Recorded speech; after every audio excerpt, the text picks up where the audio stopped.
Alright guys, hope you're all doing well. It's time for some King of the Hill.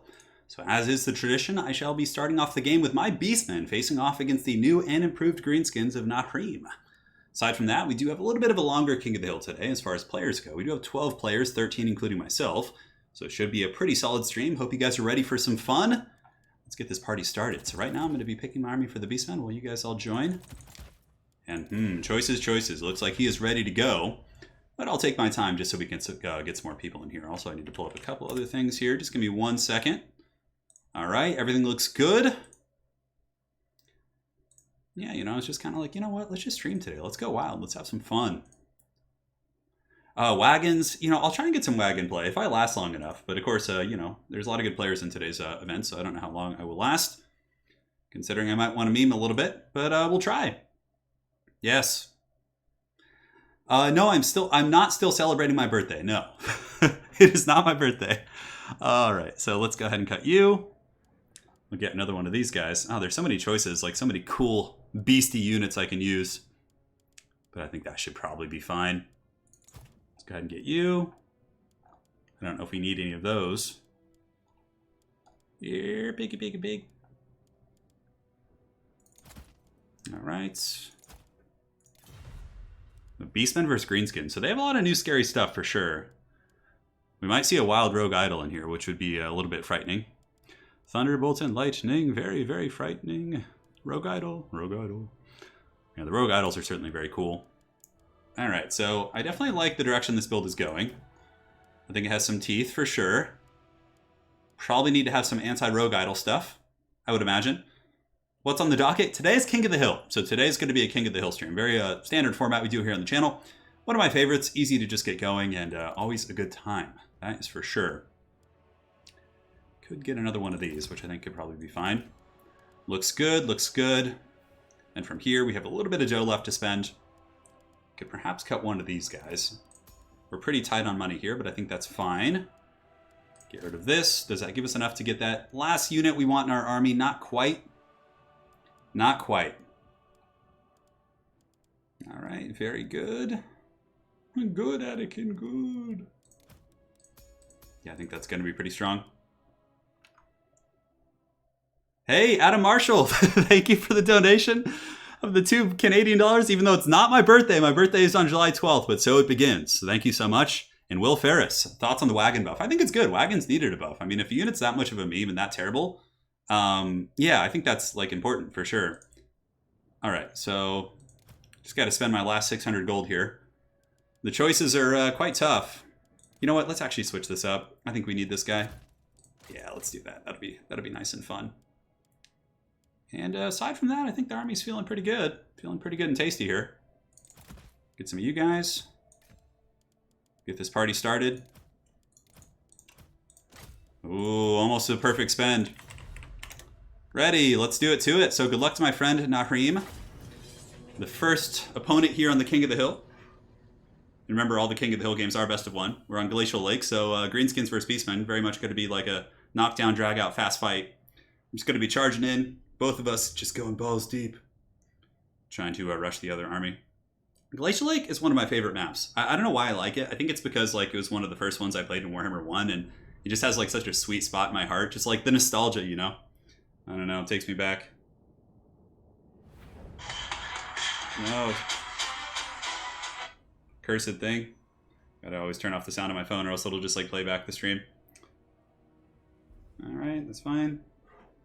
Cool, so let's get rid of the screen blocker before we forget. Although, do you guys want to watch a full game here with the screen blocker? It could be arranged. Hey Turin, mentioned you on Abba and Preach stream. Oh, very cool. Yeah, he stops by the channel. Or they, I'm not sure. Screen blocker's gone, don't worry. Yeah, that's cool, man. Glad to hear it. So we're going with a bit of a classic rush. I really do like to just use like a Haggard Ungor Spear line. It's very much the meta, right? And then you basically just stack spawn on top of it with Minotaurs, and you can get some really, really nasty blitz into the Greenskin lines. Yeah, it's quite good. Raiders are actually good at bringing down the big monsters. It does take time. Like if they go giants or anything like that, having a couple Ungor Raiders is quite important. Let's go ahead and make our formation a little bit less mouth breathy here. Try and like spread it out. Yeah, there we go. That's what I'm talking about. Good. Everything looks solid here. We'll get these spawn over here. So on top of that, we do have some Centaurs and a Gorbel for battlefield control. A Manticore Summoner here with Flock of Doom. And Morker the Shadowgave. No surprise there. Morker is just such a beast. So we have two groups of kind of flanks. We have the Centaurs here, and we have a group here as well. So we'll see what we can catch. Try and catch them out in the open. It's been a while since I played Beastmen, like a long, long time. Yeah, the Beastmen are really good though. I think they're strong. I mean, mainly because of the summons, but it still is pretty darn good. All right, so we'll wait for him to be ready, and then we'll get this party started. Always love a Turin podcast. Wait, hang on. The screen blocker is not up right now, right? Okay, you guys got me all paranoid. Ready. Good luck, Nahreem. Let's have some fun. Gotta brush my long hair out of my face. Stupid mullet. Well, it's not quite a mullet yet, but anyways. All right, so we got some guys we can catch here. And over on the far side, we could just kind of pull them around. Oh, he's got a rogue idol and a spider. Oh, can we catch these spider riders? I don't think so. I don't think he's going to let us get it. Oh, nice. Yeah, we're not going to get that. So he's got a... Oh my god, he's got Tobiggan! What a hero! They say that a hero can save our stream. He's not going to watch it. Alright, so he might do a frontal charge. I doubt it, though. What does he have? Squig hoppers, things like that? Alright, that's fine. So we'll get the flank pressure going. I don't think he has any archers, really. So we get these guys just initially shooting at some Savage Orcs, and then these guys can shoot at some Savage Orcs here as well. Let's move these guys up to make sure my flank doesn't get collapsed on, and jump on those Spider Riders to see if we can get a freebie real quick. Alright, so you guys, let's go ahead and bounce some spears out here, and then we'll take the engagement, I think. I'm actually okay with that. We get some hounds to kind of surround a little bit. So these guys can go here, get some spear support right there. And now we can go ahead and just crump into the front line. So yeah, we'll just crump in there pretty good. Very good. All right, so Morker doesn't need to use any of his abilities quite yet. Gorbel, we're going to kind of try and get through if we can. Start focusing down the big old spider. And here on the flank, we got the engagement we wanted. Let's get you guys going and get some spear support out there as well. So we need to get that Manticore summon going like stat. Gorbel needs to pile in if he can. You have a flank engagement versus what are these 4 boys here? Should be able to still win that. All right, so Staff of Corruption, we're going to save it for now. Just working down his caster. Oh, look at the Fanatics coming in. Very nice. Jagged Dagger. How's the fight going out here? We have a little bit of spear support, so we can pull back. Let the spears get in there. And Gorbel's chopping pretty good. You have the Manticore as well. And the Greenskin line, this is what it kind of always happens, at least in my experience, is the Greenskin front line just buckles so hard against Minotaur and, other rushes like that. Let's pull back some of the Minos over here, though. Okay, so the wall is active. We're going to save our Staff of Ruinous Corruption. And we pulled these guys back, so we've gotten the good engagements there. We have our Raiders just kind of peppering away on the bigger target. Let's bring down this guy, and the Minotaurs need to help out against these Savage Orcs. Yeah, we can also get our caster going over there. Pull these guys back. And good. So everything's going relatively well here. We have our Manticore going in. It looks like his caster is going to get broken pretty quick. Some spear support, and when the caster is broken, what we can do is we can just switch on to the Rogue Idol. Get the Gorbel going here, and do we have anything that we can chase with? We have some loose hounds here, but we can't really get past, so can't really chase off the dude. Let's go get some spawn to go try and chase off that shaman. Actually, very good. Yeah, no, we have some dudes now that can do it. So let's go up and around. Looks good. Now we just kind of slam jam on the Rogue Idol. Looks like he did block us up there. So we have another Manticore summon. Let's go ahead and drop that right now. Oh, some nasty Skulkers flanking in the back here. Look at that. A little bit of a gank coming in. Let's get the Minotaurs to just kind of clean him up. With the Manticore summoning, should be able to polish off these other ones. Alright, very good. So we've been able to break those guys down. It looks like this flank engagement should be going pretty well for us. Let's go ahead and keep chasing down these piggies. And our whole Raider Corps really did get punished pretty bad, but the Manticore summon should be able to peel off those guys. And then I think that the Gorbel plus like all of the units here should be able to do the trick. Alright, so let's keep chasing those pigs off. Take group 3. Go back over here. Let's pull away. We can actually take this engagement. I think with some spear support we should be able to win it. Unfortunately, our Raiders are getting crumped by the nasty Skulkers back here. Not much we can do about that. But let's make sure that everyone's still going after that big target. And good. So those guys are broken, so let's get our Skirmishers and dive in here. Now we just kind of save up for Flock of Dooms, and honestly, this is pretty good Flock of Doom with all the Raiders right there. Yeah, let's get the Manticore in there too. So Morker has more spawn summons. I'm going to save him. I don't think we need him quite yet. Do we have any missiles that have come back online? I don't think so. And we can take off these guys, take you guys off. And the Minotaurs back here, we can have them head off these piggies here. These are just regular Orc boys. And how is Gorbel doing? Gorbel seems to be doing well. We'll take out the big one. I think that's going to be the more important threat here. And these Minotaurs, yeah, the Fanatics are actually doing some work. Yeah, they're not joking around. Raiders are back in business. We have other Raiders who are back as well. Let's shoot here. Just claps in there. Alright, so the big one is, it's actually kind of scary having these like 2 monsters here. We could summon another batch of Chaos Spawn, which I think we'll do, on top of the spider. And we're pretty far ahead in the balance of power, but I still, for some reason, feel like it's like a kind of a contested game. I guess that's just because he has his 2 big... Wow, how did Gorbel end up over there? What? What's happening here? Oh, looks like my staff got interrupted on Morker. Alright, so let's drop it right here. They're actually piling in with some extra troops. All right, so Minotaurs and company were able to clean up back here. We have our Raider support, so let's go ahead and pile in here. You guys go there, here, and here. All right. And that is that. GG. It was a good game. It was 5 minutes long, and that's pretty good considering it's a really close quarters map like this. Yeah. But the Greenskin front line just buckles so quick, but I do like the direction his build's going. I think a Rogue Idol and a Spider can be pretty good. I think you actually need like some troll support too. Like, I don't know, just maybe like some stone trolls. This is a matchup I've actually had trouble with. A lot of people feel pretty confident with Greenskins with it, but I don't. What's still fighting here? Oh, we have some Night Goblins. Da Biggin! What a hero. Da Biggin did try. He tried so hard and got so far. The Biggin should definitely like crumble. I don't know. I don't like how it breaks. So well played. It was a good build. Yeah, you know, what would I change? I'd probably cut the Orc Boar Boys. I don't think you need them here. I like the double monster play. Like Biggin, Rogue Idol. Maybe get some Savage Orc Biggins. They have pretty good leadership and anti-large against some of these units. I think would be good. Yeah.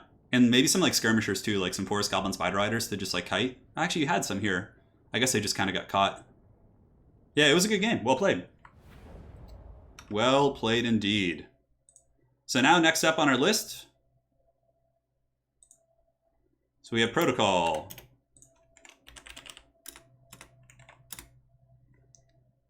So just tags him. GG, brother. All right, we'll see you in the next one. So now we have our next players joining. Very good. Doesn't matter what map we do. The Gleaming Wood, Grimhagen. This is one that's not terrible. Although I think one of the armies does start on a hill, sort of. So let's actually pick something else. I guess it doesn't really matter. So I'll do Empire, GS, and hey, it's the man, the myth, the legend. The Pillar Bone is fine. The Oaken Hammer, whatever. Soothsayer is coming. Falcon's in today's event. Yes, yes, you are, Protocol. So Empire. I know some people wanted some Sigmar action, so we'll do some Empire, Bretonnia, and Dwarfs. We'll save Dwarfs for later. For our last faction, let's do something that's like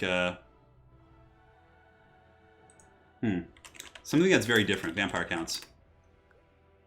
You too. Turin, I was playing a Marcus Wolfhart campaign, and Talaxon's faction has a lord named Soothsayer. They do, yeah. It's an Easter egg, yeah. It's an Easter egg. Thanks for joining today, my friends. So I currently have a whopping 1 win. Today's King of the Hill. They say that a hero can save us. It's gonna be Bretonnia. So you ban 1 and pick. Hey, Humongous, you only missed 1 match. Yeah, the first game. It was Beastmen versus Greenskins. And now we're doing our picks. I picked Empire, Bretonnia, and Vampire count, so I know you guys are probably getting sick of seeing Greenskins, so I figured we'd do something a little bit different. Yeah, Kassar Jake, I'll play High Elves if I win. If I'm able to win this one, I'll put them in my pool for the next one, but High Elves are one of my worst factions. I'm really not good at them. Roman, thank you, man. Don't worry, I'm working on it. I'm seeing the Biggin. Yeah, the Biggin is definitely overpriced. If you want to use a Rogue Idol, I think Rogue Idols are decent against Beastmen. You go Rogue Idol, Spider, and then for your Lord, I think you got to get someone like Skarsnik, who can just like anchor you and really like rampage things to let you goon targets. The Spider, the Catchweb Shrine is pretty cool though, for sure. He had a decent build. A little bit of tweaking. Yeah. Yes.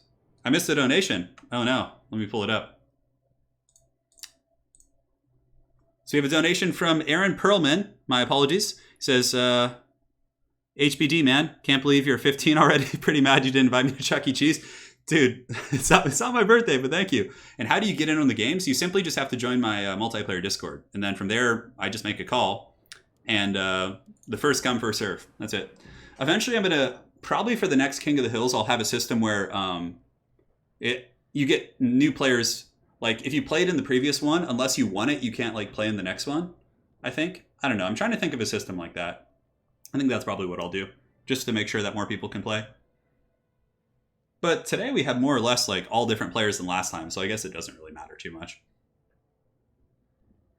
How do Cygors do against a Rogue Idol? Well, it's not a bad idea. You can summon Cygors to fight the Rogue Idols and stuff, but obviously it will disappear, but it'll get some good damage on it. Yeah. But, like, using Ungor Raiders with, like, a bunch of Spawn and Minotaurs can honestly muck them down, and, like, you can pepper them to pieces. I don't think... No, you can't use Mistalker units. So he hasn't typed anything yet. I think he's scheming. I want to play Bretonnia, but it depends on who he picks. Kassar Jake, I would absolutely be willing to do a tournament for him. Zyphos is a great guy, and if he wants to try out his rules, I would happily do it for him. Then you pick, and I pick from remaining 2. Hey, Wicked, how's it going, man? Can you do only a base game tourney? What are you saying? Like none of the new stuff? But the new stuff is like the other. Having faction diversity is what makes this game rich. Professor Pone's got a Discord link. Thank you, Pone. Thank you, Wicked. How do zombies do against Rogue Idols? Well, Adam, they get crushed. It's a pretty unfair matchup. I wonder what protocol we'll play. I got Sigmar, I got the lady, and I have some spooky vampires in my picks. It's a pretty good range of factions there. Because like if they go like Beastmen, Greenskins, vampires like hard counter them. So, I don't know, we'll see. Although it depends, some players feel pretty confident in those matchups. I don't. Will Ferris, thank you so much. Mist Walker. I know, it's not Mist Stalker. Like my entire campaign, I was calling them Mist Stalker units, and I felt so bad. I was like, ah. Oh. How do Rogue Idols do against Rogue Idols? Well, probably the first one to land a hit will win. So he bans Counts and picks Chaos. Ooh, Chaos. Ooh, Anakin, Chaos. Sigmar, preserve us. All right, so we're going to go Empire against his Chaos, because Bretonnia against Chaos kind of like, yeah, I don't like it too much. And let's get a blocker up, very good, and I will pick my army. So Sigmar, preserve us. There's so many choices here to go. Empire is such like a diverse roster, you know? All right, let's do a little bit of this. I'm going to try something a little bit hog wild today. Long time VODer, first time live watcher, so glad I can catch your birthday stream. Tom Walters, thank you so much for the 19, but it's not my birthday, but thank you nonetheless. I do appreciate it. All right, so we're going to bring some fun stuff here, guys. This is going to be a really cool build. I'm digging it. I'm loving it. Let's see here. All right, this is fine. This is fine. I don't know how I feel about this. There's too many memes in it. Might have to tune down the memeage a tiny bit.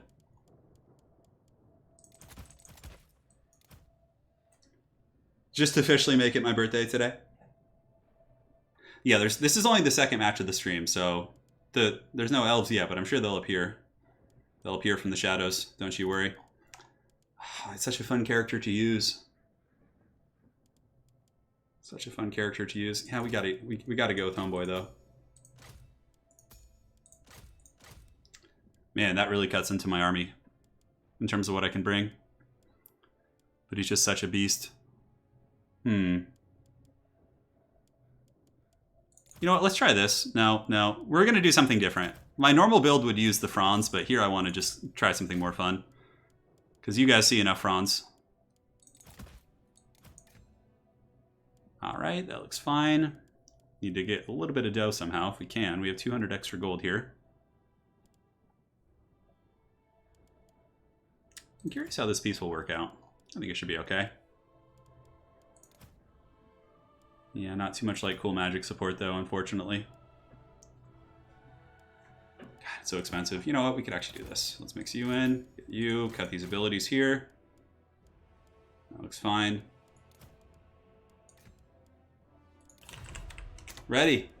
All right, this is a very wild build. I could probably lose this, but we're going to try and make it work. For the people. Although, oh man, if he goes out, then I'm just going to get dunked on, though.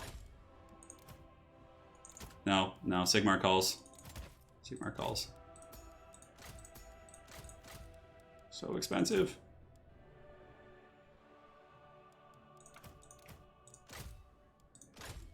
Can I get a little bit of money somehow? No, doesn't look like it.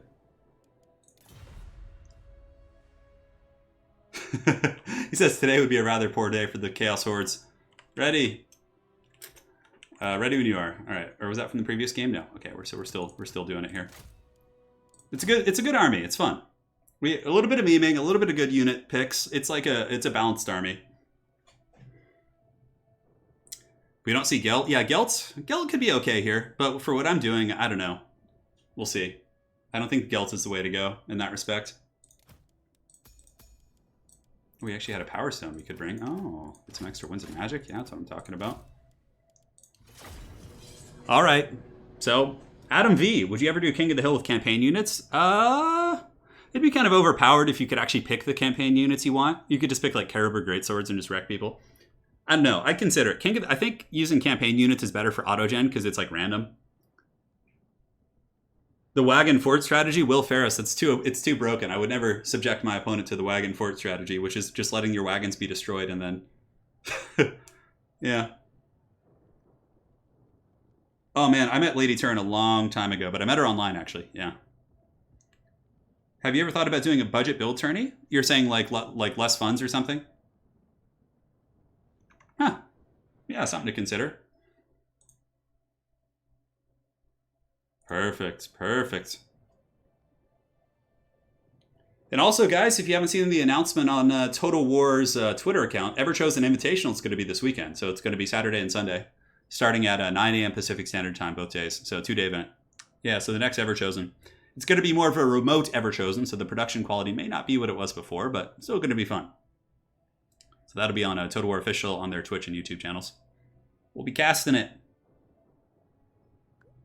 The dreaded Tri-Luminarch. I am playing under tournament rules. He's ready? All right, let's do it. Let's have some fun. So the meme units aren't as much of a meme as they used to be. I have a couple things here which you'll see. Yeah. Oh my god, I remember AOL. AOL was awesome back in the 90s. I remember firing up AOL, and on the launcher you could actually play Warcraft 2 Tides of Darkness, and yeah, that was pretty great. Man, my opponent with a pretty fast connection here. Oh no, I guess that was just me loading in. Yeah, a lot of people didn't know, but I'll be doing an announcement video. Who will be hosting Everchosen? It's going to be myself and Italian Spartacus. We're going to be doing it remote though, so we're just going to be calling in because I don't think we're technically even allowed to like meet up for work-based events where we live. So yeah, it's going to be very different than previous Everchosens. No, ECL and Everchosen are different.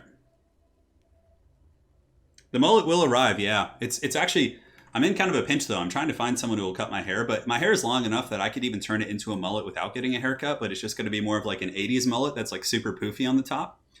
But I'm trying to find a hairstylist. I haven't been able to because they're all closed. So you have to go into like the black market of hairstylists, which I've been trying to do. Slugger, thank you so much for the donation. Yeah. All right, so we have wagons, we have a Hellblaster volley gun, we have Franz. We got a wild little build for you guys. Got a couple unbreakable troops as well, just to, you know, hold the line for Sigmar and use our knights to kind of buffer from there. Wagons are actually not bad against Chaos. They're like more durable against like Hound Pressure. Do I have good line of sight here? It looks like I do, more or less. Got a couple Spearmen, so we'll just get one back here, and then one can be like kind of rotating out here. All right, so Franzi will be in 2. We have Empire Knights. Wagons can be in 3, so the wagons are going to go run some interference. And yeah, Royal Turf Fights can be in 4. And then the Empire Knights can just kind of run in the center here. Get the Jade Wizard with the main formation. He could actually ride with the Griffites. Yeah, probably just keeping him here is better. Hellblaster Volley Gun. Don't really know how this is going to go, to be honest. It's very experimental. We got wagons, though. Yeah, Lady Turin may cut my hair if we have to. Like, so basically my hair is super long right now, and I could turn it into a mullet by basically gelling the top and like doing like a poof 80s thing on the top, and then just like leave the back like long and like pull it all up. So that's what I might have to do. Walmart Scourge Hunter Chariots, that's good. I like that. Ready. So Sigmar protects. We all know this. We'll get the Griffites and the Empire Knights running up. Empire Knights are pretty good against like Hounds and things like that too. And I don't know how the Hellblaster Volume Gun's going to be. It has super short range, but you know, when the Foul Heretics approach, they'll certainly take a hammering. I don't know what this build is. We're just trying something different. Yeah. Normally, like, I would use probably would cut the Hellblaster volley gun. That would be like one big thing I would cut like really quick. So we can get it. Actually, let's get it out here. I think it has a better angle there. Yeah, that's fine.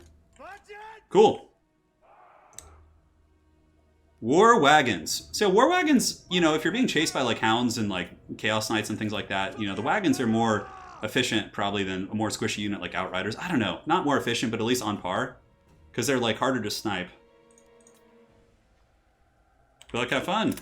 He's getting into flavor, which I like. It's always a good sign. Let's see what the Foul Heretics have brought. All right, so let's go here, here, and get the Empire Knights and everyone running up. Hellblaster Volley Gun can scoot up a little bit as well. And I don't see any hounds coming, so the wagons can outrange the Marauder Horsemen too, so I can actually like poke him in like pretty safely here. And what does he got? So he's got Kolek, which is fine. Franz can deal with Kolek. I'll actually start shooting Kolek with the wagons. That'll be fine. Hellblaster Volley Guns can start shooting at the Marauder Horsemen here. Oh yeah, look at the wagon DPS, baby. Oh, Kolek, what can man do against such reckless hate? Kolek's just getting worked on by those wagons right there. You can't juke these wagon shots. They're dead accurate. Alright, so let's pull the Empire Knights back. Get the Griffites kind of lurking nearby as well. Kolek's taking a little bit of work, I must admit. Alright, so let's get you, 7. You guys can get ready to intercept these chariots if you want. A little bit of skirmish play going on over here, but the Hellblaster Volley Gun should be able to really tee off on them. Wagons are actually doing some decent HP damage, you know? I'm digging it. I'm digging it so far. Flagellants, unfortunately, are getting hammered. Not much I can do about that, but the Hellblaster Volley Gun hopefully will be able to peel there. And yeah, look at the wagons getting some good deeps on these guys. Some wagon-on-wagon action. Alright, Franz. Franz is probably going to want to come like dive one of the chariots here. We could actually use the chariots as a roadblock to stop the Chaos Chariots from getting freebies. Like, we'll block up the chariot charge, yeah, with our own wagons. Then Franz can come in, start laying a bit of a smackdown. Hellblaster Volley Gun, let's go ahead and switch it onto these guys here. Empire Knights can charge here. Great, so Franz needs to pull back right now with the wagons for sure. Empire Knights need to go up. We can send the Flagellants in to attack. And Franz, ooh, Franz is getting worked on a little bit. Let's go ahead and pop these, pull the wagons back for sure. Alright, so the Hellblaster Volley Gun shooting now. Empire Knights should be able to run some good interference. Franz can go... Not too many good opportunities, to be honest. Let's go ahead and hammer into these Marauders if we can. And the Griffites are kind of lurking back here. We should probably pull them up. Alright, wagons, let's go. No, wagons, we want to put you in shooting mode. Franz can go over here, start getting some gooning attempts. And the Flagellants seem to be holding pretty well. We can let them like get in here, send these guys here. And yeah, Franz, let's go and drop the Galmaraz. Let's do it. So we're going to go in and try and get some damage. Reikland Runefang as well. It's now active. We can pull in the Griffites, keep screening you guys around. And very good. So now we can go ahead and overcast a regrowth on Franz, probably. I don't know if he's taking enough damage to justify that. We're going to pull back a little bit, try and lure Kolek into the Griffites, and then we can pull back and recharge. So Franz, let's get back up. And then we can pull back in and charge once again. Jade Wizard can take these guys out, and it looks like the Hellblaster Volley Gun is getting some decent damage. Maybe we should start shooting into these guys back here. Yeah, the Empire Knights might be able to pursue. Kolek's taking a lot of damage here. This is our opportunity to try and take him down. The wagons, you see what I'm saying about the wagons? Like, they endure pretty well. Yeah, Kolek's actually in a lot of trouble. He's losing to the Franz. Because Franz has Griffite support. Let's get the Hellblaster Volley Gun shooting Kolek as well. These Empire Knights are pulling back. He's collapsing here, so let's get the Spears to intercept, and then these ones can go back here and save those guys. And alright, so we broke Kolek, which is really good. That's incredibly solid. So we pull the Griffites back, and now we can basically just beat down his caster. The War Wagons are like tanking too, which is really cool. Hellblaster Volley Gun's offline for now, but I think we're in a pretty commanding position. Because Franz can just go balls deep now and pretty much take out whatever he wants. Here we have our Jade Wizard. We can cast an Earthblood, probably on the Griffites. Yeah, let's get the Griffites all nice and healed up. And we could just pull them into the center to get some like terror outs on some of these troops. If Kolek comes back, we should be able to hunt him down. Let's get the Spearmen of Sigmar pouring in. And the wagons, let's pull them up and have them actually go after Kolek. Yeah, I think that'd be nice. Unfortunately, can we get our Hellblaster Volley Gun back online? Does not look like it. The Spearmen back. Franzi, go after that caster. We don't want to give Kolek like a square fight here. Let's shoot him with the wagons a little bit. Put them in guard mode, make sure they're doing their thing. Griffites pull back. And the Hellblaster Volley Gun crew is now here. Good, so we can get them back online. Exactly what I wanted. So the wagons are shooting Kolek. Look at that, the wagon pressure. OP wagons. And Franz can go in for the kill when he needs to. Yeah, Kolek should be breaking here soonish. Griffites getting some nice terror routes back here against... Oh, those are actually chosen. Oh, man, okay. So we should pull them back. And then just kind of like defend our Hellblaster Volley Gun. Pull you guys back a little bit tighter. Pull the Empire Knights back. Franz is up in the sky. He's sitting quite happy, but he's taking some throwing axes. So let's just get our Hellblasters online and shoot Kolek with those. Let's play a more defensive game. The Jade Wizard can go ahead and pop a fat regrowth here, which is going to hit like everyone. Yeah, very good. So Hellblaster, is it back online? Should be. Kolek is here, so let's shoot him with Hellblaster. Get some spears here. Wagons can prepare to defend. Actually, let's have the wagons charge the Chaos Chariots back here. Can have you guys go into Chaos Chariots as well. The Griffites, we don't want them fighting Chosen, although Chaos, our guys just got charged there, we missed it. That's alright. So yeah, Kolek should get blasted by the Hellblaster volley gun. You see what I'm saying? The wagons like give you some mass. They can like counterplay chariots and things like that, and it's quite cool. And a nice little resurgence here from the forces of chaos as they move up with these guys. Alright, so Kolek is broken. He should be down for the count. Let's start shooting that sorcerer there if we can. And we have a regrowth too, but I think we're just going to use it on our caster to try and keep him alive. Cool. Griffites, let's go ahead and pull in. We could probably get a mass terror out right here. And wagons, we can start running interference and just like charging, using them as like a chariot piece.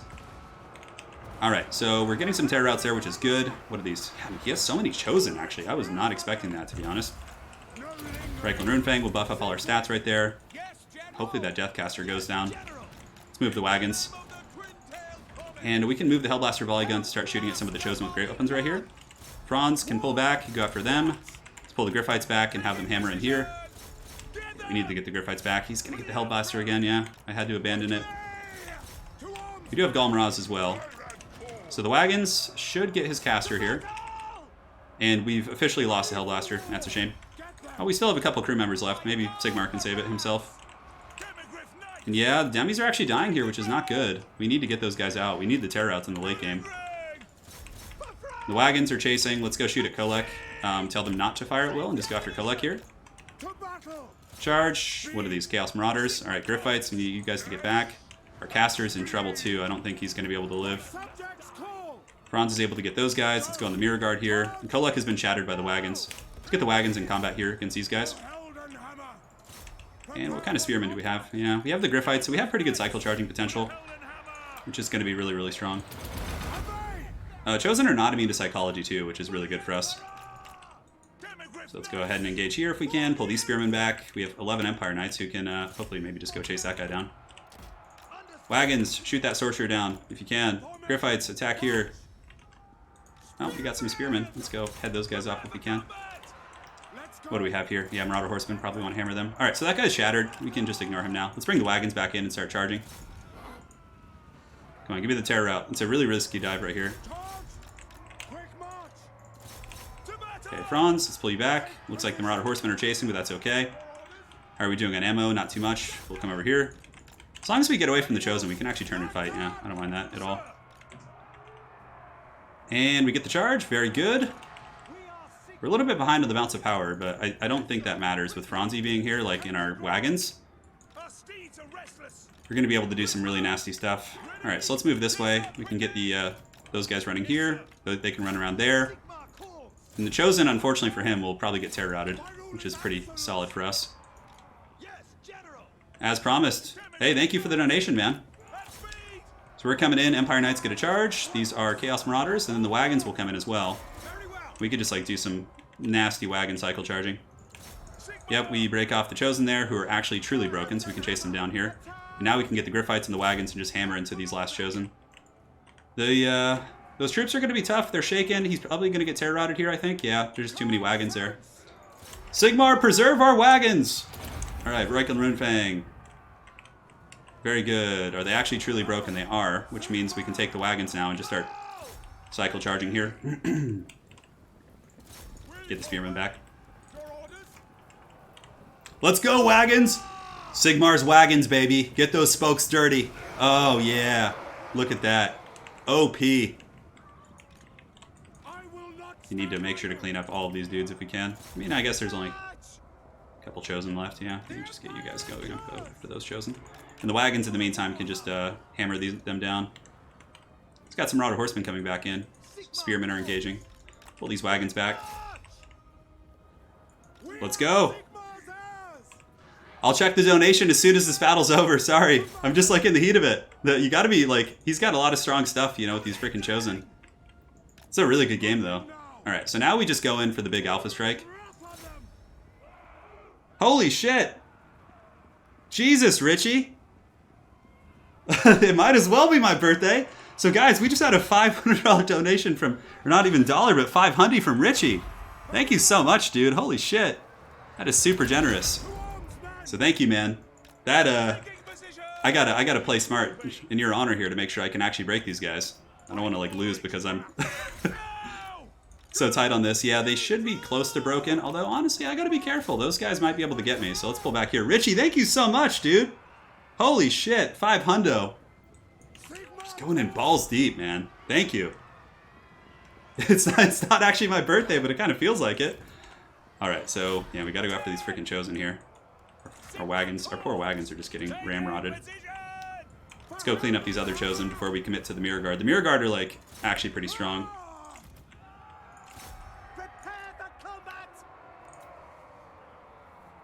Yeah, because I'm allowed to leave combat because I don't have single entities left. I still have cav, so I can charge your different units. Yeah. So they're broken.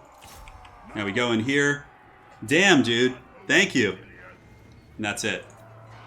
They aren't single ents. So Empire for Sigmar indeed. Man, Rich, thank you so much, man. We'll be sending you a message soon. I can get a lot of pizzas and many mullets. Oh my god. That's huge, dude. That is huge. I really hope it's not a financial burden on you because that is super generous. Damn, dude. And Lice Slugger, thank you so much for your donation as well. You guys are far too generous. We have one from Garland Green as well. Garland, 20 bucks. Takeout is on me just to get things rolling. Thank you, Garland. Appreciate it. That was during the heat of the game.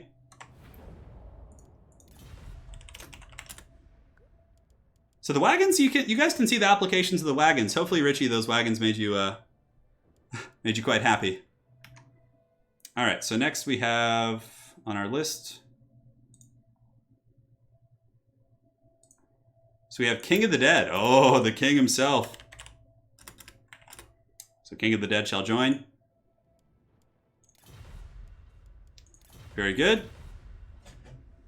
Yeah, the wagons aren't bad against like Chaos and Beastmen because they're much harder to snipe. And you guys saw the wagons did a ton of damage against Kolek and the chariots in the beginning. Plus, you can also use them as a roadblock. They have decent armor, so you can like block up like charges of chariots. You saw me do that in the beginning.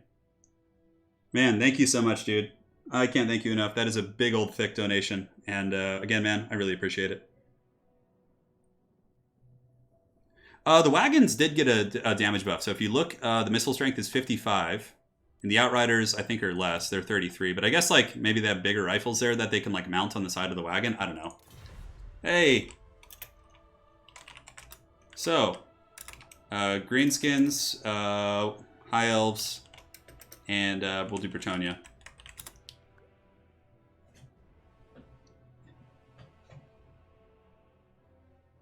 So Les Gray, to overcast something, you just double click the spell. Not all spells can be overcasted. You'll notice there's a little like upward pointing arrow next to the spell if it can. It won't show here, but yeah, you can see. You can't see it here, but you can see it once you're in the game. Thank you so much for the donation, man. Yeah, you just double click it, brother.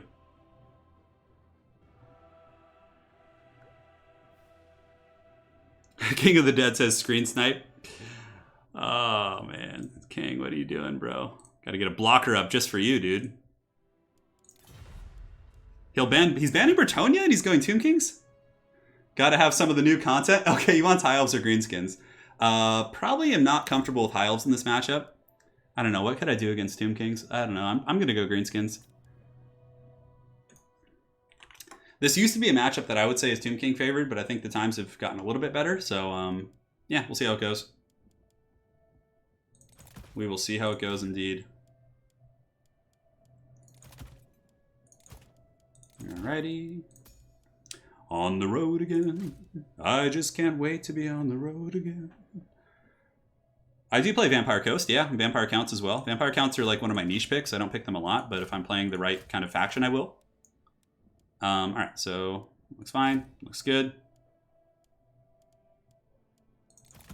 And this looks good as well. Alright. So we're going some Greenskins. We're not going to forget the blocker, especially now that you've reminded me. Alright, so for the front line, I don't even know what we want to get. I mean, skeletons will do the trick. Pretty much everything will. I don't know. My old bones ache. Probably want to get like a DACA line of some sort. It would be really funny to get like a ton of Doomdiver catapults too. I don't know if it matters what map we're on. This is fine. He might want to change his build based on the map.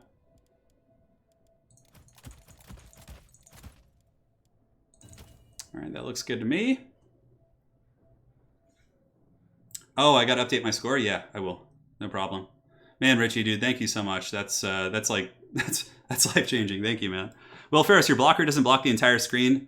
Yeah, I mean, if he wants to see my army that bad that he's like looking at my like clicks there on the, I don't care. So I think I got 2. This is great too because I'm getting replays for the week to cast, so it's like a win-win. On the road again. I just can't wait to get the wild hogs again. Getting orc boys with my friends. This map, yeah, okay, I'm trying to think like what I need to do here. King of the Dead. King of the Dead. So spooky. A rogue idol would be a very interesting pick here. I think it'd be pretty terrible though, to be frank. My infantry line's probably going to lapse a little bit with this build.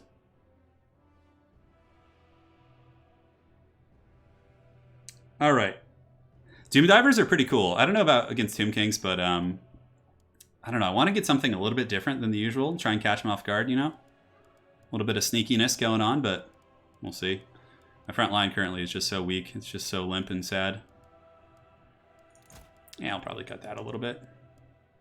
Here we can get some... You know, I always get like big ins, and I'm always like disappointed with how they perform. I don't know what it is about those guys. Instant rush build. I mean, if he goes with a rush build, I think I'd be fine. I don't think that'd be too much of an issue, to be honest. I just have to make sure I can like perform well in the front line and actually like do okay for myself. Get some of you guys. It's fine. That looks like a decent little front line, actually. Cool. So now we have almost 2,000 gold left to spend. I don't know. How is King going to play this? Probably pretty wild. Yeah, he probably will use like some sort of monsters. I don't see King using like a... I mean, a Grapo build. He usually doesn't do that. He plays like very unorthodox. And the archers aren't like super useful aside from like some of the bigger constructs. So I don't think going too heavy on archers is good. My hair keeps like falling in my face and I keep thinking it's like... Yeah, so like some sort of a creature crawling on my face. Cut this. Our magic situation looks fine. We have you. And, oh man, I can almost afford what I want. Yeah, that's good. Give us a little bit of that width as well. All right, I think we're ready. I don't know if I have enough to deal with like construct spam. That's my one concern for this build. It seems like a little light on that department, but I guess my lord is good at dealing with that stuff. All right, so let's go ahead and add some chevrons to these guys. Cool, let's do it. Arachnarch's not bad. The thing is, if they go like triple Grapo though, it like won't even make it to the front line. So I like going a little bit wider with Greenskins here. I have some monsters, but not like too crazy. Yeah.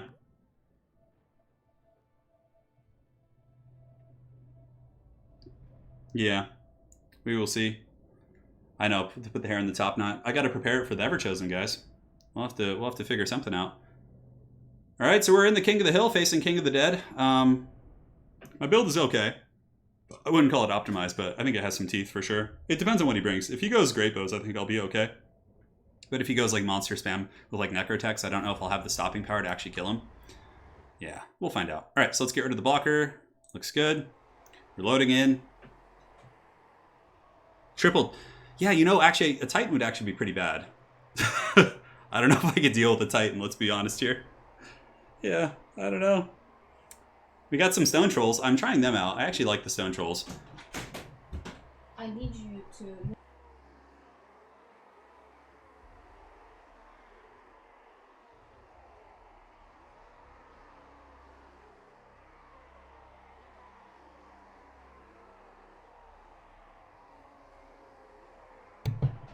Alright guys, back. Sorry about that. I was talking to my lovely wife.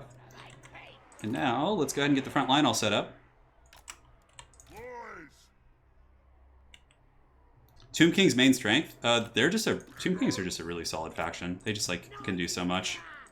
So we got some Savage Orc Biggins. They're pretty good at grinding it out. We have goblins. Like we have really good width in our army. And also we have a ton of pigs. So we got a bunch of boar cav, which I think should be pretty cost effective. We'll see. Skarsnik is always really good. We have a brain-busted character. Let's actually start him over in the tree line in case he has like a bone giant though. I don't want to like get just popped in the face by a fat shaft. 2 archers, not going too heavy, because King like loves to use hounds and like backline pressure, so I figured if we, and the stone trolls can be lurking over there as well. So pigs, sweet pig, we also have some boar boy biggins over there. Looks good to me. Ready. What's his army size look like? Yeah, it's a monster build more so. Okay. Only 600 troops, probably great bows to be honest.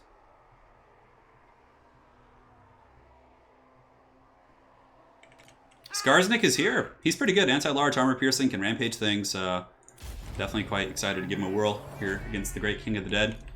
Alright, so what does he got? Doesn't look like any range, really. Does he have, like, sneaky Snake Knights? Okay, yeah, King loves his frickin' Necropolis Knights. Which, I'm actually okay. Like, I feel confident against Necropolis Knights. I mean, I could still obviously lose this game horribly, but... let's get our characters, like, running out front and center. He's got a Casket of Souls, too, yeah, so we have to close the distance. The Casket will be quite nasty here. But we have no choice other than to slow push. So, yeah, our Savage Orc Biggins might take a hammering, but yeah, there's nothing we can do about that. I do have, like, Brain Bustas and things like that. I could, like, run up and try and get the Brain Bust action going. So let's get our caster in 5. What could I Brain Bust? He's got Tomb... Okay, he has Tomb Guard, actually, so Brain Bust will be quite good. It's really cheap, too. It's only 7 wins magic. Alright, so the pigs can go up here. You piggies can go over here and try and force some flank fights.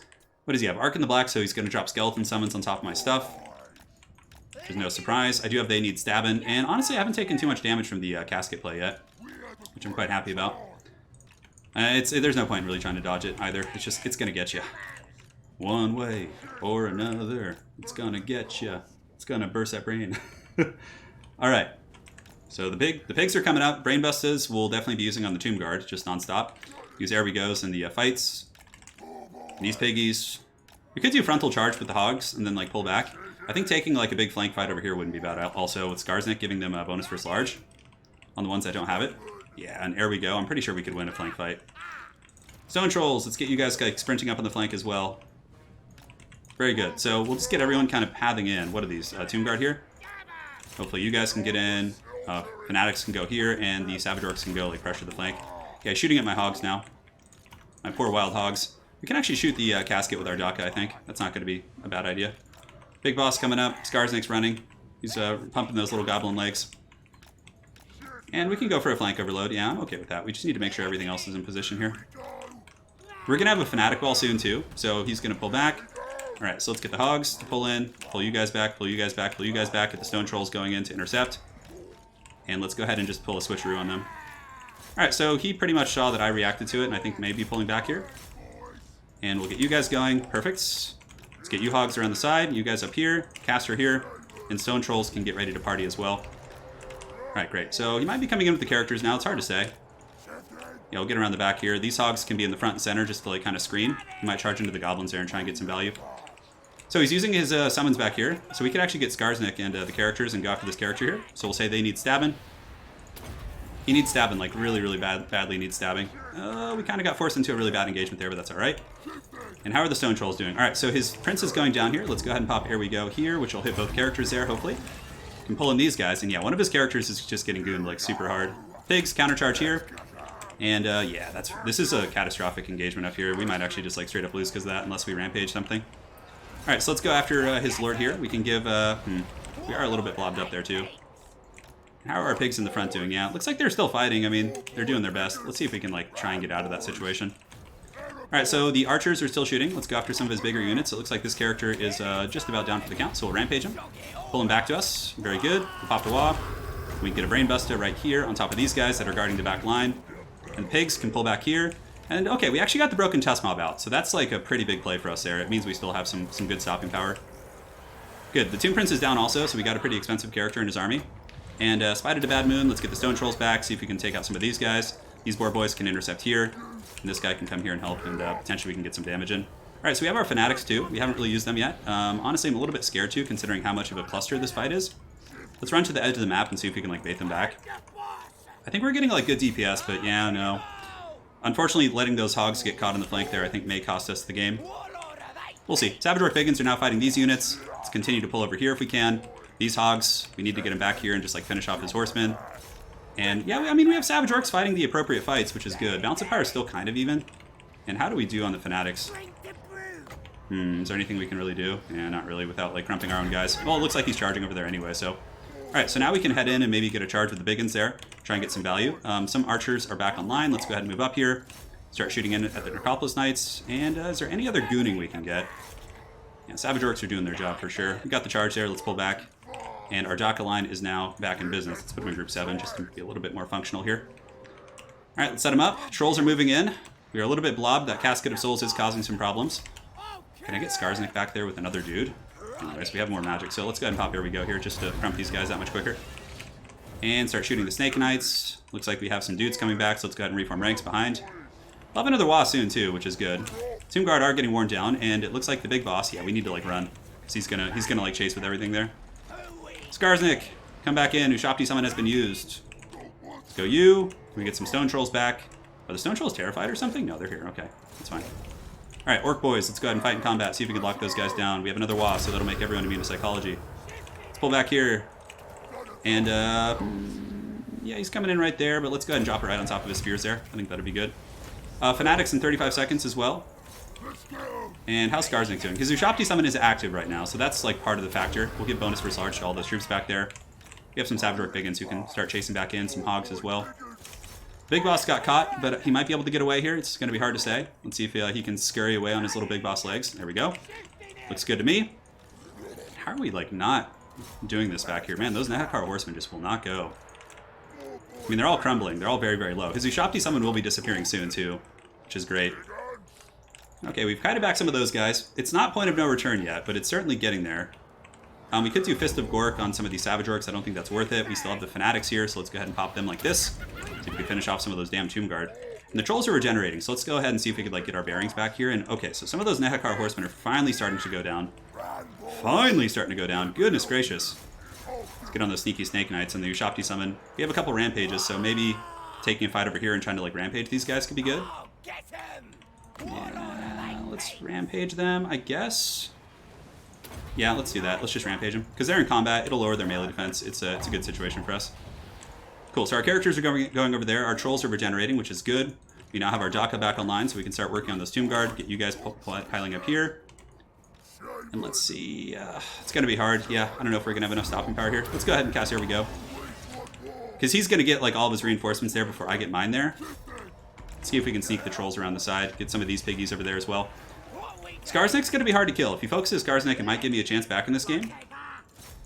Archers, Stone Trolls, creep around the side. A wall right now would be super clutch. Let's go ahead and cast a Brain Bust on those advancing troops. Skarsnik, no! My little goblin! No! It was a good game, yeah. I don't know, I didn't have enough mobility, I think, or I screwed up pretty bad there in the back. Yeah, he definitely caught me. Skarsnik, let's go! Little goblin that could. Please. Please, Anakin, I'm too weak. Yeah, the casket, too, shot the entire game. 197 kills in that casket. Hot damn, King. You're out of control with that casket. GG. That was a good game. All right, let me save that bad boy. Yeah, I wonder how I would approach that. His sneaky Snake Knights definitely got a lot of value, for sure. We caught his character early, which was nice, but it was at the cost of my cav units. I guess I should have just like played more defensively with my cav instead of trying to flank. Get off my hill, boy. GS versus TK. GG. Poor little Skarsnik.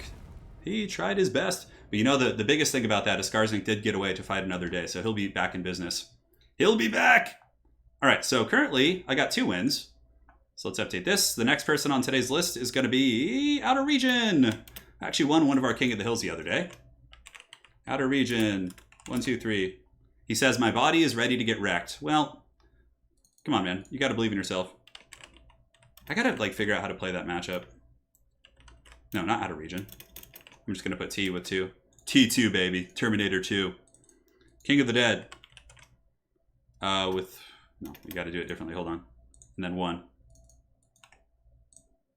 I wonder if like a Stone Troll infantry rush would work, like something super aggressive. GG, new lobby. So I gotta make a new lobby, because I can't just jump into the spectator slot here. Yeah, I screwed up bad. Like, I let my pigs get caught on the flank, like, super unsupported. I had a plan there, but it didn't pan out. He was able to maneuver better. Turn, King of the Hill, final. 1, 2, 3. And my big boss got caught. Maybe if I had had the big boss in the late game, maybe, but I still don't think so. I think he was in a pretty good position. All right, so we'll do this map. And now King of the Dead will join. Yes. No, I just played poorly. Like, I let my cav get caught, and he caught me. He just outplayed me there. Any given Sunday, man. Any given Sunday. Yeah, like, my pig flank I should have kept, because the Broken Tusk Mob would have been super useful against his cav and his, like, Nahakar Horseman. I could have, like, protected my back line, but instead I went for a flank overload, because I was kind of, like, panicked by the Casket of Souls. And I wanted to really get in there, but, yeah, I just wasn't able to. All right, so we got outer region, and now we need King. Where are you at, man? Come defend your hill! Come defend your hill.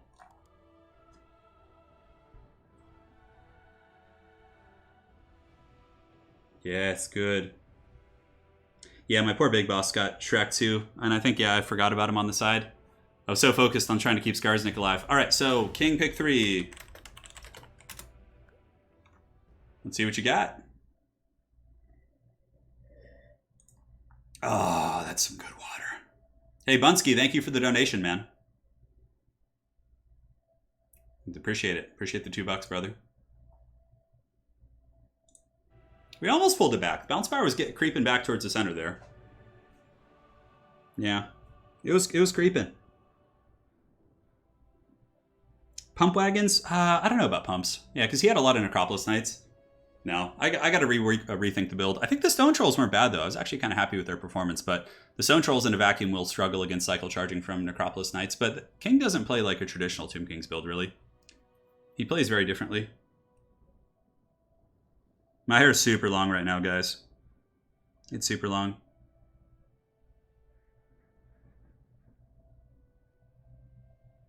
It's definitely becoming quite powerful. So King picks Tomb Kings, Norsca, Vampire Coast. Gonna go with his classics. Dwarfs. He goes Dwarfs and bans Norsca. So Dwarfs actually have a hugely favored matchup versus both Tomb Kings and Vampire Coast, in my opinion. So outer region with some really, really good bans there. Yeah. Oh, yes. All right, so let's go ahead and refresh this. Everything looks good on here. Oh my god, cornrows. Cornrows would look so horrible on me, guys. That would just look god-awful. I would just look like an absolute atrocity with cornrows. It's not actually my birthday. So many people actually think it because people leave the happy birthday comments after the fact on the streams, and people are like actually think it, you know? It feels like my birthday. We got a fat donation from Richie today. Man, thank you so much. He's going to go Tomb Kings. Tomb Kings can be dwarves. It's hard, though. If Outer Region plays well, he should be able to do well here. Yeah. Yeah, Prussian Prince, it's very accurate, man. Yeah, it's tricky right now. Like, setting up doctor's appointments and everything is, and the risk of, like, going into a hospital to get, like, surgeries and all that. It's definitely, so probably going to have to wait till the COVID stuff passes. Brian Chaney, I would actually do things like that, but the problem is I can't restream those because they're all like copyright infringed. So I would like get strikes in my channel if I like was broadcasting those, unless like I wasn't showing the movie, which kind of defeats the purpose. No, Friar Tuck is for Italian Spartacus. Yeah, because like the Friar Tuck Italian Spartacus is already bald on the top of his head, so if you just let the sides grow, you know, like where he has a little bit of hair left, it would just look like a Friar Tuck, and then he would just have to like I don't know. Glue some hair on the front of his head. Will Ferris, make this stream your birthday? Oh, man. I mean, it feels like every day is, that's for sure. God damn. God damn. Which two factions will face off in the first miniature set when Old World comes back? I would assume Empire versus, like, Greenskins or something, or Empire versus, like, yeah. Like, Empire versus Chaos. Like, it'll be one of those. It'll be Empire for sure. They already teased Kislev, so I think there's going to be like a focus on like the the Empire region and the incursions that happen. Yeah, something to think about. So we got Dwarves versus Tomb Kings here. Certainly a hard one for King, but King is a Tomb King main, so he's going to be very, very good at those. You know, I wonder how a Troll Rush would have done last game. Just going like full meme Troll Rush.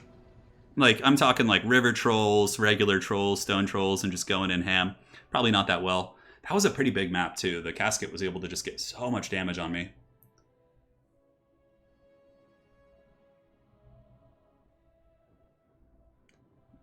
Yeah. Danny DeVito, Italian Spartacus confirmed. Oh, for sure. But we're going to be casting separately, so I'm not really sure. We're working out like the whole camera situation, how we're going to do that. And co-casting. It's going to be different for sure than other Everchosens.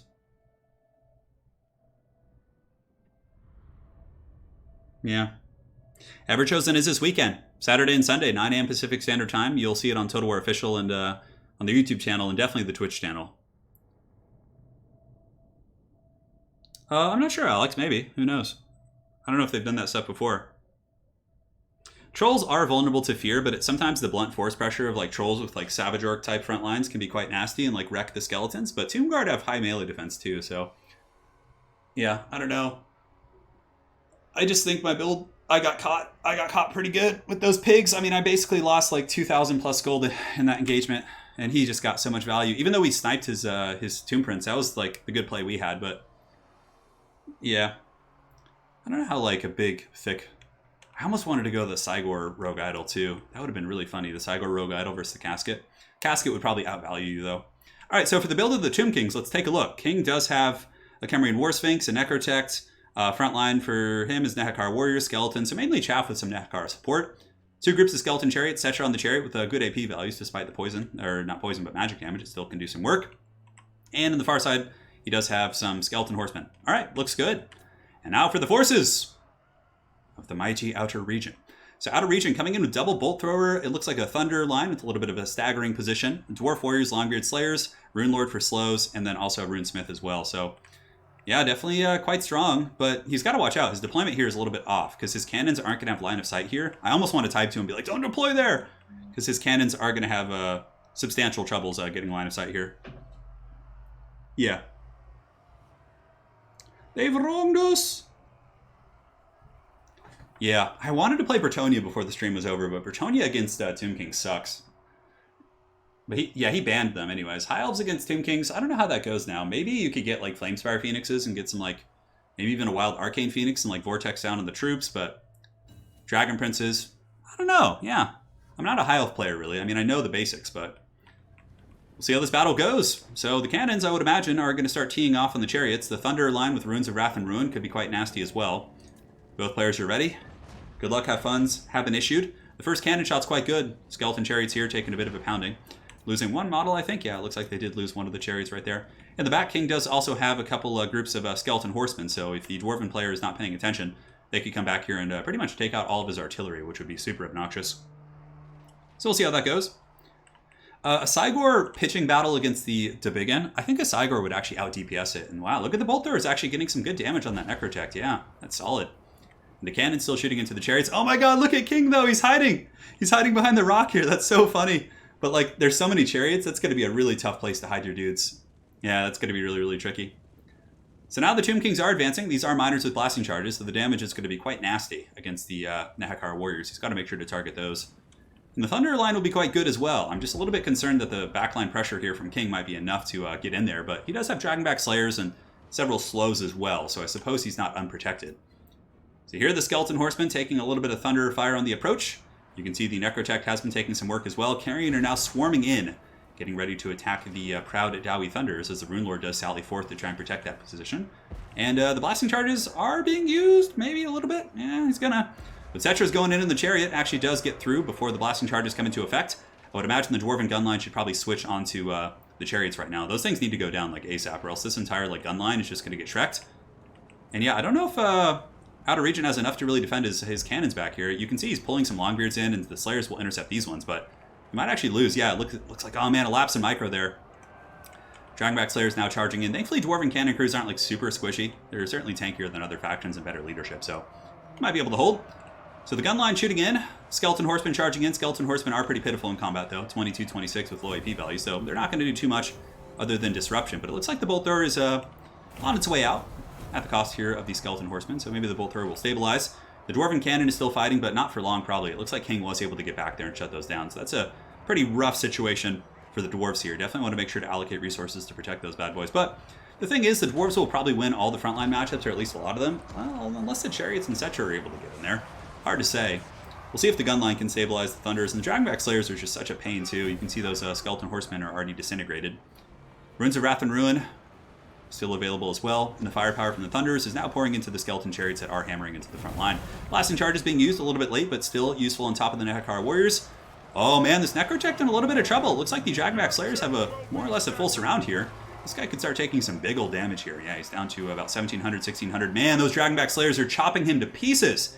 Losing the Necrotech here could be a huge way for the Dwarves to get back in this game. You can see the Khemrian War Sphinx actually thinking about going in there trying to save him. But yeah, driving into the middle of Dragonback Slayers is going to be a tough proposition. It also does bait out the Ushapti Summon. So the Ushapti Summon is going to be used for King, but too little too late. Basically, the Ushapti Summon probably not going to be super useful into the Slayers there, but it still does cause some disruption, at least locks them in place for a period of time. So Longbeards, Dwarf Warriors are winning most of the frontline engagements. Chariots are kind of crumbling down, and with the Necrotech going down, it definitely opens up a lot of power here for the Dwarves. No more longevity here on the Khemrian War Sphinx. That would certainly be very, very punishing. Yeah. Oh my god, did I leave the screen blocker up? Hold on. Oh my god, you guys, for some reason I just like panicked. Sorry, I minimized for a second, so it'll pause the game, but I just wanted to double check. But it's a pretty even game, honestly. I would say King maybe in a slightly more commanding position, considering he has gotten the cannon crews offline and several groups of the Dwarven Thunders are running. But King doesn't have too much to chase with. I think he has like one group of Skeleton Horsemen that's a little bit kind of healthy here. So some of these gun units may come back, and depending on Outer Regions Micro, if he can get them shooting again, that could actually be a pretty big difference maker. Yeah, Nehekar Warriors and Skeleton Warriors breaking down in the front line. Dragonback Slayers still quite angry, but yeah, I think King's going to probably take this game. He was able to shut down those cannons pretty efficiently, and they got a little bit of value at least, took out some chariots and whatnot. Dragonback Slayers are still here too, though. Those guys are quite a pain to deal with for the forces of the Tomb Kings. Ushapti Summon does give you some anti-infantry stopping power, and the Dwarven Guns are back online. This is actually a way to get back in this game, potentially. As long as he makes sure they stay and don't get like chased off by something and keep like far apart, they're going to be able to get some really good concave fire into the Tomb King's forces. So he really has to make sure that these Thunders on the periphery of the battlefield, 1, 2, and 3, all keep firing. If they stop, he's probably going to be in big trouble. So Dragonback Slayers here now going after the Khemrian War Sphinx, which currently is blessed by Dejah, so it is going to be getting some AP buffs and damage buffs in general. A lot of Dwarven infantry are sallying forth, cannon crews are chased off once again, and some carrion have now gone back there, but like I said, he really needs to keep these guns online. It is crucial for his chances of winning this game. If those guns get chased off, it's pretty much going to be game blouses, and the Tomb Kings will 100% win it. I mean, Cetra himself is a great anti-infantry piece. He's going to be really, really tough to deal with over the course of the battle. Tomb Kings have chariots left. They have their monsters. I mean, they more or less have all of their like high-value pieces. And here it looks like the Dwarven Thunders are able to defeat the carrion in combat. No surprise there. And yeah, I mean, he's got like 4 guns back online, guys. He really has to take out those chariots, though. Just like pound them to dust if he can. Like, take out all the Tomb King mobility, slow them down, use your Thunder Alliance to get back here. And honestly, Dragonback Slayers are going to be really tough to deal with. So we got some Nehekar Warriors engaged as well. Down to 76 models. Balance of Power is showing King of the Dead to be slightly favored here, but yeah, that gunfire coming back in the 4th quarter is crucial. Now, what Outer Region probably wants to do is like split up like all 4 of them so that if Cetra dives out there, he's going to take Crossfire. If they're too close together, it's not going to be quite as efficient. Dragonback Slayers still chopping away here. Runesmiths are, I think, in good shape. One of them's kind of being trampled over there, but I more or less think they're in okay shape here. And here we have the Nehekar Warriors. The Arrow's Incantation Protection is active. Trying to keep those guys afloat, but the Longbeards and company should be able to bring them down. Yeah, the Dwarven Gun's coming back here. You can see the Rune of Wrath and Ruin being used, and the Skeleton Chariots are getting pounded down. Negative 23. I'd actually be able to last Samurai those guys before they get in. We'll see. Looks like they'll probably still get in there, and if they do get in, they might be able to shut down these guys. Another gun unit coming way, way too close. Yeah, he's got to split these up. Because I think the Dwarves can 100% win this game if they play it right. With the Runes of Wrath and Ruin, I mean, Cetra and the War Sphinx. Oh, this is a big loss, though.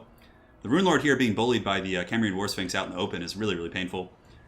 Those chariots are crumbling down. Cetra is now going here. Some of the Dwarven guns are going to be turning about face and opening up on him. Some miners are chasing him as well. And here you can see pretty much all the Tomb King's infantry is down for the count. But yeah, that Rune Lord needs to be saved. Maybe send the Dragonback Slayers over here at least. Yeah, that sucks, losing your Lord here. Chariots are offline, probably. Looks like there's going to be some blessings to try and keep them going, but I think the leadership is too far gone, and they're going to start crumbling now. And now the Dwarven gun pieces can start shooting at Cetra.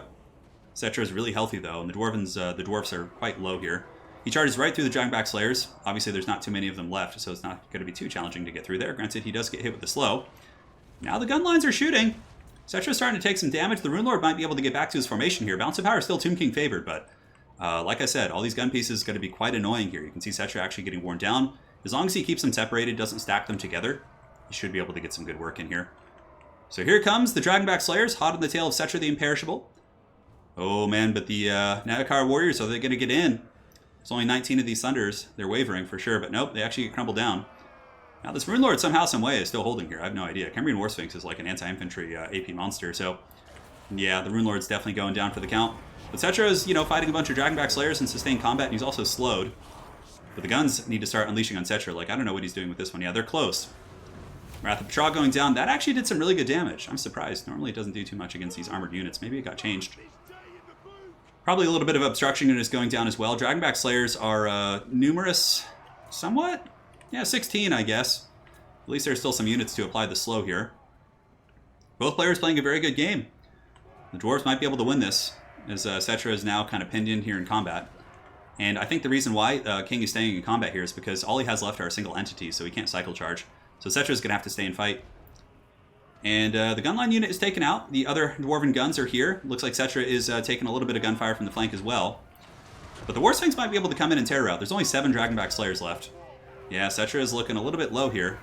But now he's going to beeline it. Yeah, that combat's basically destroyed, so he's going to be charging his other threats, which is fine. It's not like a cycle charge like he's pulling back in and out. So Setra the Imperishable is here. Some miners are going to go intercept him. He doesn't cause terror, he does cause fear, but yeah, shutting down the Dwarven guns for King of the Dead is by far the most important thing. Yeah, and they unleashed one more volley, it looks like, before Setra gets in there, but they keep turning, unfortunately, which is really going to be their potential downfall. So we have a gun unit here of 12. Up on the high ground, what do we have? Slayers, and you can see the Rune Lord gets caught once again. What else do we have? Yeah, the gun units may come back. 12 and 8. It's not going to be terribly substantial, even if they do. The Rune Lord is still alive. Yeah, it's a very, very close game here. Setra the Imperishable is somewhat healthy. The fact that there's some Dragonback Slayers to apply a slow here is very clutch.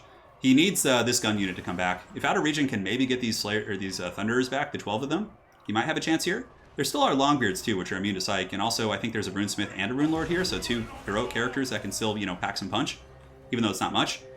And Outer Region looks like he did lose his Thunderers, which is pretty catastrophic for sure. Like, that would be his only chance to get back in this game, is if those units were able to stabilize. Really good game so far today, man. Yeah, the Dwarf Warriors here are back. You have the Rune Lord. The Rune Lords need to focus down Setra. I think both of the characters need to go after Setra. And then from there, maybe just like attrition out the Sphinx, just with like bodies. But yeah, the Terror Route coming in, quite nasty. Runesmith is not immune to Psychology, so. Setra's still grinding too. Setra probably has a lot of kills. Cambrian War Sphinx 108, Setra at 250, man. And Setra rules this day. King of the Dead winning a pretty tough matchup versus a good player, so very well played. Apparently he is on point today.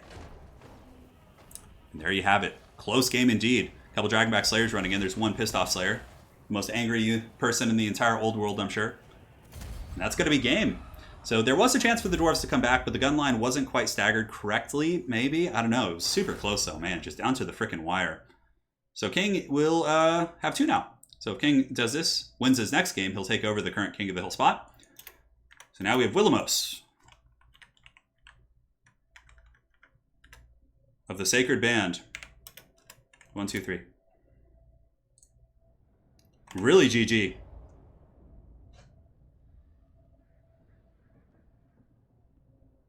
Yeah, it was fine. It was fine. So Willamos is here. We're in the Red Desert. Setra Surfs, I know. We can do this map. This is one you don't see terribly often. I don't remember if it's good or not, but screw it. We're having some fun today. Let's try it out. Let's give it a whirl. King of the Dead stream snipe, dude. How dare you? How dare you? Are you watching? King of the Dead hacked into my computer to see my build.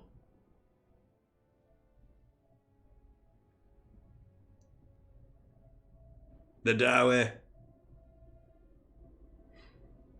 The Dawe. So we got Willamos here. So how it goes. So King picks 3. Go, go. Yeah, Arrow, now that I have you in chat, I really do like this new pick and ban system quite a bit. The pick 3, I think it's going to be nice. So tomorrow we have an ECL qualifier, actually, and we're going to be changing the pick and ban system to actually, for Game 3, have this pick and ban system that we use in King of the Hills. No, there was no stream sniping. We're just joking. All right. Hey, Will Ferris, thank you. Make this your stream birthday for the donation. Dude, you guys are out of control today. This is just wild. So, King is going Greenskins, Vampire Coast, and Norsca. Hey, Dewey, thank you for giving us great content and hard times. Hope you and your wife is doing great. We're doing really good. Yeah, play nice, King. Using his hacks. And how interested would you guys be? So it's a format I've been wanting to do in the channel for quite some time, but I haven't gotten around to it. Basically, what I wanted to do was so basically, I would grab players like, you know, competitive tournament players, and I would just play them in like best of fives or best of sevens on the channel. Would you guys be interested in seeing that? If you would, let me know. So basically, I could do it as a video or a live stream, but I think a video would be better. And I would just play the best of 7 live. I probably wouldn't give too much commentary. When I play in tournaments, I'm usually more focused. But let me know. Havik, hey Turin, happy birthday, and thanks for 3 great years of consistent Total War Warhammer content. Thank you, dude. It's not my birthday, but thank you. My birthday is July 12th. I will make sure to let you guys know. But thank you. I do appreciate it. So we have Willamos on the Empire, and it looks like King of the Dead on Norsca. Ooh, I like it.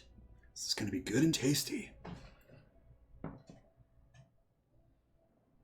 You guys would like that format? Yeah? Okay. Would you guys prefer it as like a stream or videos? I don't know. Well, you guys are all going to say stream because you're here on the stream, but I'll think about it.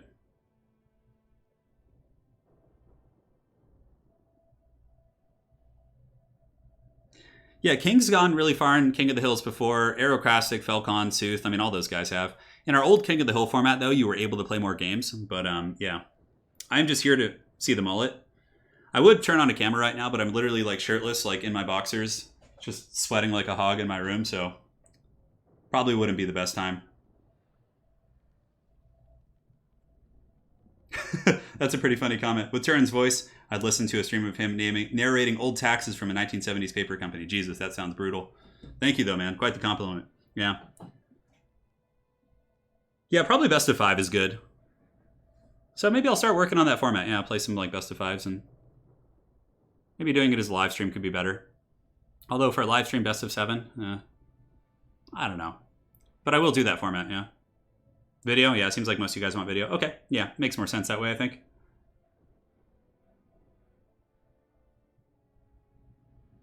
All the more reason to turn on the camera? No, dude, no.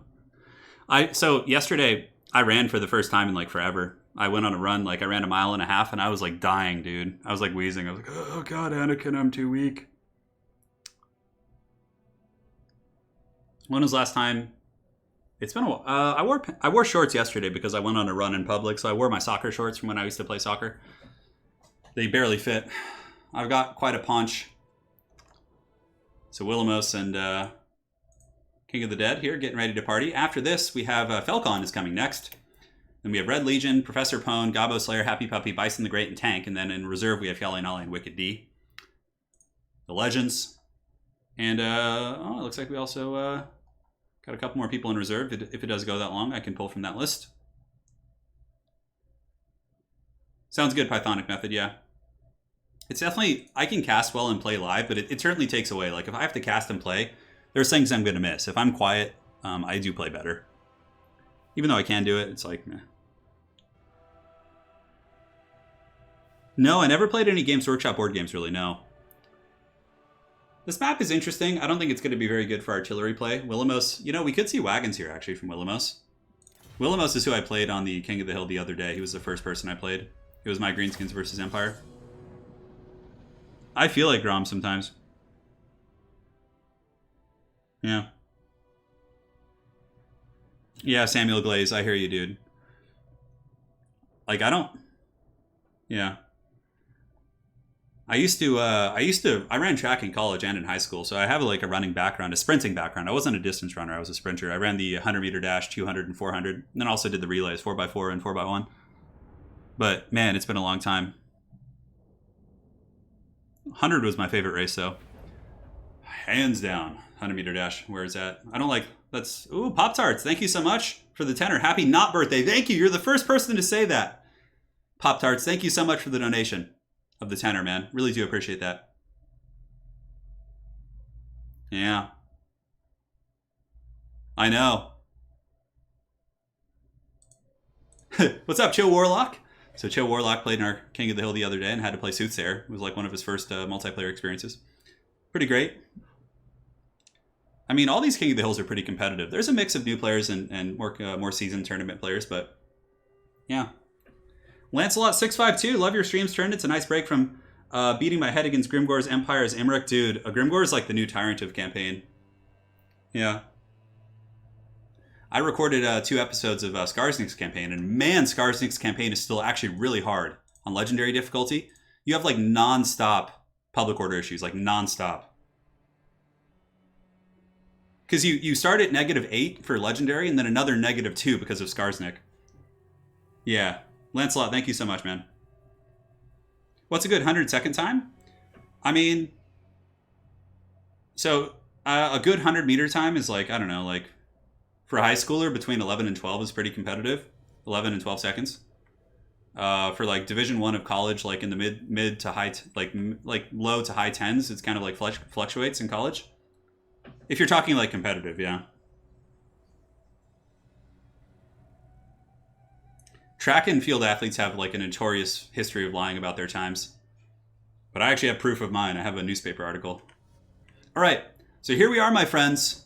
Let's go ahead and take a look at the glorious forces of Norsca. So for King of the Dead, he's got a Marauder Chieftain, a Skinwolf Werekin. I don't know what it is, but the Skinwolf Werekin has been making a bit of a comeback. So he does have that with some Condom Wolves. So Armored Skinwolves, Maws of Savagery, as well as some more Skinwolves here. Front line's going to be Marauders. Secondary line is going to be Marauder Horsemen. Some Hounds as well. Definitely a very King of the Dead-esque build. Now for Willamos, he's got Spearmen. Oh, are these Mortar Wagons? What is this? Guys, we got Mortar Wagons. Dual Mortar Wagons here from Willamos. We have Balthazar Gelt up in the sky. So, all right, guys. Willamos has won the hearts of the people. Gelt and double Mortar Wagon. If he wins this, he'll be a true legend. Empire, a Netcaster. Empire Knights, Netcaster. A couple Huntsmen as well. And some Empire Knights with a big flank of Huntsmen, actually. And in the back, he does have the Royal Outdwarf Griffite. So Balthazar Gelt getting in there a little bit crazy. He's got to be careful. Arcane Conduit and Staff of Valance. He actually can get some insane Winds of Magic with his items. I'm not really sure what he's trying to do here. The Marauder Horsemen are hunting him down, so he's got to get his Huntsmen. Maybe he's trying to bait those guys into range of his Huntsmen. Oh, he's going to net them. He's going to net these guys here. He should. A little bit slow in the draw there. That would have been a really good net for sure. My concern, though, is that King is going to overload with the Hounds, and he's not going to be able to protect all these Huntsmen. I mean, I guess he has Empire Knights plus the Griffites lurking in the shadows there. Man, the Huntsmen putting a huge hammering on those Marauder Horsemen there. That was definitely a nice start for the Empire. So the Mortar Wagons are actually doing some good damage here. You can see the basic Marauders up on the high ground are certainly taking a lot of work. Empire Knights charging up the hill, but I think they got to pull back for sure. Willamos definitely on point with his micro here, able to protect most of his forces, but it's only a matter of time before the Hounds and King's Infantry and the Skinwolves do get into combat. And those guys are going to be very, very tough to deal with. Very, very tough. So here they come. Hounds surging down the hill, going after the Empire Knights. Oh no, it looks like a slight lapse in micro. He leaves the Empire Knights to be charged, but at the very least, I mean, the Hounds are charging Armored Knights. It's not going to be that punishing. The Armored Knights will hold them for quite some time. Up here in the high ground, Marauders do get charged down by some Empire Knights. Huntsmen able to actually fish off and finish those Marauder Horsemen. Maybe now can collapse onto the Skinwolves. The Mortar Wagons are still shooting. Maybe he left the Empire Knights there on purpose to get the mortar fire? No, I don't think so. The Empire Knights are now broken. The Mortar Wagons still shooting into the infantry. Skinwolves are surging down from the high ground here, and Willamos does have Final Transmutation, so it looks like that's pretty much what he's going to be trying with Gelt Daddy. And the Huntsmen are shooting into the Condom Wolves and doing some okay damage. Royal Outdwarf Griffite's going to be surging up the hill, could perhaps intercept these guys, but now there's going to be some scary Marauders coming in to fight. And it looks like a Net of Amatok was actually cast here. So he has Gelt plus nets. That's a lot of Winds of Magic. He does lock them down, though, and the Mortar Wagons are still generating value. Yeah, but I don't know. It's going to be tough. Royal Outdwarf Griffites have engaged here. Is there any other support? Looks like the Huntsmen are shooting in, but now Marauders have made it. Horsemen are coming in on the Huntsmen and Skinwolves. It's going to be super hard to defend this Huntsman position. I think that's going to cost him the game, to be honest. Spearmen, of course, are holding. You know, they'll do their fight against Marauders. We'll eventually lose it, but should do okay. And the Royal Outdwarf Griffites, Spirit Leech, but able to really crump these guys down and push back the Marauders, do some great damage against the Condom Wolves, but yeah, with the Huntsman position being overwhelmed like this, I just don't see it going well. I think there was just too much to protect. Like 4 Huntsmen, 2 Mortar Wagons against an aggressive faction like Norsca. That's going to be far too much. That is going to be far too much. But nonetheless, Willamos winning the hearts and minds of the people, I think, with his glorious build. I mean, maybe he could still pull it back if he can salvage his Huntsmen. He does get some Empire Knights to clear out the Marauder Horsemen here. Royal Outdwarf Griffites fighting to the bitter end, but just overwhelmed by sheer numbers of Skinwolves. And it looks like a Foundor Transmutation did go down here, but like they're losing this side of the battlefield too. The Mortar Wagons, 15 kills, 33. I guess, you know, the Empire did win the frontline engagement with the Mortar Wagons. It's just a shame the Huntsmen aren't over here, like behind the spear lines. They might be able to get some support that way. Here we have the Empire Knights charging in once again. Marauder Horsemen still piling in, causing a lot of problems. Huntsmen are being forced back on many fronts. Balthazar Gelt even getting in combat. And yeah, that's going to be the beginning of the end. Gelt did land with some Empire Knights, and he's going to be torn apart by werewolves, which, you know, it's a very Warhammer thing. He has 50 armor and 38 melee defense. Maybe a big old final transmutation. No Plague of Rust being used. The Huntsmen are shooting. They're in guard mode, you know, unleashing some shots, but yeah, the Empire actually performed pretty well with the mortar wagons. It was able to stop the advance of the Marauders here, but I think King basically sent all of his resources over here to really crump this position. And that's pretty much going to be it. GG to Willamos. King of the Dead will take the lead as the King of the Hill. But now he has to face a true terror in the night in Felcon. So we'll see if he's able to get the win. Yes, yes. It was a cool build, you know. He played it pretty well considering. But there was just like 3 skin wolves, 3 hounds. Like, good luck protecting your huntsmen and wagons from that. Especially when Big Papa Wolfric's just like, what could even kill Wolfric in this army? The only thing that could kill Wolfric would be probably like the Griffites. Maybe. It was pretty cool though. Pretty cool indeed. And there we have it, my friends. Now Felcon, the Dark Terror in the Night, shall emerge from his throne of skulls to face King of the Dead. So Felcon, go ahead and join up if you're watching, buddy.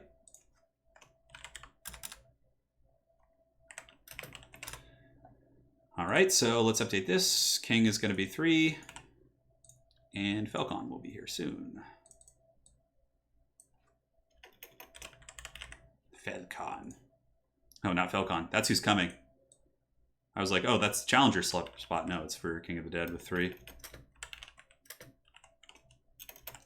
My hands just don't work like they used to, guys. I'm trying my best here.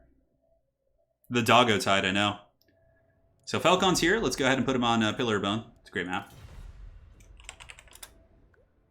So Willamo said he was expecting a Zerka rush with 4 horsemen. Sacred Band, Willamo says, good idea, not enough micro, I guess. Yeah, it's a super micro-intensive build. It could have won, perhaps, but I guess Huntsman can kill Wolfric. Yeah. We did see a dwarf game. It was pretty close. Hey, Willamos, it's okay, man. You won the hearts of the people. I mean, double Warder Wagon and Gelt. Come on, man. You hold your head up high, brother. You hold it up high. No shame there. Felcon says, all right, go choose your faction, undead scum. Oh, Felcon coming in with the shit talking. I love it. So Professor Pone needs to move up soon. Okay. Pone, is that the case? So we can, I mean, Pone is basically almost next. We can do that, it's fine. We can switch him in Red Legion, just back to if he needs to leave. Did you guys see Soothsayer in the last King of the Hill? Yeah, he went crazy. Absolutely. Sooth is quite the tyrant. So I'm curious how they're going to play this. Loser noob. King of the Dead says, shut it or I'll stream snipe you. Well, they can't stream snipe because the builds don't show unless I click on their faction, so. When wagons die, do they go to wagon heaven? Probably. I think that's a fair and balanced question here. Well, here we go. What are they going to pick? I would love to see Felcon and some High Elves.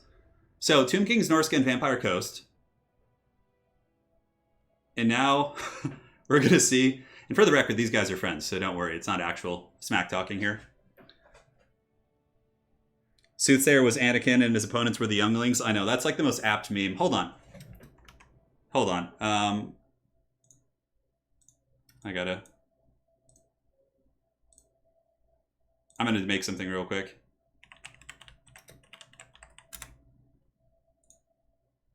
Yeah, it'll take me too much time to make it right now, but for the next King of the Hill stream, I'll make a new screen blocker that has Soothsayer as the Anakin, the younglings as like the players he played. Yeah. Oh, he's going High Elves. Oh, this is going to be exciting. So High Elves versus Norsca. How is Felcon going to win this?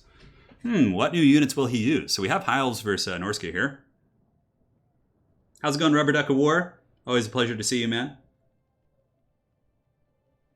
Always a pleasure. So yeah, we have Felcon playing here versus King. Is there any points in Warder Wagons? I don't know. I guess they're like harder to, like, you can relocate them. So if there's a matchup in which mortars are good and you're also worried about them being taken out by like hounds and stuff like that, maybe. Because they're like hard to kill. Yeah, I don't know. I don't really know, guys. Thank you guys all so much for your support today, by the way. It really does mean a lot.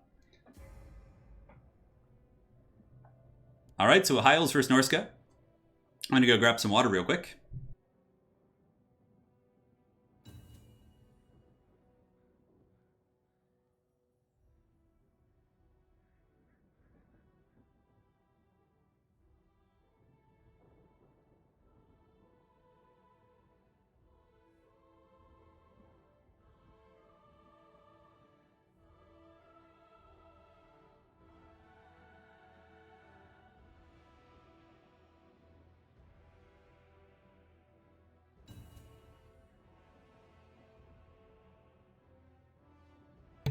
Yeah, Norsca's a pretty good faction for sure. All right, let's start this battle. Let's get this party started. Give us more Dowie. Yeah, mortar wagons are a very strange unit. They're very strange. I think we saw there was a really good game between Aerocrastic and my son Herbert Walker, where my son used 2 mortar wagons. He lost the game, of course, not of course, but it was a close game actually. The mortar wagons were actually pretty functional there. You saw in my Chaos game versus or my Empire vs. Chaos game earlier, they can kind of be used as like ghetto chariots to like run interference in the late game, so yeah. Alright, so the players are loading in. It's going to be High Elves versus the mighty Norskins. Yeah, and Falcon's coming for blood. He's like, he just brings a Lariel and a Star Dragon in the Fireborn. That's how you know he means business here. And check this out. So Falcon's entire front line is actually Silver and Guard. That's really cool. I mean, I guess they have charge defense against all and are very tanky, so I like this. Silver and Guard, Dragon Princes, Triple Reaver Archer, a Lariel, and a Star Dragon. Yeah, it's a classic competitive High Alpha mix there. Hey, thank you, Andrew Henderson, for becoming a member on the channel, man. Thank you, thank you. Much appreciated, and hopefully you enjoy the emojis. I need to update those, so I probably will do that soon. So for the Forces of King, he's got Marauders in the front line, which will bounce off the Silver and Guard. They're going to do like no damage to those Silver and Guard. Norscan Warhounds, Triple Famir. Oh man, this is awesome. So look at this, guys. The Famir Warriors do magic damage, and the Silver and Guard have pretty good magic resist. So not only are they going to have the charge defense against them potentially, but also the magic resist against Famir is super solid. And Silver and Guard with a nice niche here. Soul Crusher, Wolfric on a Chariot. He does have a Deathcaster with Buna and Spirit Leech. Buna's going to be super good against Fireborn. That's pretty much it. Yeah. That's pretty much it. So now King of the Dead fighting to hold on to his crown, clutching it very tightly. If King does win this, he'll continue on. And then if he loses, of course, then Falcon will take over the King of the Hill spot. Silver and Guard are really good, V-Claw. I 100% agree. When the DLC first came out, everybody, when we had early access, was kind of, shitting on them a little bit. But I had so much success with them. They're really good. Nice deployment by Falcon, too. I mean, he has the skirmish advantage, so he doesn't really need to take an open field fight. So he's going to go up in the trees here. Oh, that's so troll. So King's Famir and Mammoths are going to have a lot of trouble fighting here. Fireborn are hidden as well. Yep. Falcon's going for blood here, guys. Shaman Sorcerer. It's going to be an interesting battle. I honestly think it really comes down to Falcon's Dragon Micro. That's going to be the biggest deciding factor. If the Dragon gets caught in a stupid situation, then he could lose the game. But aside from that, I think the Silver and Guard will be really good against all this. They do have the Armor Sundering. Yeah, the Famir do. Mark Runyon, the Silver and Guard will handle Burning Skulls in the boat really well. Great in this matchup. Mark, I agree, brother. I agree, man. Thanks again for the donation. So here we go. They're saying they love one another. That's very touching. Soul Crusher, even though the Spearmen are tanky, the Soul Crusher can still crush them really hard. So it's not like this spear wall is indomitable, right? It can still be taken out. So what is Falcon going to be shooting with his Reavers? Just, I guess, forcing back the Hounds and getting battlefield control. Shooting a little bit here at some of the Marauders. I would imagine he'll probably shoot at the Famir, I guess. Maybe just clear out the Hounds if he can. Hard to say. The Lariel and the Dragon are flying overhead. Norsca has no anti-air, so pretty much the High Elves can do as they please here. Just, troll and skirmish and do all that. What's cool about the Reavers, too, is you can use them as a rear charge element. They're pretty good at kind of harassing in the back here. Ooh, big damage coming in. Not big, but some. Here on the Shaman Sorcerer. Though on the Chariot, he does seem to have, it looks like only 30 armor. Alan Jones are the best team in the world. I'm not sure what you're referring to, but thank you for the donation, brother. Appreciate it. And now he's shooting into the mighty Soul Crusher, trying to wear down that big old mammoth. Did a little bit of HP damage, but now comes the real test. King is probably just sitting there with a hard-on waiting to cast Fate of Yuna on these Fireborn, but I guess he doesn't know they're there yet, so... Perhaps Falcon could bait out Spirit Leeches and other things early, but yeah, the Reavers are actually doing some good sniping. Wolfric's taking damage, the Shaman Sorcerer, the Mammoth have all taken a little bit of damage. Is the Star Dragon going to jump in here? He might. He looks like he kind of wants to. It's like flying over that Shaman Sorcerer, but like, you got to be careful. And that's my problem. Whenever I have dragons, I always make like really risky plays, and you know, Star Dragon is like, if you lose that thing early, you're just going to lose your game straight up. Yeah. So here comes the mighty Star Dragon. The Norskins are just like eyeing the forest. They do have elements to bunker bust them. They have the Sea Fang, so they could go like right down the pipe here of the Silver and Guard as they attack the front line. They're going to have to eventually, otherwise Falcon's going to get so much value with this skirmish. So here comes the Icehorn Marauder, Silver and Guard waiting. And what's really cool about Silver and Guard is they do have the charge defense against all. So they're going to be able to take this charge incredibly well. Yeah, look at that cool cinematic with the spear wall holding. That's actually really badass, for sure. But the Soul Crusher comes in, and it's going to be taking some names for sure. The Fireborn lurking in the back. Don't really know how Falcon's going to use them, but it looks like he's going after the Soul Crusher. As a matter of fact, Alariel even getting in there, and the Dragon as well. I think he wants to get a breath attack like right down the pipe here.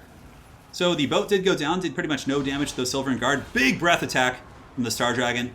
Does only about 300 or 400 damage, so not too much to write home about, but certainly not terrible. And now comes the mighty Star Dragon jumping here on the Marauders, looking to get some terror routes, and the Famir and other troops are pushing in, but man, those Silver and Guard are just holding so well. But they can hold all they want. If they, you know, the other elements in the Heilf army don't do the heavy lifting, then it won't matter. But the Star Dragon able to get some big damage on Wolfric on his chariot. You can see Wolfric is forced back. Falcon camping quite happily in his tree line here, but a Fate of Yuna, I believe, is active, or at least was. Maybe a Spirit Leech on this Fireborn. Looks like it was just a Spirit Leech based on what I saw. The Reavers here able to finish off the Norscan Warhounds and now have backfield control, so which means the Reavers can just slam into the back of these Marauders and really, really do some nasty damage. And so far, I mean, Alariel I don't think has used any big heals. She's still pretty happy in that respect. Falcon really playing on point right here. Oh no, and now the Fireborn have peeled around the flank and are going to be slamming in here. And this is pretty much game over for King, I think. The Marauders are all going to break here. These Famir are going to break. They're just going to get run down by the Fireborn, and then like Wolfric and the Mammoth. I don't know, the Star Dragon maneuvering is just so good so far. And look at the Silver and Guard, like being beaten on this whole game by like Famir and Marauders, just like holding like champs. A beautiful heal. And Star of Avalorn going to be healing up the Fireborn plus also the Star Dragon here.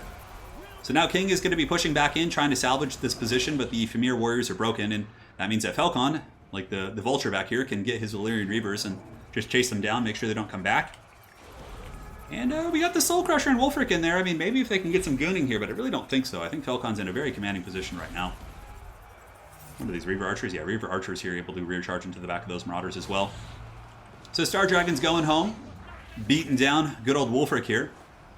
And it looks like Alariel and her bird is doing the job as well. Balance of power is still somewhat even, but based on the current state of the battle, I think it's very, very good for the High Elves here. Granted, how are the Fireborn doing? Maybe if the Fireborn got taken out. The Soul Crusher is still a very tough beast to take down, and you can see that the Star Dragon is starting to actually take some damage. Hunter of Champions used on Alariel from Wolfric. I think he kind of senses that Wolfric may die here, so he's just kind of using his abilities as he can. Okay, the Fireborn did get away. Still have 20 models. Oh man, and they're going to slam right into Wolfric. Lance is couched. That's going to be painful. Wolfric being pinned into the Star Dragon. Not where he wants to be.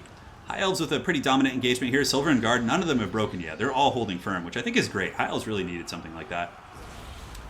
And Wolfric is going down for the count. He's terrified. He's wavering. The mighty Star Dragon of Avalorn going to be feasting on the soul of Wolfric. Soul Crusher's next. Star Dragon should be able to take out the Soul Crusher, no problem. The mightiest of dragons, especially when there's a great eagle character nearby. And all the Famir are going to be chased down. That's pretty much GG. Well played, Falcon, showing that High Elves certainly do have some teeth. I know a lot of people like to dump on High Elves, but I think they're more of a specialist faction. Like, it's not easy for a new player to pick up, but High Elves certainly have some builds that are pretty strong. Yeah. There you have it. That is that. And there goes the Norskins, sent back to the pits from whence they came. So Falcon is going to be taking over the King of the Hill spot, but King was able to achieve 3 wins. So if Falcon is not able to achieve 3 wins, then King will be our official King for today. So let's go ahead and update the scoreboard here. Very well played indeed. It's going to be Falcon. And let's go ahead and get the score updated. Very good. Silver and Guard were so good there. I mean, they had to hold. King says he stream sniped me. All right, so next up, we have Professor Pone. We did do a little bit of a switcheroo. If he's still here, let's find out. If he's not, then we can just move on. All right. These forest campers always thinking they're good. Some friendly banter back and forth. All right, so Plateau of the Dead. Kind of a cool map. We'll do Prague next. Very good. So we'll see if Pone Doggy's here. If he's not, then we can we'll grab Red Legion for our next player. I'm looking at my friends list to see if Pone is still here. He is, man. All right, so Pone versus Falcon, the match of the ages. I think to beat Falcon, Pone is going to have to go like super memey. He doesn't play as much as Falcon, that's for sure. So he's going to have to just like full on meme here and like surprise him. Hold on one sec, guys. Might be sneezing in just a moment.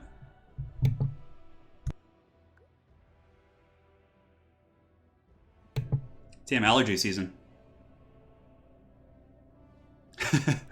Falcon says he feels so evil. Pick 3. Go, go. Let's get this party started. Let's get this party started. So King of the Dead in chat saying he saw Falcon looking at a screen when he was grabbing a Coca-Cola. Yeah. Man, those Silver and Guard were money, though. Chill Warlock says, Falcon, teach me the ways of the Sith so I can avenge my game against Soothsayer. Well, Falcon and Sooth have had some really good duels, for sure. I believe they played each other. Did they play each other last ever chosen? I think the grand finals was Yali Nolly versus Falcon. Careless Martellus. Yo, T-Dog. Made some Bretonnian beans, and now my lower end makes sound louder than a morning salvo at the Nuln Imperial Gunnery School. Is that normal? Yes, it is. And it's a rite of passage, as a matter of fact, Careless. Welcome to the Bretonnian Beans Club. Yeah. Yes, he did. Yeah, allergies are like the worst thing because there's just like no cure except for taking like antihistamines, which like sort of work. so Falcon picks High Elves, Dark Elves, and Wood Elves, and Pone bans High Elves and picks High Elves. So Pone's going to go High Elves against Falcon's Dark Elves, which I actually think is still kind of hard. I hope Pone goes for like the Lion King build and just brings like a million lions. Yeah. If King of the Dead used control groups, he would take over the planet. He would become the next president of the United States. It would just be too much, but thankfully for all our sakes, King doesn't use control groups, but still has really good micro nonetheless. Yeah. Yeah, buddy. Thank you guys for joining today. We're getting towards the not tail end, I suppose. I think we have a little bit more time. How many more players do we have left? Yeah, we got like 6 more players here, so yeah, a fair amount of games at the very least. Right now it's Pone, and then it's Red Legion after that. We'll see how this game goes. I think it's time for Spirit Essence of Chaos punishment. Once per stream, we have to go on that map. Cool. So Pone making his picks. I would imagine Pone's going to use like a Haggard Arcane Phoenix. He loves that kind of stuff. All right, so we have a donation coming in from Womit. Sorry, I missed that one during the game. He says, how do you feel about Emmerich's campaign? Needed a few tries on Legendary, but it's a real struggle. I haven't tried it yet, Womit, so I can't give you too much feedback on that, but I've heard it's very difficult. Especially, yeah, with like the Grimgore is like such a powerhouse. I'm actually playing Legendary Skarsnik right now. I recorded 2 episodes, which I'll be editing soon. And I think Skarsnik's campaign is still in the top like 5 of hardest campaigns. It's like brutal. Like Clan Angren is just so balls deep in your territories early on. It's with their ghostly characters. Yeah, but I heard Emmerich might deserve a spot on the hardest list. Yeah. Lady Turin makes the best Bretonnian beans, hands down. She brought Poland to America with the Bretonnian beans. Yes. So sorry I missed your donation, bud, but yeah, I haven't tried it yet. I think after maybe we do Skarsnik, maybe I'll do Emmerich too for my next campaign. If people say it's really difficult, I want the challenge, so. And the dragon hunting mechanic seems really fun too. Ah, that's some really delicious water, I must say. Some fine H2O. Straight from the Brita filter. All right, I'm going to do some stretches back here for a minute while the players load in. Oh, damn it. I almost fell over. Oh, yeah. Stretch those hands. Rahagas here. It's a good map. It's a good one. I think we need some maybe close quarters maps though. Like the Spirit Essence of Chaos. It forces people to bring like really weird builds, which is always fun. So High Elves versus Dark Elves here. For Krace, for the Lion King. Okay, Pone not doing exactly what I thought he would. Although it's a good build, from what I can tell. He's got a Flamespire Phoenix. He has, oh, Bird Teclis. We got Bird Teclis up in this hoe. So Bird Teclis plus the other dude might be able to swarm Lokir Felheart. I don't know. Lokir has Scourge Runners and Dark Rider support on the ground. It's got a couple Spearmen, some Silver Helms with shields, triple Reaver Archer. You got Rahagar's Pride and Phoenixes. Like, Pone's build, I think, is capable of winning, but it's super micro-intensive, so it's really going to come down to his micro. For Pone, or not for Pone, for Falcon, Repeater Crossbow is pretty much a standard, just super good against so many things. He's got Bleak Swords, 2 Scourge Runners, Sorceress of Shadows, and in the back, he's got Harvesters and Cold One Knight. So this build is very competitive with the exception of Lokir. Now, Lokir isn't terrible. You know, he's a big, powerful, regenerating lord, but when you compare him to other Dark Elf lords, he brings, like, far less to the table, but he's probably the only part of this build that I would say is not, like, super competitive. Aside from that, it's, like, really, really nasty Dark Elf build. So, yes, so we'll see what happens here. Bird Teclis coming in hot. Bird Teclis is super hard to kill. He, like, takes years to finish off. And Falcon really is the master of getting those good engagements, but the thing is, Pone does have Nets of Damage Hawk, so he can potentially net things down to get his charges if he wants to. Black Arc Landing, oh my god. No, I would not put the players through that. Unless we're doing like a stream that's specifically for like terrible maps and things like that, I probably wouldn't put them on such a map, but it's hard to say. So here comes the mighty Teclis, the Flamespire Phoenix cackling next to him. Unfortunately, I was really hoping for an Arcane Phoenix, but this'll do. At least it has its droppings. So Falcon pushing in. Ooh man, Pone, you better pull back those Silver Helms, dude, or else you're going to lose a ton of HP for free. In the meantime, Pone is pushing up with his own Reavers. And he was able to dodge that. Very nice. So Pone did dodge that shot. And Rahagar's Pride are now charging in. Oh, the Lions are feasting! Are they going to get the slow? He does pop it, but no, he just barely misses. That's unfortunate. It looks like he might have gotten it, but I guess it wasn't quite close enough.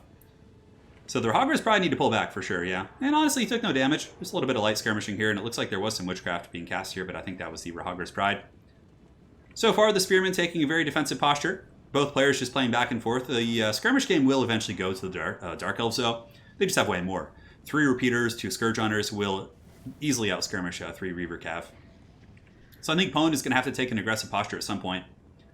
Flamespire Phoenix can fly in, start dropping some bombardments, you know, have a little bit of fun in that respect. Whoa, and he's sending in the Flamespire Phoenix against the Doomfire Warlocks. That's pretty ballsy for sure. And the Silver Helms are following up, so here comes the Silver Helm charge. Rahagar's Pride, oh, and he gets a net here, look at that.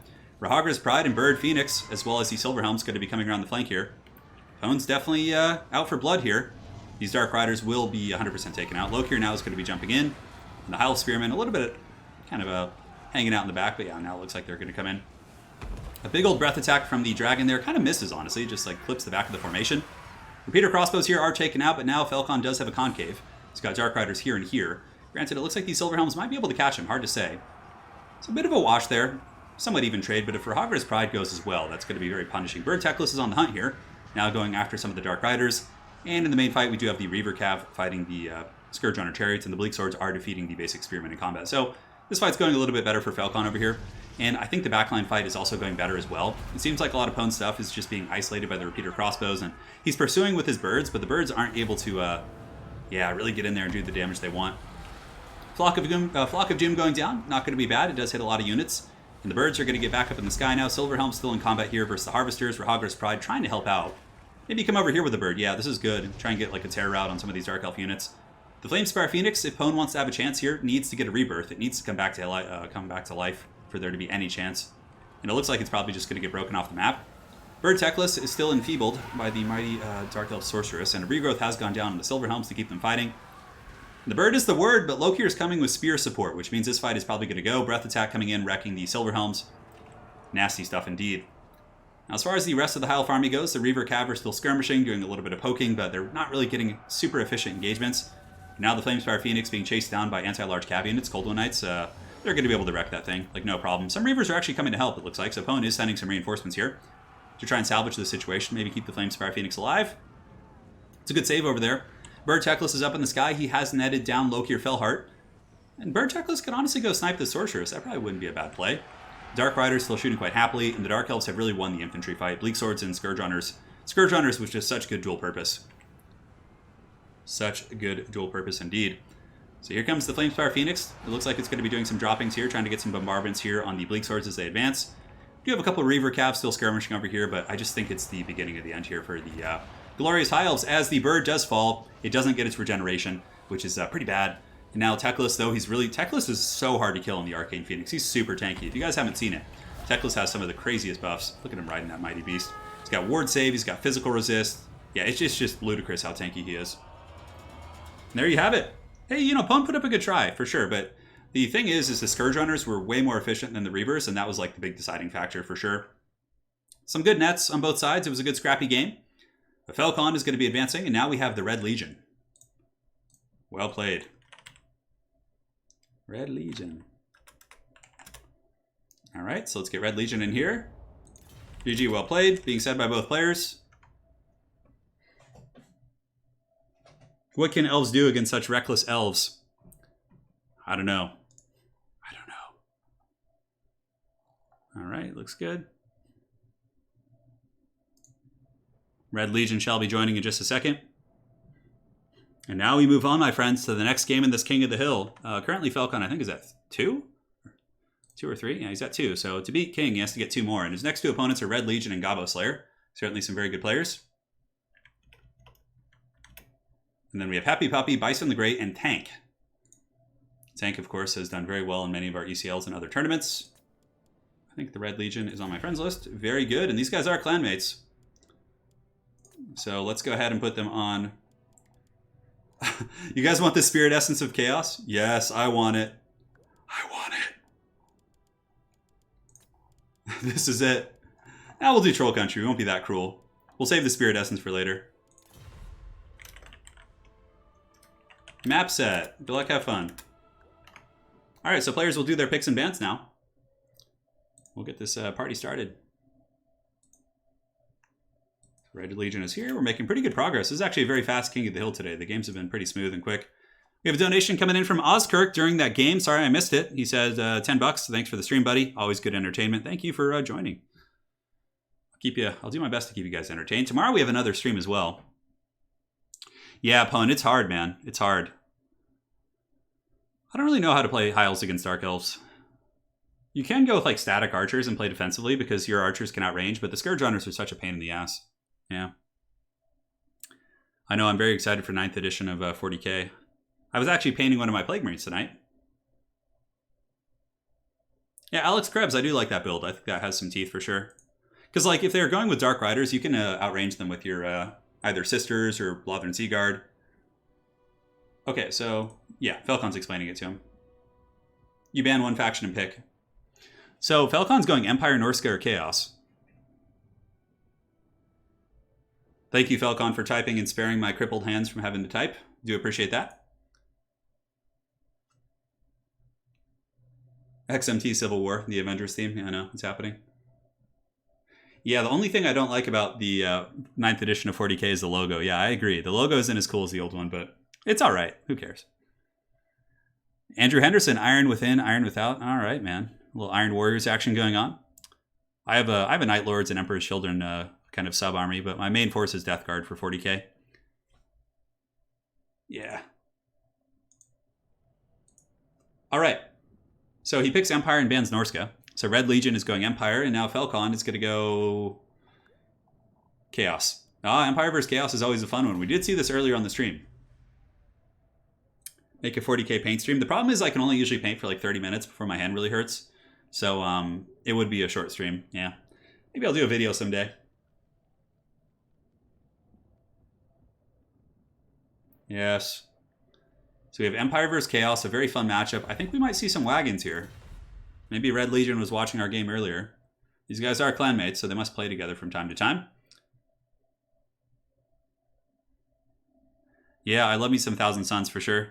I have a Thousand Suns Supreme Command. I have Araman, a Demon Prince of Tzeentch, a Terminator Sorcerer, and then I have some Scarab Occult Terminators as well for 1,000 Suns. But I just use them as like a support detachment. It's not my main army. Does 9th mean that more Primarchs are coming back? I would assume maybe at some point, yeah.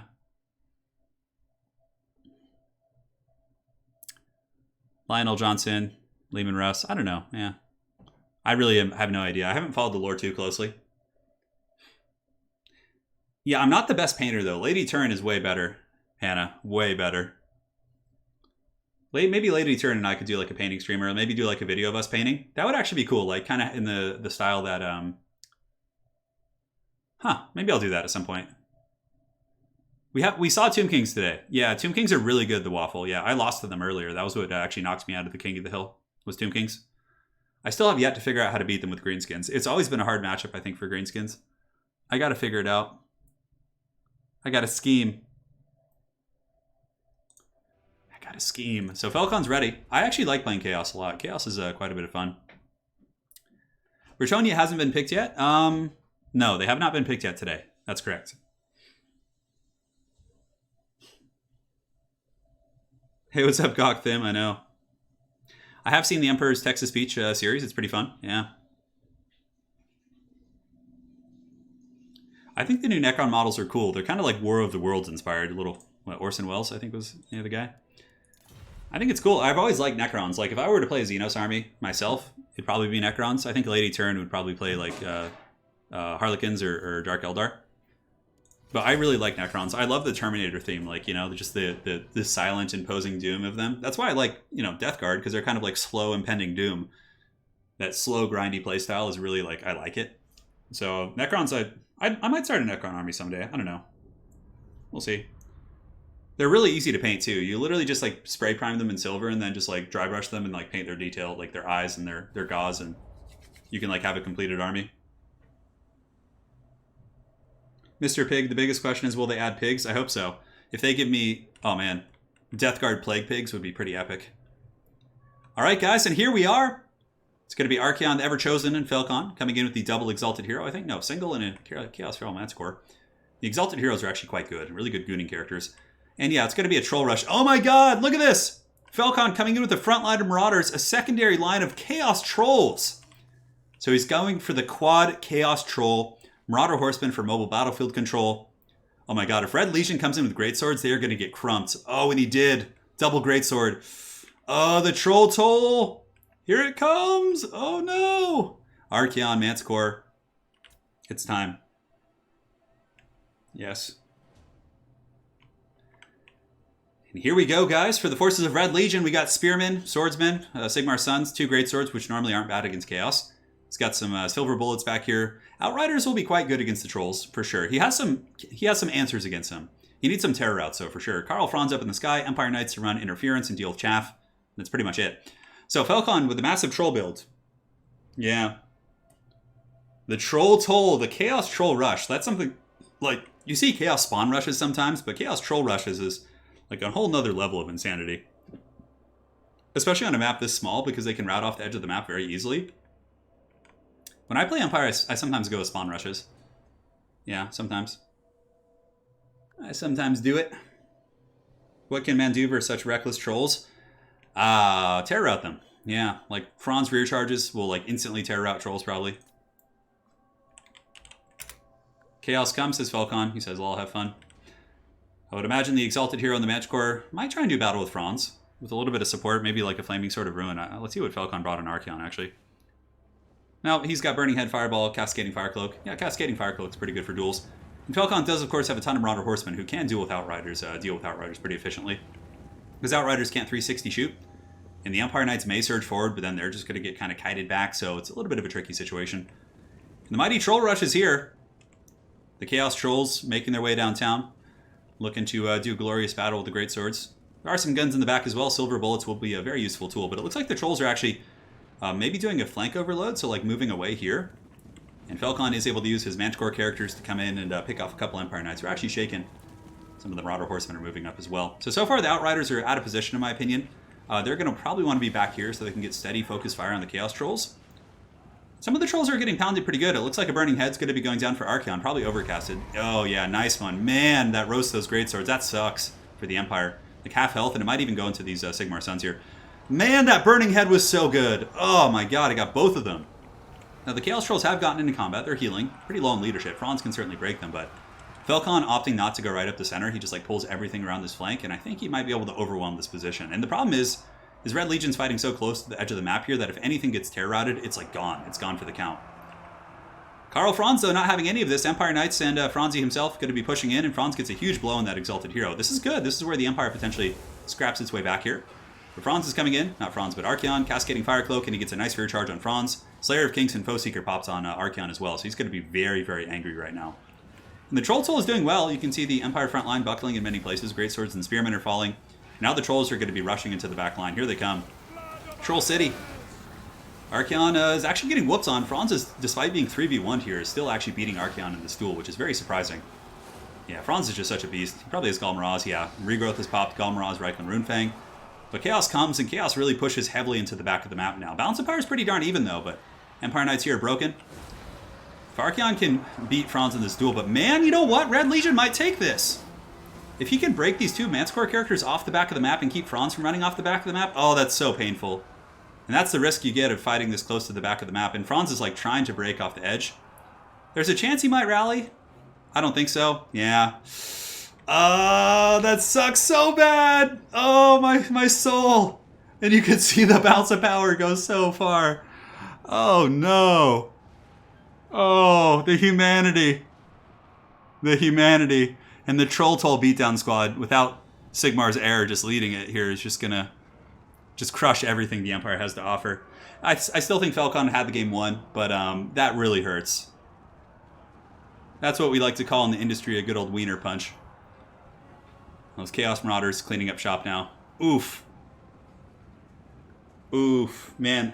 Archaon did... I mean, Franz beasted it, though. He did really well. But yeah, the thing is, like, all the trolls are still healthy, too. There's, like, trolls everywhere. Chaos Trolls, Chaos Trolls. All four of them are still here. I think, like, one of them took a little damage, but aside from that... He says, man, that sucks. Oh, man. Sigmar, preserve us. Yeah, the troll rush from Falcon was pretty glorious, I must admit. Alright, so next up on our list we have Happy Puppy. Another clanmate of his. Cool, so Falcon now has tied King of the Dead. All he needs is one more win, and he will be the King of the Hill. The Emperor did not protect there. No, he did not. Falcon with the sad face. Oh, man. All right, let's put him on a bigger map here. We'll do Vulture Ridge. Cool. GG. I loved it. Dude, you brought quad Chaos Trolls against Empire, dude. How can you not be a hero? That was pretty wild. All right, what do we got?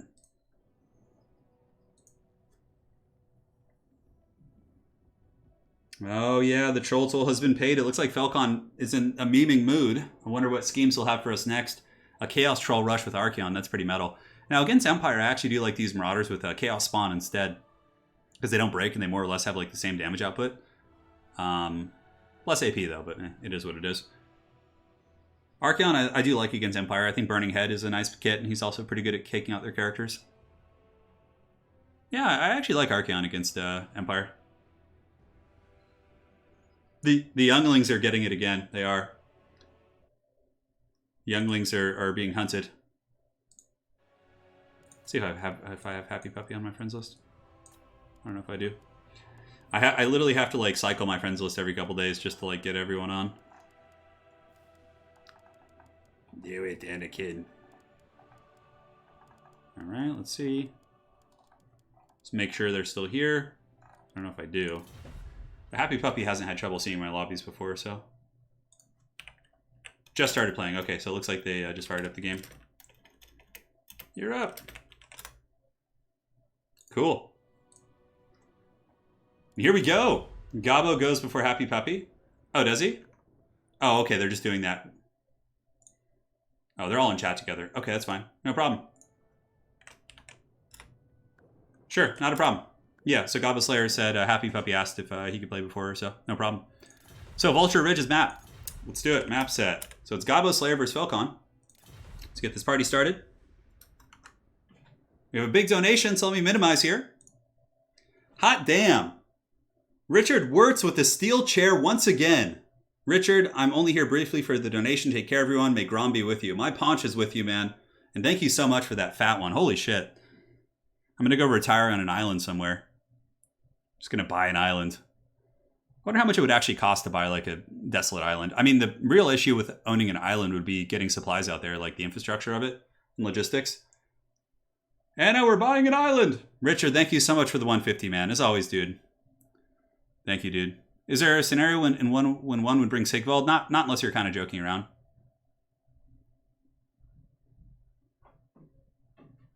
Richard Wirtz, man. Thank you so much. I did see it. Sorry, I was like focused on the commentary of the game.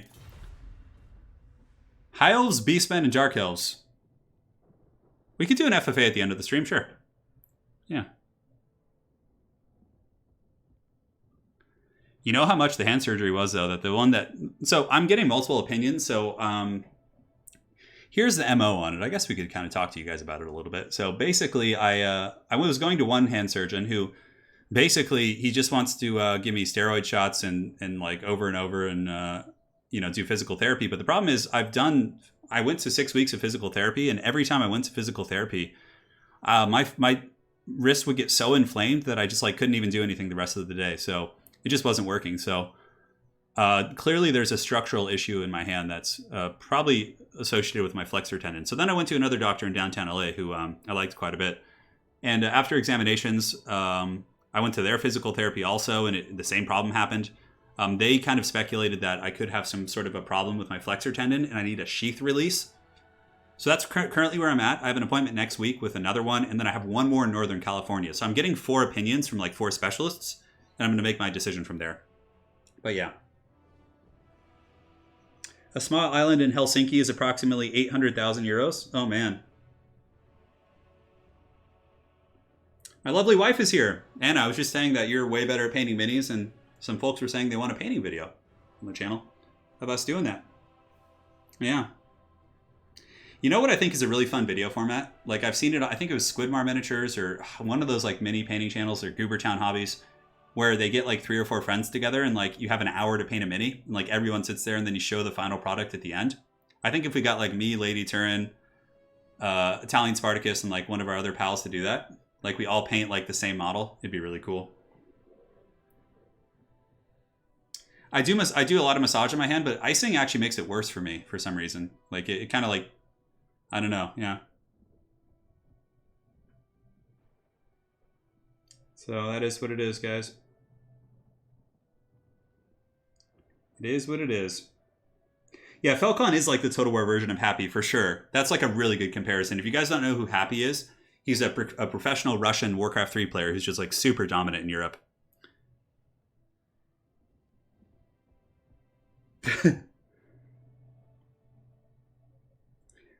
After my therapy in downtown LA, did you go by Chichen Itza near USC? No, I did not. Richie, don't worry, man. I'm gonna go strong. Even if I have to tape my hands together and just club the keyboard for commentary, I'll keep going strong into the good night. I will, Richie. I will, for sure.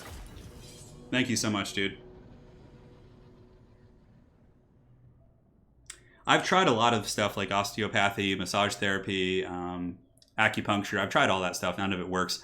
I legit am fairly certain that I injured it really bad in 2011, which is when it first started, and it just never healed properly, and I think there needs to be a surgical intervention. Because, like, nothing... I've tried everything, guys.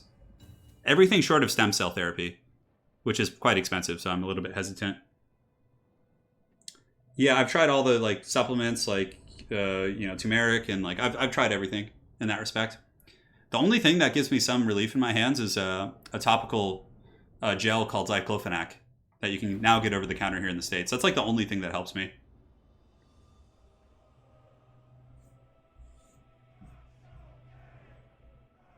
All right, guys. Now back to Total War.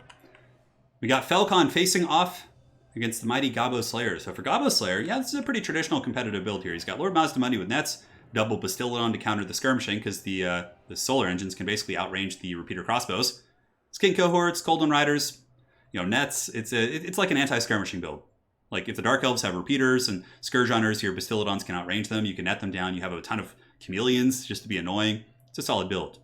Now for Falcon, we have a big old Loki up in the sky. Front line is going to be Dread Spears and Bleak Swords. We do have Coldon Knights, double Scourge Runner Chariot, Manticore Summoner, 3 of the Dark Riders, and then Slaanesha's Harvesters. It's like a classic competitive Dark Elf build. Again, with the exception being Lokir Felheart. Yes, John, I have. Yeah.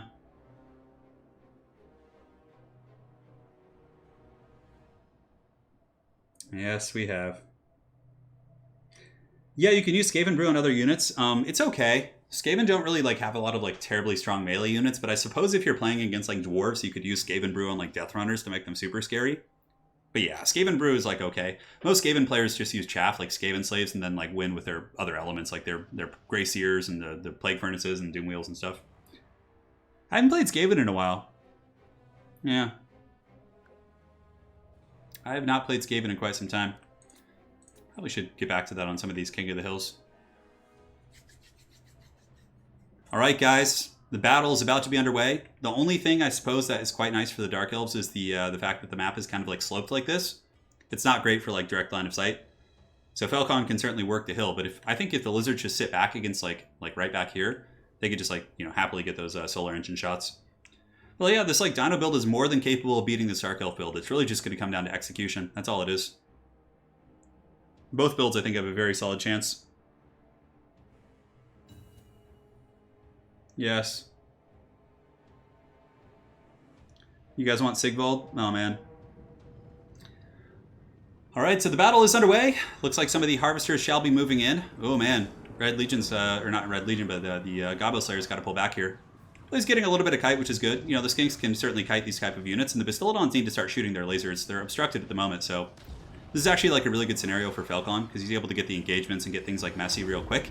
I think the Lizardmen needed to deploy further back to really optimize their kind of skirmishing elements, but it is what it is. So it looks like nets went down. I think there was a Slann net on the Slaanesha's Harvesters here, who are taking a little bit of damage. Scourge Hunters have now engaged. They're kind of stuck in sustained combat, and Falcon is charging in with his Cold Wind Knight, so getting really aggressive here. Flock of Doom as well from that Beastcaster. And the Laser Dinos are shooting at... What are they shooting at? I think they're going after the Harvesters and the Cav here. Countercharge coming in from the Gobbo Slayer, now moving up with his Cav and chasing Falcon's Cav, but Falcon does, of course, pull back. And this is the classic bait and switch. You pull back with your Dark Elf Cav and lure them into your Dark Riders. And, you know, in response, Gobbo Slayer needs to do the same thing, like pull back and get away from that repeater crossbow fire. Otherwise, bread shall be buttered. So here we have the Bastillodons shooting up in the sky. Looks like they're actually going after Lokir, which I don't know if I agree with that. Ruination of Cities is going to be going down from Mazda Money right here. I think Ruination of Cities is bugged. I've seen this in a couple replays. It seems to go the same direction every time, which actually could be used to your advantage if you're actually really, you know, paying it. If you know which way it's going to go. Yeah, I don't know. Seems like it's bugged. Nonetheless, Bastillodon in combat with the Scourge Hunter Chariots. The Dark Elves are kind of crumping the front line a little bit, but still, the Lizards do have a lot of Cold One Cav who are collapsing in and protecting Mazda Money, but the repeater crossbows are now free firing into like armored targets, which is certainly quite painful. I think the Bastillodons need to start just wailing on those guys. Yeah, Scourge Hunters are flanking. It seems like the balance of power is, I don't know, it's pretty even at this point, actually. But of course, Lokir Felheart is going to be a much better combatant than Mazda Mundi, so if Lokir can like force his pit fight versus Mazda Mundi, that could be quite scary.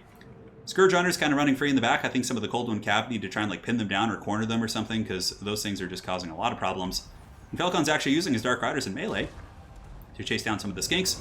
Mazda Mundi getting a little bit of healing from Apotheosis, but so far it's looking like this is going to be a match that's pretty Dark Elf favored, as there wasn't a long enough skirmishing phase. Gobbo Slayer needed to be further back to really just get more engagements and just get more poke before the main fighting started. He deployed really close to that hill, which blocked his line of sight and also minimized the skirmishing phase, which is where he was strong. Falcon certainly had a more aggressive force with the repeater crossbows at close range and Lokir Felheart on a dragon. And balance of power is starting to reflect that. You can see here that the Dark Elves are pulling ahead in the balance. The Bastillodon with the solar engine has been chased down here. And he's going to be down for the count. Yeah, Bastillodon's out of here. They haven't really contributed much, like, you know, you guys are correct. But again, that's largely because of the deployment. Had he been further back, he could have gotten so much more value on those guys. Like, he could have just hounded those repeater crossbows and used his Skinks to skirmish. And then if something chases the Skinks, the solar engines can cover them. But yeah, it didn't work out like that. Lokir Felheart's going to be going in. Murderous Prowess is now active, and that's going to be giving a lot of good stuff here to the Dark Elves. Leadership, Vigor, melee attack, charge bonus, AP damage, just all sorts of nastiness. Lokir is looking to feast on some Toad. Engaging here versus the Cold One Spear Riders, the Mighty Dragon, able to immediately take out like 3 or 4 models from those units. And the Bastillodon is back, but Falcon is going to rotate out. Of course, a very, very player with very good awareness. He's going to rotate out here and make sure that bad boy does not get in there. So here we have Mazda Mundi, the Lord of all Toads, being pounded by Scourge Hunter Chariots, and that's going to be GG. Very well played. Velkon putting on a clinic for sure. The younglings being slain. The younglings being slain. All right. So let's go ahead and get Velkon up here. So he's the current king of the hill. So King of the Dead has been slain. Added to the collection of younglings. He actually is a youngling too. There we have it. All right, so next up we have Happy Puppy, Bison the Great, and then Tank to close it out. GG. GG, well played indeed. And really that just came down to deployment, I think. That's all. That was a big factor there. Put him on the Ashen Hall. Let's do the Swamp of Terror. That should be a fun one.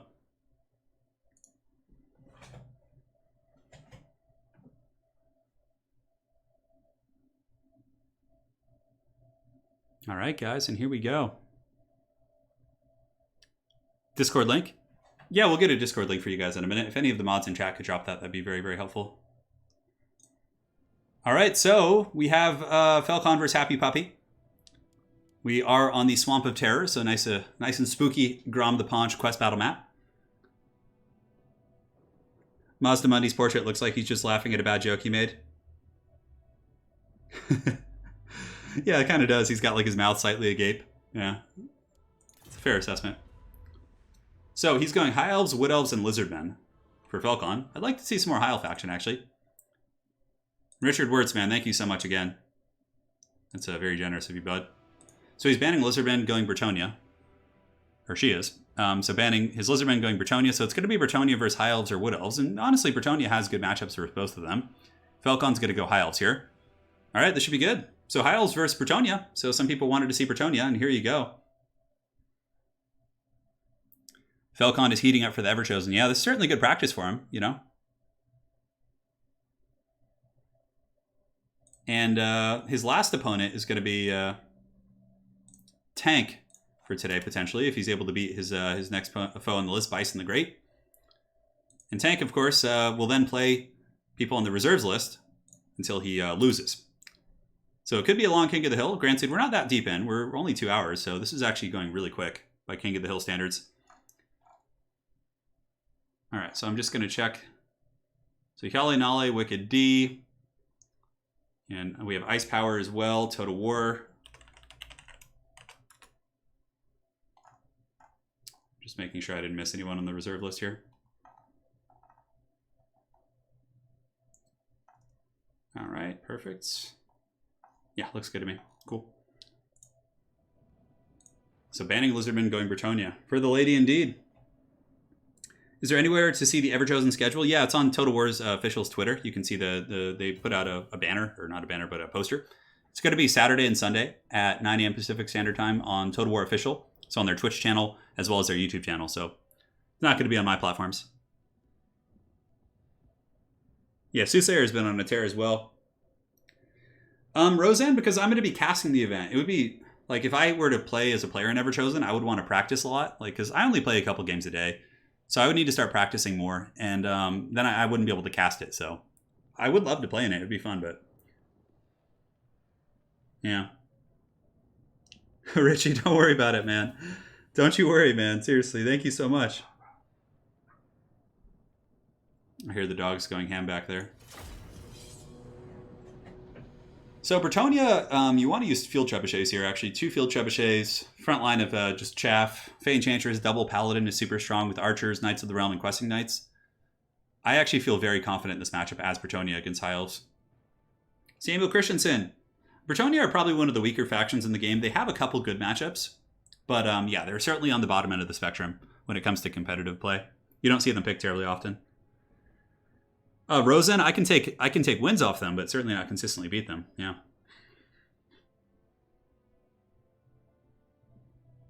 Who are the casters? It's going to be casted by me and Italian Spartacus, or Italian Spartacus and I should say. We're going to be doing remote casting though, so it's going to be different. He'll be calling in to we'll be in like a Discord chat. Yeah. So it's not going to have the same like production quality as like previous Everchosens.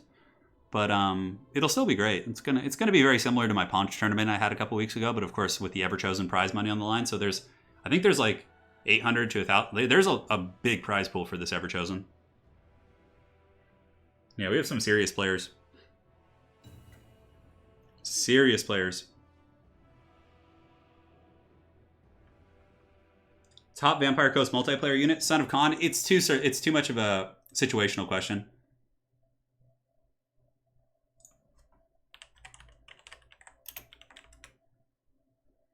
All right, so we're loading in. Here we go. Ever-Chosen Invitationals this Saturday. I'll be doing a video on my channel, probably on Thursday or Friday, announcing like the players and the details and everything. So you guys will be able to get all the info you need. Yeah. Oh, yeah, I mean, my hair is long enough for a mullet. I'm trying to find a haircut right now. It's been very challenging. Because, like, all the hair salons are closed. So, I'm having to, like, fish around and see if I can find someone to cut my hair for me. Worst case scenario, though, we'll just do it here at home and hope for the best.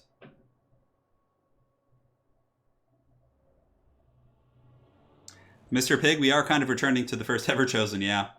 Except it's even more haggard because Spartacus and I can't be in the, like, same space, really, so... It's like extra janky. All right, guys. So for Falcon's army, he's got Alariel the Radiant and an Arcane Phoenix. Oh, yeah. Talk to me. That's good. Lothern Sea Guard, Silverin Guard, as well as Fireborn. And that's pretty much it. Yeah, cool army there. Arcane Phoenix and Alariel. Certainly going to be quite slippery. Now for Happy Puppy. It's got a Paladin, Fey Enchantress, Peasant Mobs, Spearmen at Arms, Battle Pilgrims, Peasant Archers, and a fair amount of Cav. Going to be Knights of the Realm and Grail Knights and Companions. So yeah, instead of using Trebuchets, a more aggressive Cav build, it looks like. And my concern is that, like, with the Trebuchets, you can really pound the Archer line for the High Elves and do some good damage against, like, Silverin Guard and things like that. I really like to play, yeah, force them to come to you with Bretonnia and then countercharge them, like counterpunching with Bretonnia. We'll see. Yeah, Zarka, man. I'm sure Lady Turin could handle the mullet. Yeah. Yeah, Flying Taco has performed very well against Soothsayer in the past couple big tournaments. He beat Soothsayer in my ECL Grand Finals last season and also in our Paunch tournament. They're both in the Ever-Chosen, Soothsayer and Flying Taco, so they've both been performing super well in tournaments, getting to the finals quite regularly of community tournaments.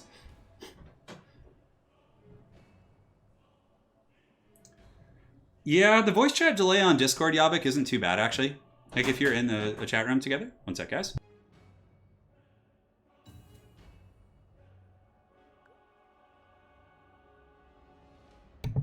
Alright, guys, I'm back. And here we go. The fate of Middle-earth to be decided by the mighty Arcane Phoenix. Royal Hippogriff Knights? I don't know. I probably... Knights of the Realm and, like, Bretonnian Archers will be too cost-effective against them.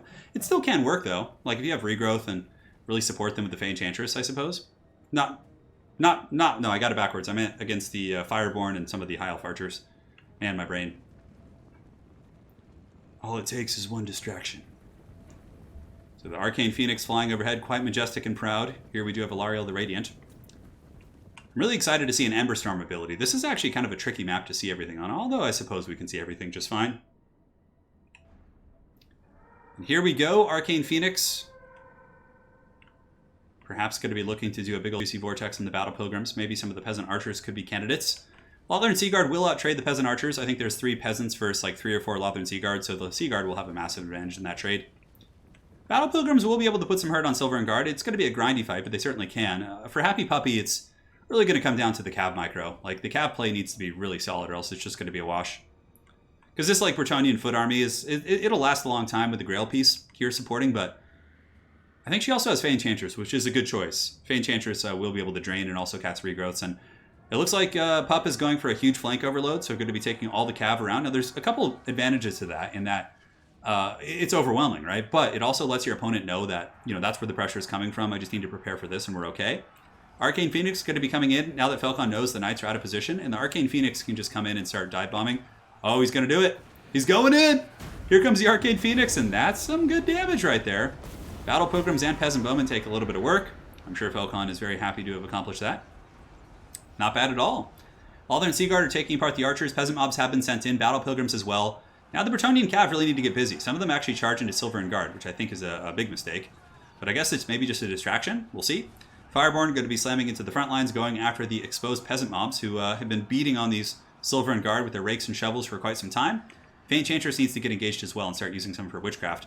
Yeah, Happy Puppy with some play mistakes here. Leaving the Knights of the Realm in combat, trying to get the Knights of the Realm through the supporting Silver and Guard is going to be very, very messy. And I think this is going to be, it's going to be a tough one for the pup. Like, this engagement here is not optimal at all. There's spear support, there's 2 monsters. Yeah, the Fireborn are going to be able to peel back and just wreck you. And now the Fireborn are going to go for the Grail Knights. The Grail Knights, of course, will be coming back in here to try and help out. But this is a losing fight here for Bretonnia, like, honestly. A valiant effort for sure. Faint Chantress is draining down the Silver and Guard a little bit. But the front line is being won by the High Elves. Archer game's being won by the High Elves. And the Bretonnian Cav probably should have played it a little bit tighter. Like, stayed with the front line of the formation. So here and then, like, rotate up and around. Yeah. So I don't know what Bretonnia can do at this point. Their forces are all going to be routed and chased down. Knights of the Realm.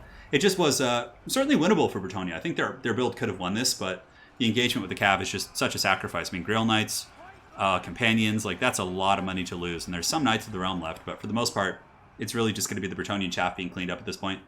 We have some Battle Pilgrims and Archers coming back from rallying here, but I don't think it's going to be enough. Yeah, the Cav pressure in the back. And that's the thing. Flank overloads, you really got to make sure you have the elements to break through the spears. Sometimes with flank overloads like that, you want to have like a wind blast to crush the spears before you charge to really try and get through. But in this case, now we have Teclis plus Ilario the Radiant. Not Teclis, excuse me. Arcane Phoenix plus Ilario going after the Paladin here. And that's going to be army losses pretty soon. Faint Chantress is speed up as well. And there you have it, guys. That is going to be a game for Falcon, the Dark Lord, once again. Going after the younglings. Anakin himself. But Obi-Wan approaches. Tank of Clan VM, here to challenge Falcon for a strap. Yeah, the cabin to the spears was rough. I mean, but, you know, it's mostly spears. That's why I like a couple of field trebs, to force the High Elves to have to pressure you, because then your cav can get the better engagements. And here you have the Battle Pilgrims taking a lot of saturating fires. They do push in. It should be army losses pretty soon. The Bretonnian Cav are doing an okay job against the Fireborn, considering the circumstances, but there's just simply not enough of them left. And the Battle Pilgrims are down. Army losses. The High Elves with another victory. Yes. There you have it, my friends. Falcon would definitely stomp most people. Yeah, that's cool. I like his build. Silver and Guard, Fireborn, pretty metal stuff. Falcon now up to whopping Fiber. And now we have the last... No, not the last challenger. Let's see if Bison is here.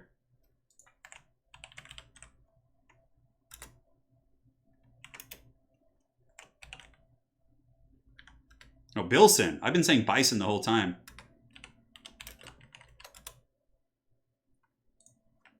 Sorry, you're Bilson. You're not Bison. I'm so sorry. And then we have Tank approaching next. Oh, Tank's already here. So we could do Tank first, I guess, since he's already here. It's fine. After Tank. So here comes Obi-Wan. Tank has played against Falcon many times at the finales of tournaments, or at least in semifinals and whatnot. And now we have Tank of Clan VM playing against his Russian counterpart here, Falcon. Well, they're both Russian. And let's pick a good map. The Moon Dial, yes. Not the Agam Shard. Tower Foeth is a good one.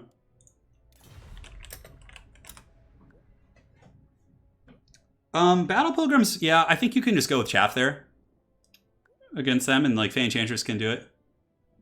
Happy Puppy says farewell to chat.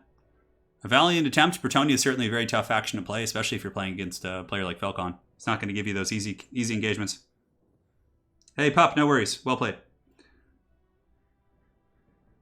Tank is a mighty foe indeed. It looks like he's rejoining real quick.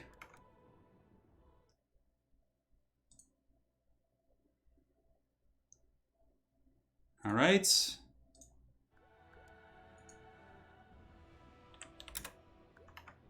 Let me go ahead and tag him.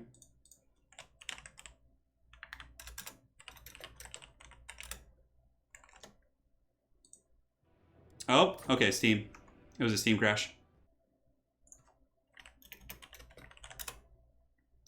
All right, so it looks like Steam may have crashed.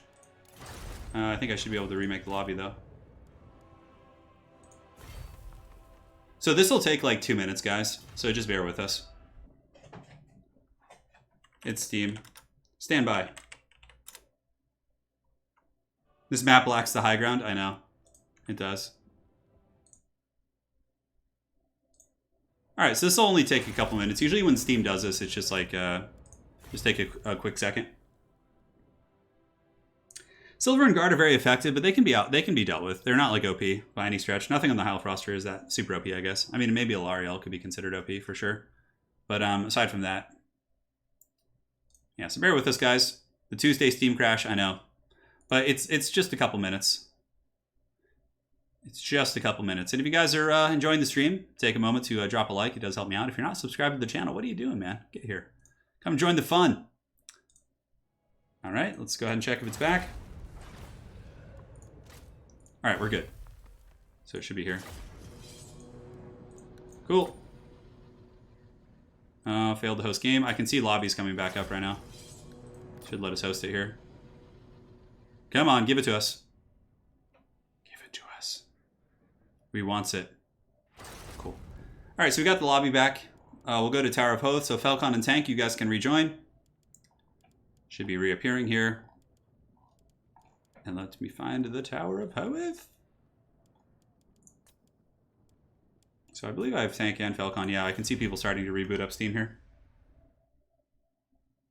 What's the plan today? Well, we're going to finish the King of the Hill. We might do an FFA at the end. We're not sure. Yeah, Samurai. The casters forever chosen are myself and Italian Spartacus. It's just going to be us two. Yes. Yep, I see people coming back online. Why is Alariel good in a multiplayer? Yeah, her healing is just super good. So she has a pretty good kit of spells. She has Earthblood, she has Tempest, which is super good.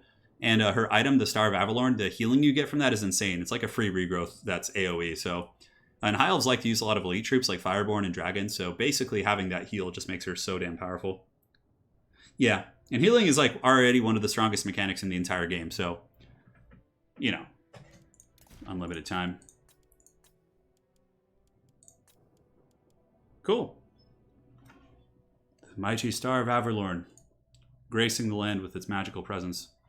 Are there any cases in which you would pick normal House Spearman? Yeah, just from a cost perspective, if you're trying to like squeeze in a couple units. And Silver and Guard aren't like good in every matchup. So, it's alive! It's back. At Falcon. At Tank. See if they're appearing. Okay, I see a lot of people on my friends list now. It's alive! There's Tank. I see him back online. And then Falcon. I'm sure he will appear shortly. Sure, King, we can get you in the FFA, man. No problem. Oh. You guys have no idea what great schemes I have. So Tank is back. Falcon's coming for his scrap. Hey, take care, Deacon. Thanks for joining today. The Pensa Reliquae build? No, I haven't. That's probably terrible, though. Does it actually win games? Has it won games? I'd be quite surprised.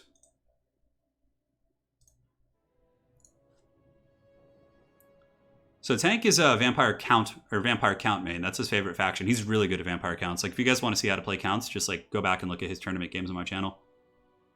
I would imagine Falcon has a good matchups here, though, because like High Elves could be very strong against Vampire Counts. Granted, Tank could ban them. Like, Tempest is really good at shutting down their Air Force.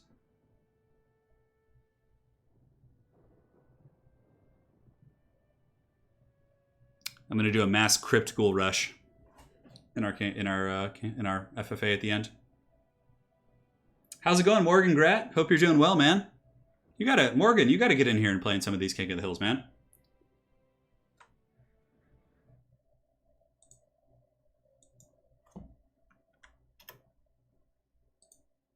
All right, Falcon should be here soon. Let's see if he's reappeared. There he is, Falcon. He's on my friends list though, so he should see the games anyways.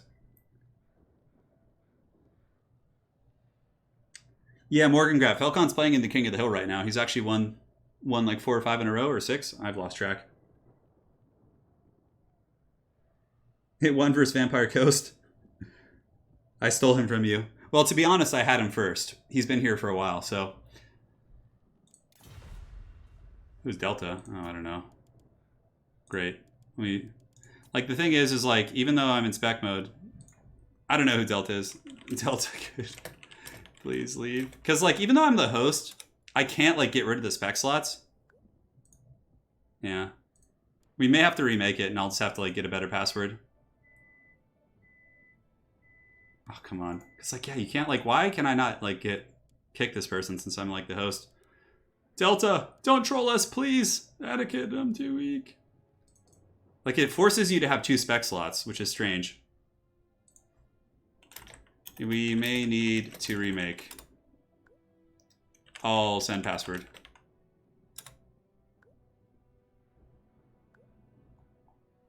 Yeah, because I don't think this person's going to leave. They're just trolling us. That's unfortunate.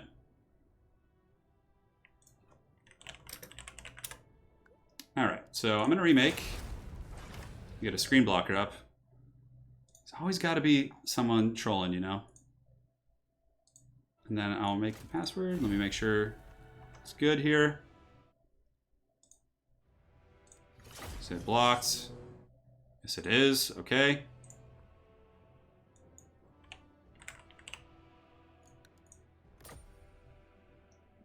All right. So let me go ahead and message them. And we got Tank.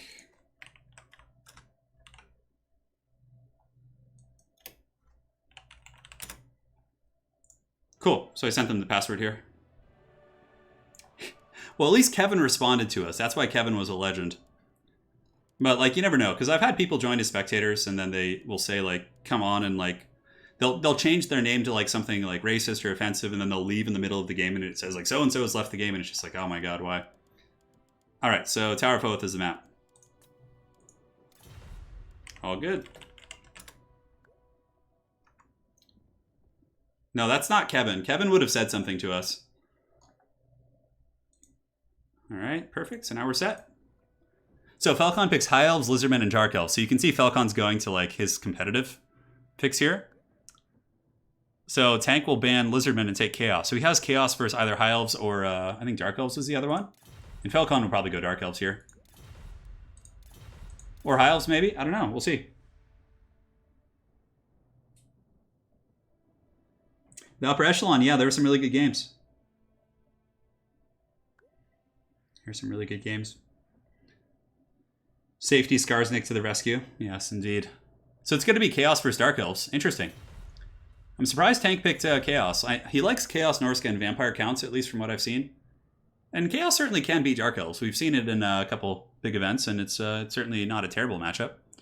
I wonder how Tank will play it. I mean, Falcon's going to come in with, like, 2 Scourge Runners, Repeater Crossbows, a drag, like Malekith probably, and just, like, you know, play traditional Dark Elf. Well, Falcon had 1 meme game. Turin, what is the best way to practice Warhammer skills?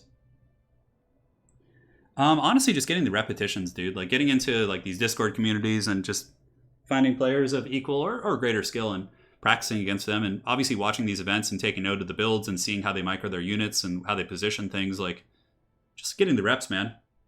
I mean, there's guides out there. Like, there's some YouTubers who make guides, but really, for me, I can't learn from such things. I have to, like, get the functional practice. It's kind of like how at, like, you know, some colleges have, like, theory versus application, like practical application. Like, the theory wouldn't work for me. Like, it has to be the practical application. Like, I could take a college class on, like, how to do accounting, but, like, I wouldn't, like, truly grasp it unless I actually got in and, like, was, like, struggling in accounting, like, and, you know, doing it myself and trying to figure it out and researching along the way. So yeah, I think just getting reps in, practice, watching battles, you know, taking notes, things like that. I mean, you know, mental notes. Yeah. The guides are good for, like, the very basics, for sure. Yeah. Who's your top 5 favorite characters? Oh, I didn't know, Thentox. That's a tough question. That'd be a really tough question for me, bud. There's so many cool characters in Warhammer. Franz. Karl Franz is one of my favorite characters. He's so cool. Yeah, he's a badass for sure. So players are getting their armies ready. I smell like an absolute hot dog right now. Like, I literally smell like a hot dog. Yeah, definitely watching those 2 guys is going to be quite useful for you, bud. I smell like a nasty hot dog you would just get. Oh, man. Even with the deodorant, there's no survival here, guys. Clicking really fast does come in handy. Yeah, there's certain things that, you know, can't be learned, right? But I don't know.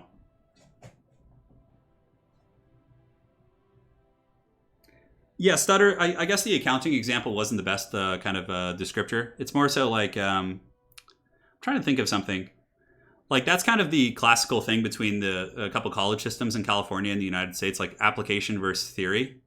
Like, and which one do you put more emphasis on? I think you would always put more into application. Like you learn so much by getting in trial by fire. Yeah. I am Prince and Emperor. Yeah, Karl Franz is badass. I actually have Karl Franz's tabletop model. It's really freaking cool. Like, a lot of the Warhammer Fantasy models are like really haggard and outdated, but Franz is like, his is badass. He's like on Deathclaw with, like, with Galmaraz like up in the air. Super gangster.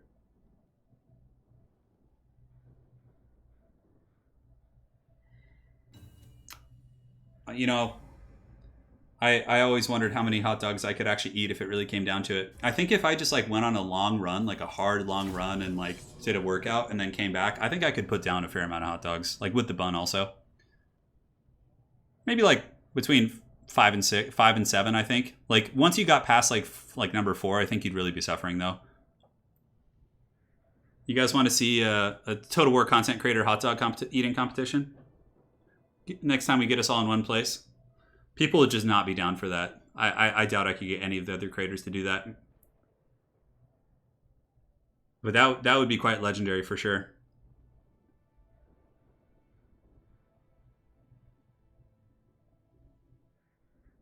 Yeah.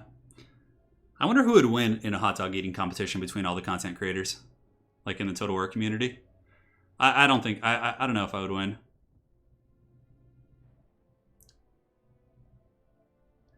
Yeah, Franz is really good. And honestly, you know, the Empire State Troopers, like if you flip them over and look at the bases they came on, like most of my State Troopers say like late 1990s, which is pretty cool, but they look cool still. They're not like terrible looking for an old model.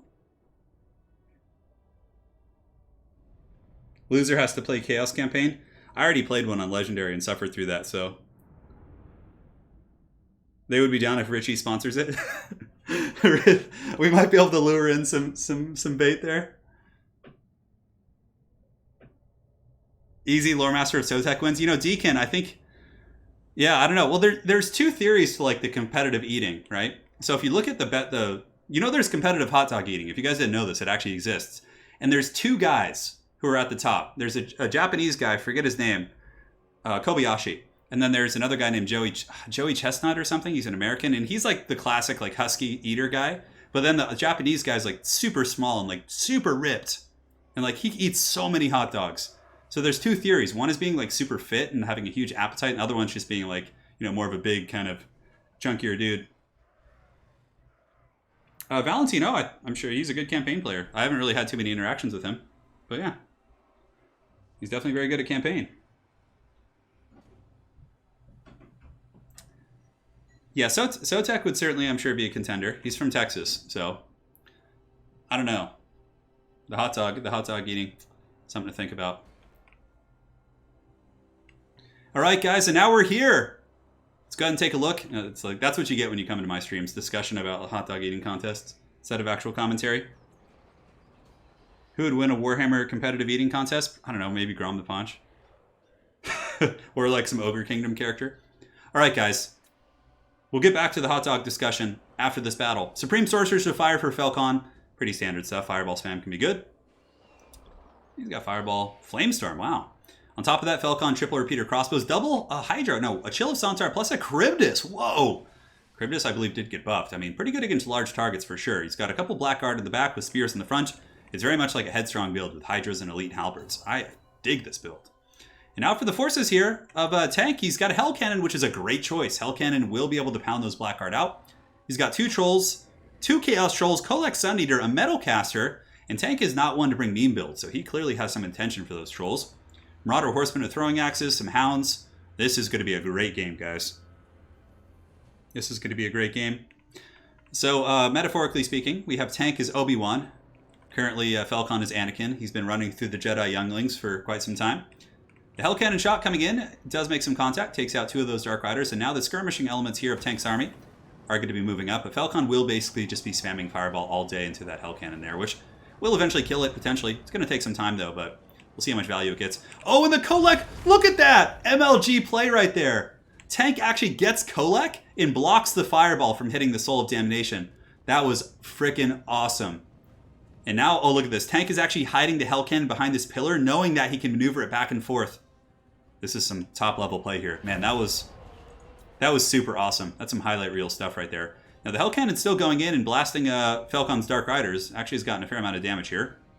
Some of the Hounds of Tank are going to be pushing out. And it seems like the Soul of Damnation is really paying for itself so far. Still blasting into the forces of Falcon here. Man, that was awesome. Oh, man, I feel a sneeze coming on. No! No! Don't do it. And now we have the Hydras moving up as well. So the Hydra and the Charybdis. Maybe going to get some breath attacks into some of these Chaos Forces. And you can see here the Supreme Sorceress of Fire has dove down here, trying to potentially run some interference, maybe get those Hounds off. Man, that was top tier play for sure. And if you guys haven't seen Tank play, Tank has performed very well in many tournaments. He's a really, really good player as well. So we're certainly in for quite a treat here. Hell Cannon blasting into the Dark Riders. A nice breath attack from the Chill of Sontar. He's able to take about 15% HP off those Marauder Horsemen. Now the Charybdis looks like it wants to get in here. It's got to be careful though. Charybdis doesn't regenerate, so any damage it takes is certainly permanent. The Hell Cannon is doing pretty good on ammo. It seems like the Soul of Damnation has quite a load to potentially blow on the faces of these Dark Elves. I gotta like stop saying things like that if I'm going to be doing Everchosen this weekend. Man, alright. Soul of Damnation. Hell Cannon. Shooting in. Going to be blasting after the Dark Riders with the Peter Crossbows right here. And get some decent contact. Yeah, some Dark Riders are beaten up here. Chaos doing very well in the skirmishing phase here of this game. Falcon trying to get the Supreme Sorceress in position to get a Fireball, but oh my god, his Tank. I hope he casts Fireball again so we can see another juke. Here it comes, the Soul shooting downtown. And now, look at this, what is this? The Chaos Trolls are being sent to fight the Hydra. That is a ballsy engagement for the Trolls. Because this thing regenerates. I feel like those Trolls probably want to run back. They're going to be taking some huge damage, and I don't think it's worth it here. Granted, perhaps it's a big trap. I mean, knowing the Trolls regenerate and will just route off and probably heal up. Yeah, the Trolls get forced back here. Take some heavy damage from the Repeater Crossbows as well. Charybdis is being worn down, and Kolek is nearby. Oh, man. Oh, no. This is not good for Falcon. You can see here that the Supreme Sorceress of Fire is being hunted. Oh, God. Kolek with Star Crusher. He's going to be crushing. Opal Amulet is popped. A lot of focus fire coming in from the Repeater Crossbows and the Chill of Sontar as well, but man, Kolek with Star Crusher hits like an absolute truck. It looks like he's a little bit obstructed by some of his own units. The Hydra's in here now. Okay, so Falcon able to get out of there. Man, that looks like it was going to be just like a quick game right there. But now, yeah, you got to get Kolek out of here. He's taking a lot of damage for sure. But, you know, he got some decent damage on the Sorceress, so I suppose it's not the worst situation in the world. Now, the Chaos Trolls going to be sent forward. Hell Cannon has switched onto the Black Guard back here. Kolek has fallen back. And it looks like a Fireball's going in after Kolek here, but he might be able to juke it. Nope, looks like it hits him, but doesn't do too much damage against armor, so he should be okay. The Hell Cannon's still shooting away quite happily. The Black Guard being pounded down really, really bad. And now we have Chaos Warriors with Great Opens engaging in the front. The Chaos Trolls, I'm not really sure what they're doing out there. Getting a little bit hog wild. I know he has another group of Trolls over here, some more Marauders, some basic troops here, but that's pretty much it. The Dark Elf Force certainly taking a lot of damage. Yeah, Chill of Sontar getting worn down, Charybdis getting worn down as well. The Hell Cannon shooting in, and the Trolls are certainly laying a beating here. I'm surprised they're not breaking, but they will break as soon as a Terror Route comes in. Trolls have really bad leadership. Oh, and the Chill of Sontar gets a huge heal. That is so frustrating, for sure. When you invest all these resources in going after the Chill of Sontar and it just heals through all your DPS.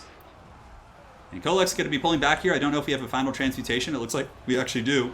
And it was used here on the Supreme Sorceress. Currently, Balance of Power is actually a little bit Chaos favored, as Tank is getting some really good damage here with the Marauder Horsemen.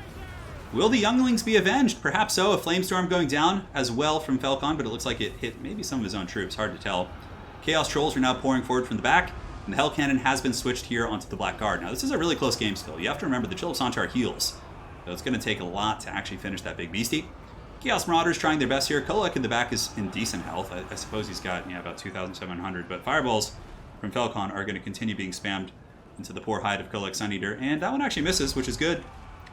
Man, a really, really close game here. But now Chaos is being forced back. A lot of the Trolls and supporting elements are being routed. Kolek will do some big damage against Chill of Sontar, but Sontar does have the Cascading Fire Cloak, but getting very, very close to breaking. Chaos Marauders are now pushing up the flank. Might be able to potentially shut down these Dark Riders temporarily, and the Chaos Trolls should be able to womp on the Bleak Swords. But man, another heal from the Chill of Sontar. Just devastating healing coming in. Now, this is a blob fight. If Tank has saved the Winds of Magic on his Chaos Sorcerer and gets a final transmutation, I simply think the game may be over here. So Chill of Sontar is very close to dying. Kolek, he must break it here. But now the Cryptus is coming as well. But does Tank actually have something that he can chase the Chill of Sontar with? Because this has happened so many times in my games. But it looks like Kolek might be putting this game on his back and carrying the Chaos Trolls here, and the Hell Cannon's still shooting. Plenty of ammo as well. Yeah, and the Chill of Sontar is broken, but I don't know if there's any follow-up. If the Cryptus loses here as well, that could be something. And the Marauders have actually engaged in melee combat. Oh, and the Hound flank coming in as well. So Tank is able to get the Chaos Warhounds in flank in here. Nice stuff. Now we have the Chaos Warriors with Great Weapons pouring into this Dark Elf position, but Kolek is almost down. 321 HP. The Cryptus was actually able to get him, that big old fish-faced monster. Certainly quite nasty. Now, Chaos is still in a winning position as far as the balance of power is concerned. The Supreme Sorcerer certainly isn't like a hard carry character, and there still seems to be pretty good ammunition on the Marauder Horseman, but I don't know. Falcon might be able to pull this game back as all the Chaos Trolls start to break. There's Halberd support in here as well. Oh my god. I think Falcon might be able to pull this back. The Chill of Sontar, look how much it's healed, guys. It now has 2,000 HP. Yeah, and suddenly Tank is losing this game. Wow, that is insane. The Chaos Trolls are being forced back as well. And here we have Chaos Marauders being hunted down. I honestly think that the Dark Elves just turned that game around. I can't believe that. The freaking Charybdis just went ham there. And of course, whenever your backbone is Trolls, you're going to be in a little bit of a tough situation. I would imagine he might have enough for a final transmutation at this point. And that's the thing, if you can't finish off the Chill of Sontar, it always comes back. And just healed up and ready to go. Yeah, and Chaos is being forced back. Its Hell Cannon is about to be compromised. Hell Cannon did great, 108 kills against good troops. Oh my god, I can't believe it. I can't believe Falcon brought that game back. That really looked like it was going to be a Troll Toll victory. But the Repeater Crossbow staying there and getting that fire into Kolek, I suppose, was a big factor as well. Tank is trying to scrap. I mean, maybe. I don't think so with the Hell Cannon breaking. The Marauder Horsemen have a little bit of ammo left. And a lot of the monsters are very low. We have some Trolls back here. Maybe if the Trolls and the caster here can bring down this freaking Charybdis. I don't think so. The Charybdis went in there, so Obi-Wan has actually been dispatched, but it looks like he was about to avenge the Younglings, but yeah, that was a really good game, though. Super evenly matched, those two players. And yeah, Tank almost won it. That's crazy. It's over, Anakin. I have the Shaggoth. Honestly, I love Tank's army. I don't know about the Trolls, though. Maybe that was the weak link in his army. Like, what if he had had something like more impactful, like some better infantry, like some more great weapons or something? I don't know. I'm trying to think. The Trolls, I suppose, were the weak link. GG. Yeah, the Hydra was just nasty. Just nasty, nasty stuff. All right, so we have one more game here. So we have the Bison. Bilson. Sorry, Bilson. Can you see lobby? Hydra always gets procs of about 500. Well, he did rout the Hydra, but it wasn't enough. All right, so potentially the last game here. Falcon wins it. It's over. One more player. Yeah, the Hydra healing was good. All right, so Bilson is going to see if he can see the lobby. Falcon on an absolute tear. I got to probably update his scoreboard here. So him and Soothsayer showing some chops here. I can't believe he won that game, though. Man, I really thought Tank had that. He was ahead on the bounce of power. Kolek was able to get the good trades.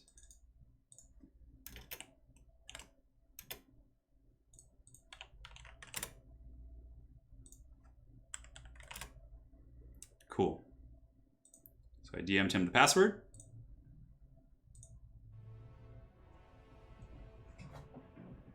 Yeah, so Aerocrastic saying Hydras are guaranteed their healing proc is just once per minute.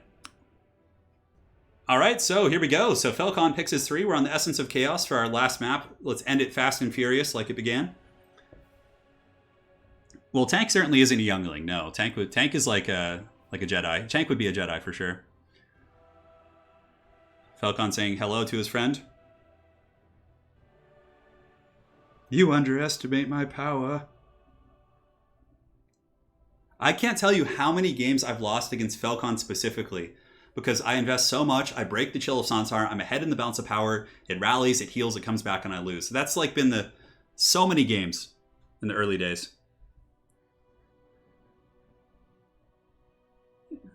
Yeah, Tank is a Jedi Master for sure. So Falc 3. Go, go. So I'm sure Bilson knows. So we got Lizardmen, Norsca. He says it's his first game like this? Oh, man. Okay, we may have a youngling here. Falcon says good, Anakin, good. Oh no. Maybe it's his first King of the Hill? So Bilson, a lot of new people have joined Discord, which is great. And this may be a brutal trial by fire, but what better way to learn? If one of the mods in chat could drop a Discord link, that'd be much appreciated. But if nobody's here, then I will drop it before the stream is over. So,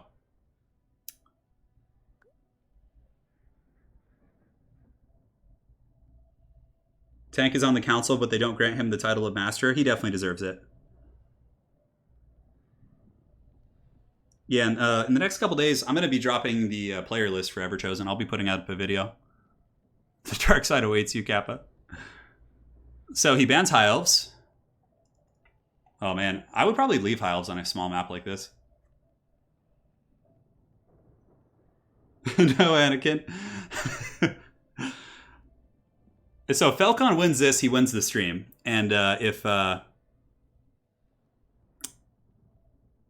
he wins this, he wins the stream. But if Bilson wins and is able to slay the Sith Lord, then he will play in reserves.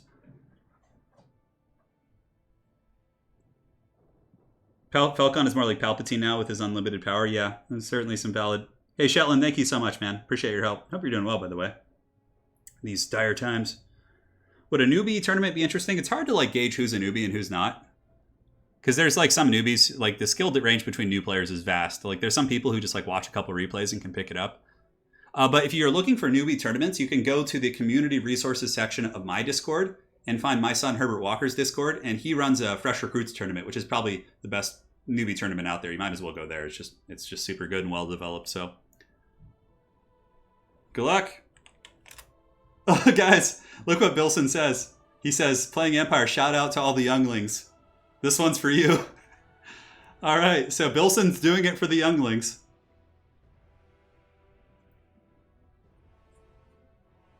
Yeah, if Bilson wins this, he just automatically wins the stream. I think maybe. Maybe so, considering the youngling status.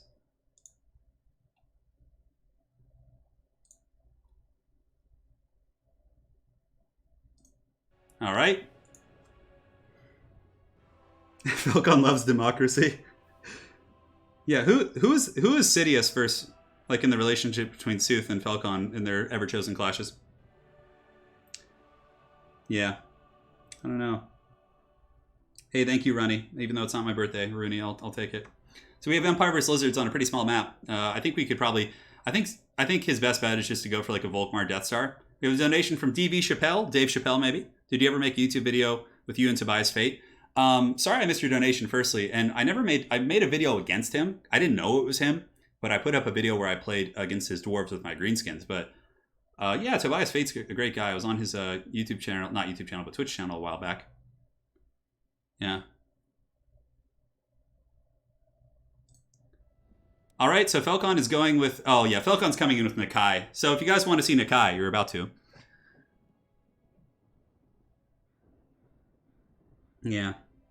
Sheldon says maybe it's Onyage in Surprise. I don't know. I can actually check his Steam profile to see if he has an alias. Well, it looks like it's not Onyage. It looks like he's from the UK. All right, Bilson, for the younglings! Sooth is Yoda. Yeah, Sooth would definitely be Yoda. Like, Yoda's kind of like Aslan, right? Like, Sooth is definitely Sidious and Falcon is Vader. I like that too, though. Sooth is Darth Plagueis the Wise. Oh my god. The prequel memes are just so rich. I don't know why. Like, they're just so good. Alright, so we're on a super grindy map here. I figure, you know, as the stream gets late, it's good to get these battles moving, so... Falcon will partially meme. He's going to have like an Arc of Sotek. He'll probably have Croxagors. Oh man, cannons on this small of a map is going to be hard to defend. Alright, so for Bilson the Great, the mighty youngling, or the defender of the younglings, he's like a Jedi who found Anakin before he got to the younglings. We'll see if he can stop him. He's got Karl Franz. He's got a Manticore Summoner, front line of State Troopers, secondary line of Handgunners, with the Royal Altorf Griffites, and it looks like Hammer of the Witches, and a Hellstorm. Oh, the Sunmaker! It can hold, but the Croxagor Smash will get through there pretty quick, probably. So for Falcon, he's got Skink Cohorts in the front, triple Croxagor, double Skink, a regular Bastillodon, Heaven's Caster to wreck State Troop lines with Wind Blast, Manticore Summoner, and Nakai the Wanderer as well. So, oh, is it Quad Kroxigor? Oh, it is, but one of them is actually going to be the Sacred Boys. Oh, yeah. It's time. Who is Jar Jar Binks? I don't know who would be Jar Jar. It's kind of like, I would hate to be assigned someone to the Jar Jar role if we had to, like, have a chart. Yeah. What do you guys think the best multiplayer map is? Alturf Outskirts would be my vote. It's, like, well-balanced. It has, like, good terrain, good open field. It's, like, viable for multiple styles of play. Yeah, we haven't actually had it on stream today, but I think Alturf Outskirts is one of the best maps. Now, as far as its deployment goes, his deployment looks pretty good. He's, like, spacing out his troops and has, like, good zones of control. But, yeah, those Croc scores are going to be tough. I don't know if he has enough. The cannons, of course, can wreck Croxies, and so can Franz, but that's a lot to deal with. And, yeah, Falcon's going for a pretty nasty push here with Nakai the Wanderer as well. There's a lot of spanking paddles here, yeah. And some power fists, although they won't be suffering from the -1 to hit that they do in 40k. They definitely crump, and you know what? Sacred Kroxigors actually can put a bit of a hurting on Empire Knights and things like that. They have, like, really good general AP. Pickled Buddha, always a blast to watch Falcon run a clinic, I know. King of the Dead is our Jar Jar. Hadri's coming in with the stinger. So King of the Dead, apparently you've been deemed Jar Jar Binks. Yeah, and apparently there was conspiracies that Jar Jar was a Sith Lord the entire time. I've seen some ridiculous YouTube videos talking about that. I love the Sunmaker here. I mean, I guess shooting the red-crested skinks could be okay. Yeah. Oh. So we'll see if the younglings can be avenged by Karl Franz. He does have his good items, I would imagine. Yeah, he does. Oh, yeah, it seems like, you know, seems like this guy has played some multiplayer before. Good luck and have fun. You're going to need it, he says. And then he said, gulp. So the Kroxigor Smash is coming in. This is the classic Falcon playstyle. He's going to Wind Blast down these swordsmen and then just blitz through this whole position. That's 100% what he's going to do. The cannons are shooting in, going after the Kroxigors here. It looks like handgun are shooting as well. It's a lot to micro. And the Hellstorm Rocket Battery actually doing some decent damage here. Look at that. Actually hurt the Kroxigors pretty good too. But here comes the Wind Blast. You guys will see this swordsman position is going to just fold like paper. Oh man, brutal stuff. And it's like, yeah, if you're going to use a Sunmaker and a cannon, like this isn't the map to do it, that's for sure. So now the front line has been engaged on Kroxigors through smashing swordsmen. Karl Franz is getting his engagement orders now, but the swordsmen here are getting Shrek pretty good. But spearmen are pulling up to intercept, but the Kroxigors have pretty good mass. Franz going in.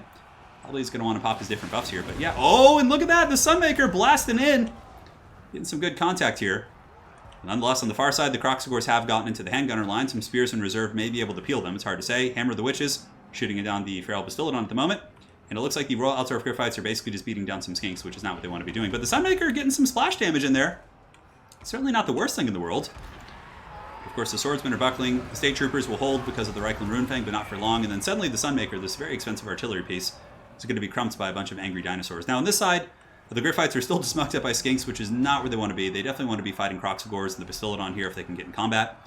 And the Hammer of the Witches is going to be collapsed on as well. So in a very small map like this, maybe you didn't know the map, an open field this build would have been better. But the Kroxigor Smash is here. The paddles are here to start spanking some of these state troopers. I actually think the red and white paint scheme is pretty cool for these guys. I'm trying to like decide how I want to paint my Empire army someday. Who knows? Anyways, the Bastillodon's rampaging. It looks like it's the beginning of the end for the Sigmarites as Karl Franz is surrounded, and Nakai is getting in there with his beat stick and just clubbing on Franz. Also, Franz is poisoned from the cohort of Sotek from behind, and Falcon with the Manticore summon from the rear is going to be a quick demise here for the youngling who shall be joining the ranks of his friends. The Sunmaker was pretty cool, though. That was fun to see. All right. So here we go. That is going to be that. As the red-crested skinks and the Kroxigors will paddle the rest of these state troopers into Age of Sigmar, where they will be forever deemed to be the cities of Sigmar. A wretched, wretched thing. Master Anakin, there's too many of them. What are we going to do? I know, that's basically what happened. A valiant effort, but yeah, bringing artillery and handgunners on a tight map like this, super risky against Falcon, yeah, who likes to play this aggressive playstyle, especially if he's going to be using Kroxigor Rush. But you know what? I was pretty happy to see the Sunmaker get some decent shots there. Gandalf to the Empire, flying fools.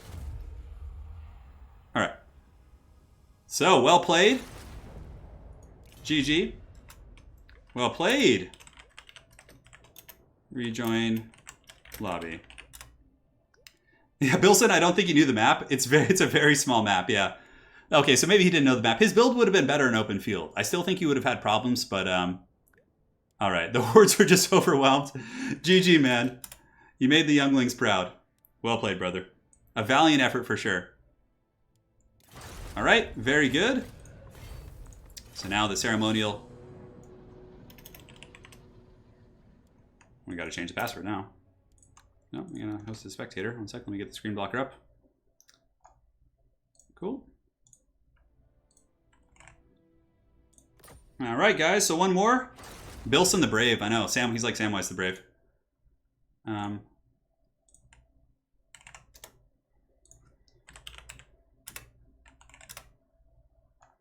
right, 1 second, guys.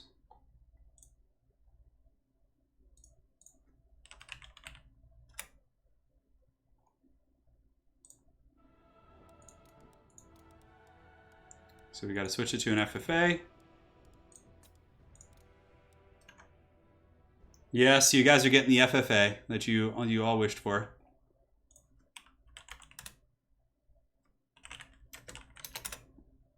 So the next person on the reserve list was Hyale Nale. So we'll get Hyale in here if he's available.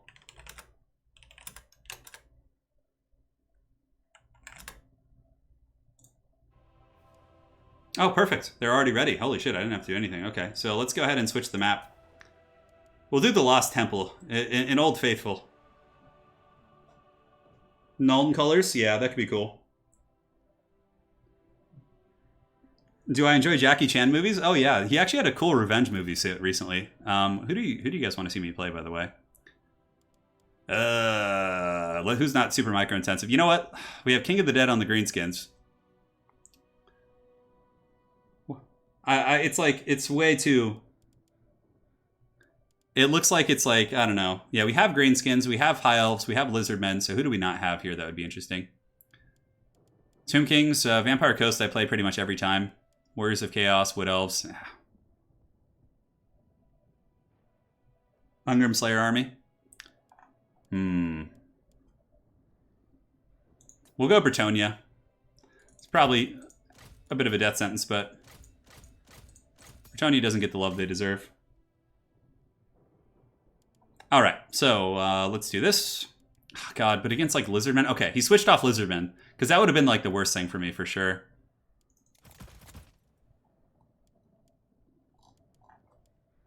We got our character. I need healing. Rapunzel is like in an FFA. Like I really need to have healing. I mean, I guess I could go with a Lifecaster and Rapunzel.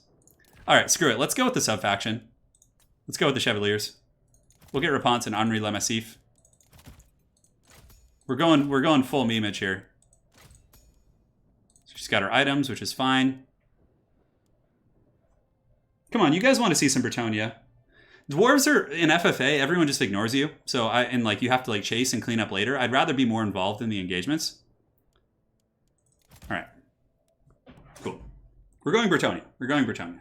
And you know, against these factions we see here, they're not going to be bad, so. All right. That's fine. We got those. We have peasant mobs. Spearmen at Arms, Squires. Definitely need some Knights of the Realm. Knights of the Realm are good against Greenskins. The Greenskins are going to give me problems, though, with their monsters. Like, if they go Rogue Idol, I'm just going to, like, have very little to kill them with. Alright, so we got some Knights of the Realm. Felcon's going Woodies. We have Skaven as well with some firepower that could be quite nasty. You know what? Let's try this. This might be good. It might be janky. Might be terrible, but who cares? We're just having fun. Can I get a little bit more money out of this situation? Let's cut that. We have the Power Stone, and we can get some more spears as well. Alright, I don't know how this is going to go, guys. You know what? Let's get some Grails. Yeah, Grail Knights would be metal. I almost went for some Royal Hippos, but I think Grail Knights could be more fun. Actually, no, we got to get the Hippos. We got to get the Hippo Knights. Screw it. Spend some money on chevrons here. Okay, overspent. We're good. We're good. I feel like the trebuchets are just a terrible idea, but... maybe we cut one treb, two trebs. Yeah, against these factions, trebuchets are going to suck. You know what? But they're fun. Okay, screw it. Let's go. We're not going only cav. We have like a pretty well-rounded army. But I brought some fun units for you guys that you don't normally see, so. I'm trying to have a balanced army because I don't know who I'm going to be fighting. Like, this army, I think, could functionally fight against Greenskins. It could functionally hold its own against Wood Elves, but probably that's my worst one. Skaven, I think it could fight. He's Clan Eshin, though, so there could be, like, Death Runners and a bunch of stuff like that.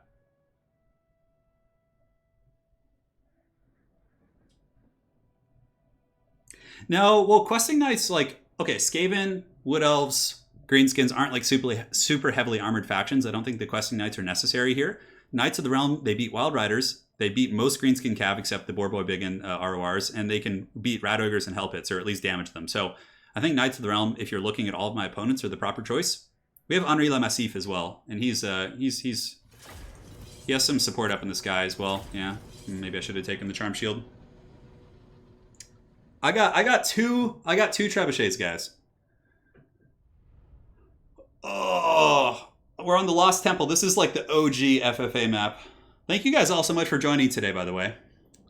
And sticking around. I love these King of the Hill streams. I think tomorrow we have ECL stream. Thursday, maybe I'll take off, or maybe Thursday I'll do like an auto-gen tournament or something stupid like that. I don't know. We'll figure it out. Cool. So let's get the blocker gone. The Knights of Bretonnia shall be your shield. This is going to be a tough one to win with. Bretonnia's staying power isn't like super good compared to some of these other factions. I really wanted to go Broken Axe and bring Grom the Paunch and just go full Paunch on these guys with like Sirtha Paunch, but we already had a Greenskin player. So, all right, so King is over here. Okay, the Wood Elves are far away, which is good. Yali Nolly's playing Skaven, but he's probably going to have some Vanguard shenanigans. Oh, the deployment is so small. Trebuchets. Scoot him up a tiny bit here. Trebuchets will get us like incremental points, so even if we can't like catch anyone, we can like just, you know, milk up some points. Alright, so let's get these back a little bit. Peasant mobs will be our front line. No surprise there. Let's get them a little bit closer. A little bit closer. No lag either. You see, I would love to do more FFA streams and things like that, but like it would have to be like pre-arranged. People I don't know who lag, and I like to get everyone involved, so. Alright, so we have Rapunzel, we have the Damsel of Life, we have a couple Spearmen at Arms with shields, just be our front line. You don't need much with Bretonnia. We have Henri Le Massif, and he's going to be with his Royal Hippogriff Knight Squad. 3, 4, and 5. So we got the Bretonnian Cav, 4 and 5. And we have some extra spears as well. They could just kind of be like offset back here. So they might Vanguard behind me, actually, with Skaven. At which point I think I could turn and potentially crump him. It could be a Masked Goblin Vanguard 2 from King. 5, and then we can get you guys in 6. And you guys can be anchoring the center as well. Cool. I don't know, guys. It could be a full Vanguard. I could just get, like, smashed. If they all, like, scheme against me, I'm just gonna hit ready. These guys are all, like, tournament players. They can set up their armies quick. Please, no Vanguard behind me. Please! I mean, I guess it wouldn't be terrible. I have a lot of cav that could, like, slam back there really fast and, like, hammer them if they don't have enough.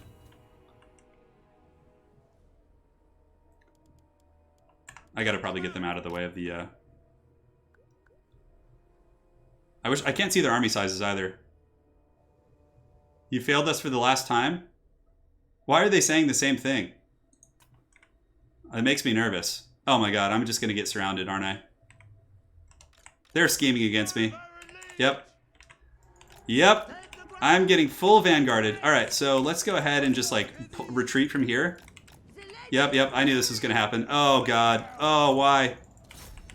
Okay, so some peasants will have to be sacrificed. We're just gonna retreat. And pull back through here, Alright, farewell, Trebuchets of Bretonnia. You guys will be missed, but thankfully my army is very mobile, so now I can force them to fight. Oh my god, why would they do this to me? Why? I don't deserve this. They went full on. You never go full troll. Okay, at least they're ambushing each other now. Honestly, I might still be okay. My trebuchets are compromised, but that's to be expected. Okay, so let's get all my like cav back here. Get all my infantry back. Hey, that's actually a pretty good escape. Our mobility was quite nice for us there. So now we need to get Rapunzel and company and just like form a new screen. Yeah, because, oh, King of the Dead is kind of ganking them too. I lost my trebs, that's okay. Let's just kind of like get our bearings. Okay, we're okay now. So we got some Eshin Triads coming in. We can send in some dudes to fight him. Rapunzel can go get some free kills as well. Oh, looks like he's pulling back now. Okay, that's fine. That's what I prefer anyways.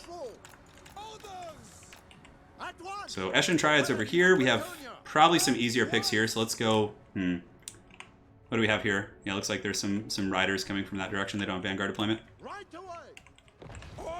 We could go after Debiggen. Like rotate this way. Yeah, this is probably our best bet. So let's rotate this way. I'm definitely going to be like in last place in the points for a period of time. I need to like hammer these Greenskins over here. Because like I can flank them while they're fighting Falcon and get like a lot of good value. He has Orion too. Alright, so we have some dudes here who can perhaps intercept. These are Falcon skirmishers, which we can't really catch now that we have no ranged. Pons can catch them also. Let's move. They may come for an engagement. He's trying to snipe my my life caster, but yeah, it won't be too much damage. Alright, cool. So our forces are moving. Not sure why he's taking this fight here. Looks like he'll turn around at the last second. Spider Riders. Let's get our big flyers over here. Get you guys moving over there. Kind of reset our position. Yeah, good. So we got the charge versus the Spider Riders. And I mean, he has some support here, but let's get Rapunzel and our characters. Henri Le Massif can go in. These are just nasty Skulkers, so we can wreck them with the Royal Hippos. Yep, we got the engagement versus his Sisters of the Thorn right there, which is good. And our mobile core, good, yes. So we're getting a lot of free value right here. Henri should get a terror route as well. So we'll just keep chasing those sisters. We'll let our cap chase him. I don't know if he has any traps. I don't think so. Yeah, it's fine. All right. So far so good. We're getting some good engagements here. You can see the spiders are completely taken out. Now we have some Skulkers to run into there. So let's get our cap going. You guys like that slippery escape? And hey, look at that. I'm not in last place, even after being triple team there. Alright, so yeah, those Greenskins, that's some nice value right there. We do have that Biggin though. I don't really want to be the one to have to fight it. Yeah, we don't need to chase there anymore. That's fine. We have some Triads chasing us. Now we have some Squig Hoppers coming in to give us some fresh fish. Should be able to lance them down. And I'm trying to force like Hyale and them to fight, but it seems like they just have a hard-on to take me out here. Great, so that's done. I'm going to leave Debiggen because it's fighting Falcon. It's like a roadblock between my forces and Falcon's forces, and we're actually going to move back this way. Oh, we got the charge on Falcon. Yep, we caught him there. His sisters got hammered. Alright, so we have some Eshin Triads that we could potentially go after, but let's get some Spearmen in there. See if we can get these characters going as well. Yep, cool, we got the sisters. Very good. So Skaven slave armies are trolling us now. That's fine. We have heals if we need to. Let's get our heavy cav around the side, slam into them, and slam into, yeah, we'll just slam into them there, it's fine. So, first time to overcast regrowth for sure, because Henri Le Massif is taking a lot of damage. Let's kind of keep pulling back here and trying to get like a square engagement. We might actually win this fight here. I think it's Deathmaster. Oh, my mouse just got like all screwy. What happened there? My mouse just like literally flew off its kilter. Alright, so let's get our big boys back. We can get some of the Bretonnia Knights chasing here. These ones can pull back. These ones can pull back. And these Knights were able to do some good work. Man, what's going on with my mouse? Come on. Okay, cool. So let's keep retreating. Let's keep pulling back. We can just like let the Spheres and other troops kind of support. He's got like too many Death Runners. Just keep pulling away. Falcon's got some Sisters of Thorn back there. That's fine. Let's just let the infantry hold. Yeah, that's good. Our caster needs to run as well. Where's Rapunzel? Rapunzel's here. Okay, so now Falcon's coming in with a fair amount of Wild Riders. We might be able to actually just, like, overwhelm his force here. Alright, so let's get you guys going, get some Spearman support. We should be able to win this fight. Like, Bretonnian Cav typically does well here. We can send some Peasant Mobs to go, and we can overcast an Earthblood, which will heal up all my stuff. So Rapunzel does have the Halo of Maidenly Wrath. Which maybe we can get in there and do it. I need them to start fighting each other, though, because they're just ganking me here, so I'm not getting too much love. But yeah, our Cavs should do well. Royal Hippo Knights doing their thing. We're getting some terror routes as well. The Dryads are now getting here. Yeah, they're all just chasing me. They're not even fighting each other. Okay, so maybe I try and get back with Henri Lamassif. I mean, Falcon's army is getting hammered here pretty good. So is mine, though. Alright, let's pull back. Rapunzel can just keep fighting here for a moment.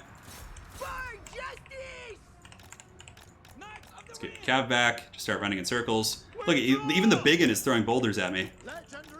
Oh my god. You know what? At least Bretonnia is scrapping here. We have our damsel. She's very low, though. We could try and save her with the regrowth, but I don't know if it's going to matter. Alright, let's go here. Sweep down some of these forces on the periphery if we can. Yeah, because the Skaven are attacking me from here. Maybe they'll start fighting each other finally. That would be huge. I need to get Rapunzel out, too. The damsel, we can power stone it. It's not going to matter too much. Cool. Let's run into the forest here. Get away from some of the pressure. Rapunzel should be able to get away. Okay. We maneuver around those Death Runners here. We still have some stopping power. If we can get Rapunzel out, and especially our caster if she lives, that's really, really nice, actually. Let's pull away. Just try and get away from all the ganking. Rapunzel is still fighting, but she's going to take a while to kill. I mean, if he wants to sit and fight Rapunzel, I'm actually okay with that. We can fly Henri Lamassif over there and get some charges, too. And these Eshin Triads, let's just hug the edge of the map and pull back. Put you peasants back in, you peasants. Okay, they're finally fighting each other. And yeah, this is okay for Rapunzel. She should be able to tank here. Especially if Henri Lamassif can get there and give her Guardian and Terror Routes and stuff. Go Earthblood her while we can. Actually, maybe just move up and get ready for the Earthblood. Knights of the Realm, keep hustling. Let's get some U Spears coming to help as well. We have some Wild Riders there. Yeah, I don't think he wants to sit there and fight us for too long. Falcon's got all of his Wild Riders. Halo Maidenly Wrath could do some damage here. Could save for the regrowth. I think I'm going to fly over and just like use some healing. Yeah, my Knights of the Realm were able to get away. That's good. So now we can pull them back up here, try and get some structure back in our army. I mean, this is great for Rapunzel. Like, Falcon's committing so much to Rapunzel, and I'm just flying overhead, just hanging out. Like, she's probably going to get away, to be honest. Okay, cool. That'll heal the Hippogriff Knights at least. Now we can pull back. Just let the Skaven keep fighting here. We can let them turn on one another. I'm just kind of teasing the Henri Lamassif engagement. We have Orion here. I should probably charge him.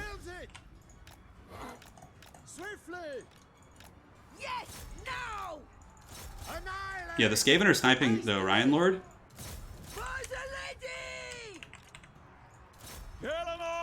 We try and get down some of these guys. Rapunzel might be able to kill Orion. It's hard to say. Oh, looks like I might have an opening here to get out, actually. Okay, my Knights of the Realm were able to clean up shop in the back there, which is good. The Dryads should break, maybe. Let's pull back. We don't want to stay there and find out. And Curse of the Bad Moon, yeah, Rapunzel is down for the count. We got to just get Henri Lamassif. He's our new commander here.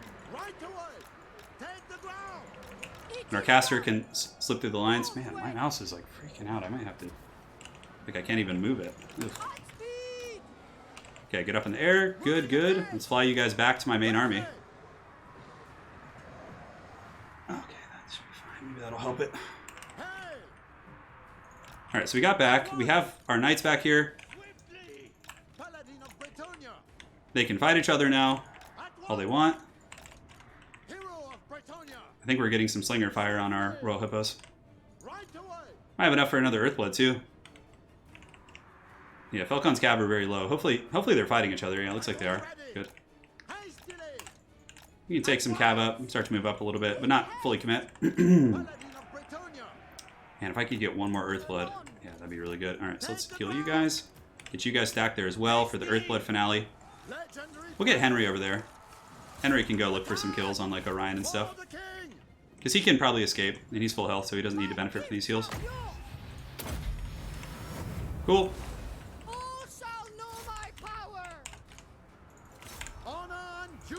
Oh, why did I land him there? That was not what I wanted.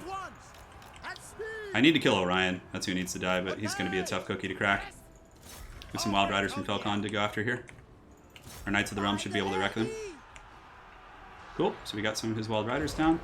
I need all the Eshin Triads to like die to like various things.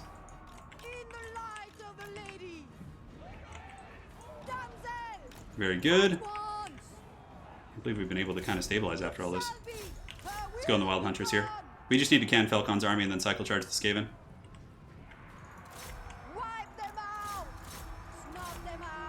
The freaking Eshin Triads are going to be such a pain, though. How many does he have? Oh, God, so many. Charge there. I don't know if we're going to catch these Wild Riders, but we're going to try our darndest. Okay, so Orion looks like he's... The Branch Wraith is still there. We have some Bretonian forces. Yeah, I don't know if we're going to catch these guys, but we definitely want to chase them off the battlefield. The Royal Hippos are going to be something. Let's go farm some points on these Dryads here, too, if we can. My goal is just not to... is to try and get some more points. Yeah, good. So the Woodies are being chased off, which is great. This is vengeance for earlier. Maybe we can deny the first place at least. Let's go here. What does he have? He has a little assassin. Henri Le Massif may be able to do it.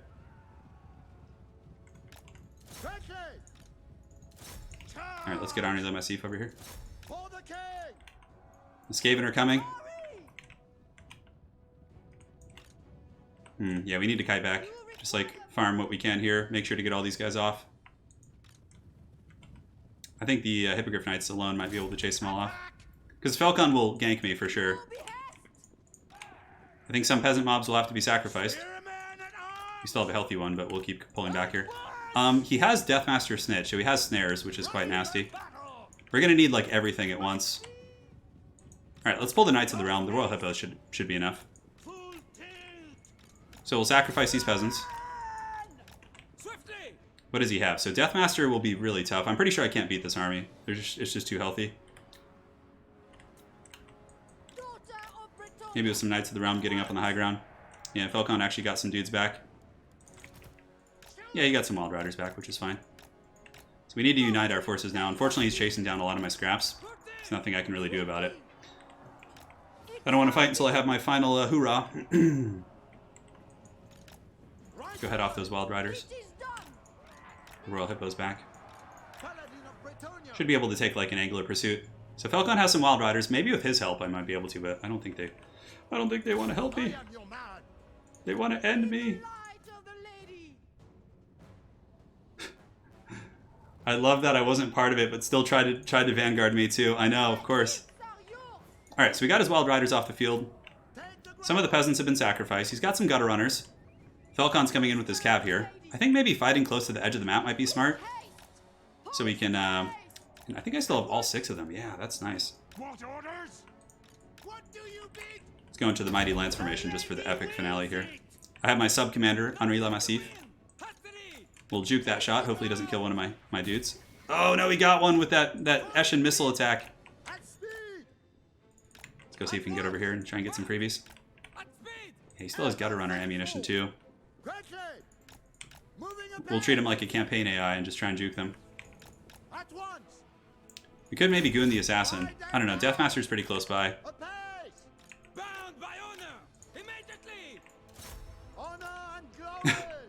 We're using the campaign AI tactics against him. Just juke it. Waste all the gutter runner ammo on our single entity. Our front line is literally peasant mobs, so this is going to be really ugly. Got some Eshin Triads up on the high ground, so we'll get the peasants going here, get you guys flanking here, you cab up here, and we should have an Earthblood soonish too. I really want to take out his assassin very quickly if we can. Yeah, the terror route is going to be something. So we'll hammer those guys. Let's try and hammer them right there. We have these knights as bait here, but we're not going to use them. Okay, so can we get the terror route? Maybe not. Let's go ahead and just take out his gutter runners right now if we can. So he used the snare, but he's got a little distance before he gets to us. We did get the break here, too. Henri Le Massif will not be able to fight Deathmaster Snitch. We need to get out of that, like, ASAP. So we got the break there. Royal Hippo Knights were able to break the gutter runners, which is good.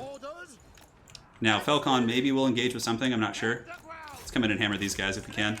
And cycle charge here. I think his assassin's in there. Yeah, we need to, like, try and take out that assassin if we can. Henry actually has some healing. That's good. Alright, so he has no snare. Let's go ahead and pull back. Royal Hippogriff Knights did their job. Oh no, I missed my charge there. Okay, the assassin's broken, so we can chase it with our wizard. Pull back. Yeah, the Skaven army's taking some damage for sure. I got Falcon's Dryads up in the high ground, and the Skaven Assassin is getting pushed.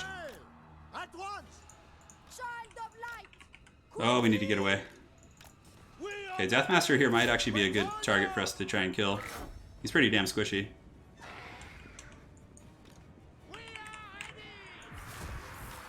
So we need to pull back. It looks like his freaking snare is up again. That's pretty nuts. Oh, he's doing the Whirl of Weeping Blades. Okay, yeah, we definitely want to pull back here. Alright, Henri. It's time to keep charging.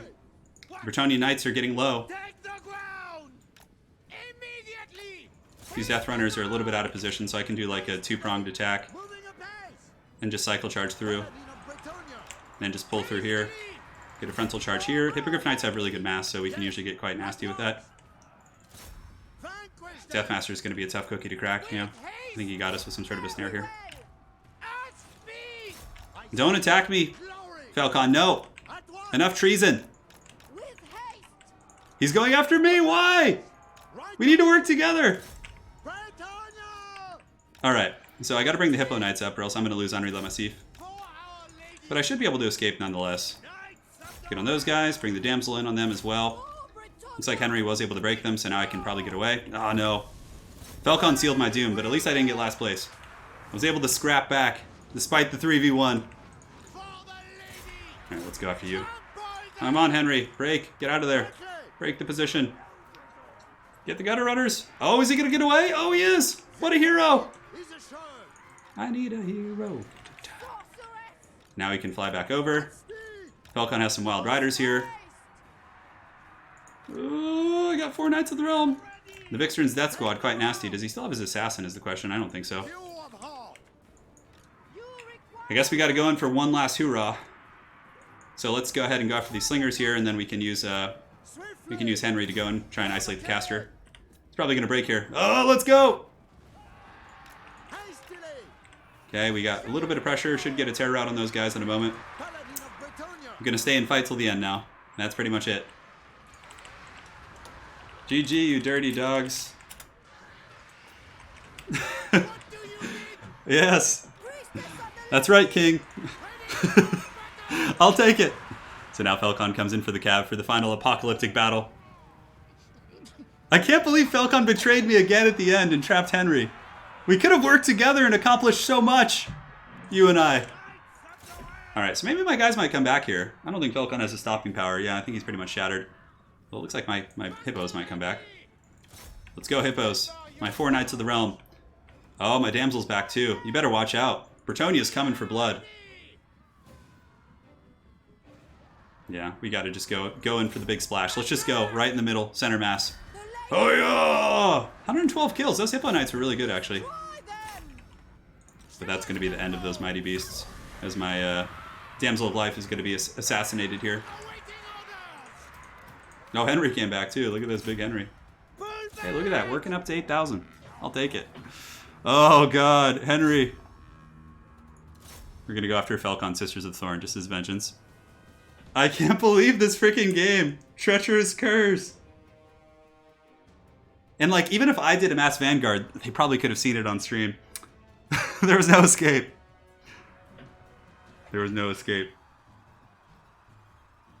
Henri Le Massif is still here. He's hunting. I got 2 chevrons on those Royal Hippos. At once! I know!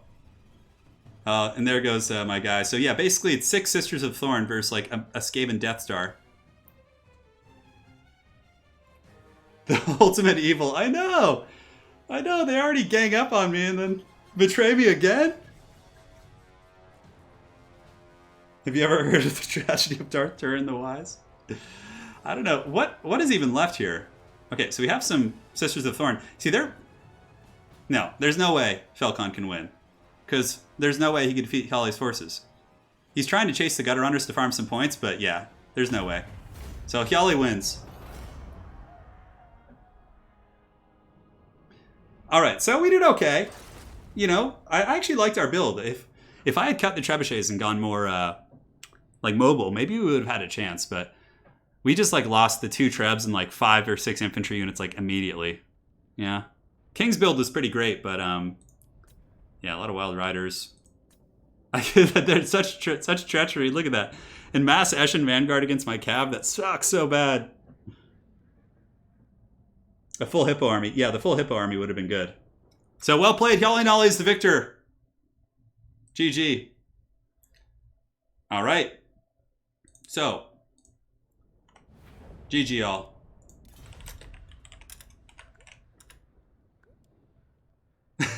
King of the Dead says he was stream sniped. Awesome one. All right, GG guys. It was glorious. That's going to call an end to this stream.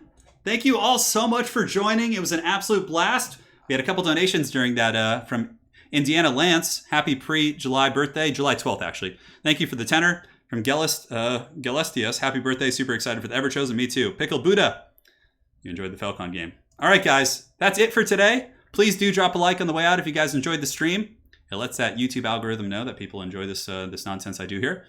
And guys, man, I can't say enough for the donations. So many. Indiana Lance, Gelestis, Pickled Buddha, DV Chappelle, Samuel Christensen, Richard Wirtz with an erect 150. Richard, man, as always, thank you so much. Ozkirk, Carolus Martellus, Womit with the tenor, Alice, Alan Jones, Mark Runyon, Andrew Henderson, a new member here on the channel, Lancelot652, Pop-Tarts. Dude, I want some Pop-Tarts. Some of those strawberry ones with the sprinkles. Oh, so good. Yavik, Will Ferris, Bunsky, Garland Green, Conton, Soldier. And also we had a huge, massive donation today from Richie of 500. Richie, thank you so much. You guys rock. Richie, I don't know what to say. That is just like far too generous. But don't worry, I'll put it to good use for prize pools and fixing my stupid hands. So thank you, man. Falcon truly is Darth Sidious after that treason. He probably coordinated it too. He was Palpatine, yeah. Probably got them all to do it. All right, guys. Thank you for joining. Thank you to all the mods for helping out. We'll have more streams tomorrow and then one the next day. And then we'll take a break on Friday. And then Saturday and Sunday's Ever Chosen. So it's going to be wild. It's going to be hog wild. All right. Thank you guys so much. And we'll see you this weekend at Ever Chosen. Again, thank you all for the generous donations. It means so much. And that is it for now. Take care, my friends. And congrats to Falcon for winning King of the Hill. Cheers, guys.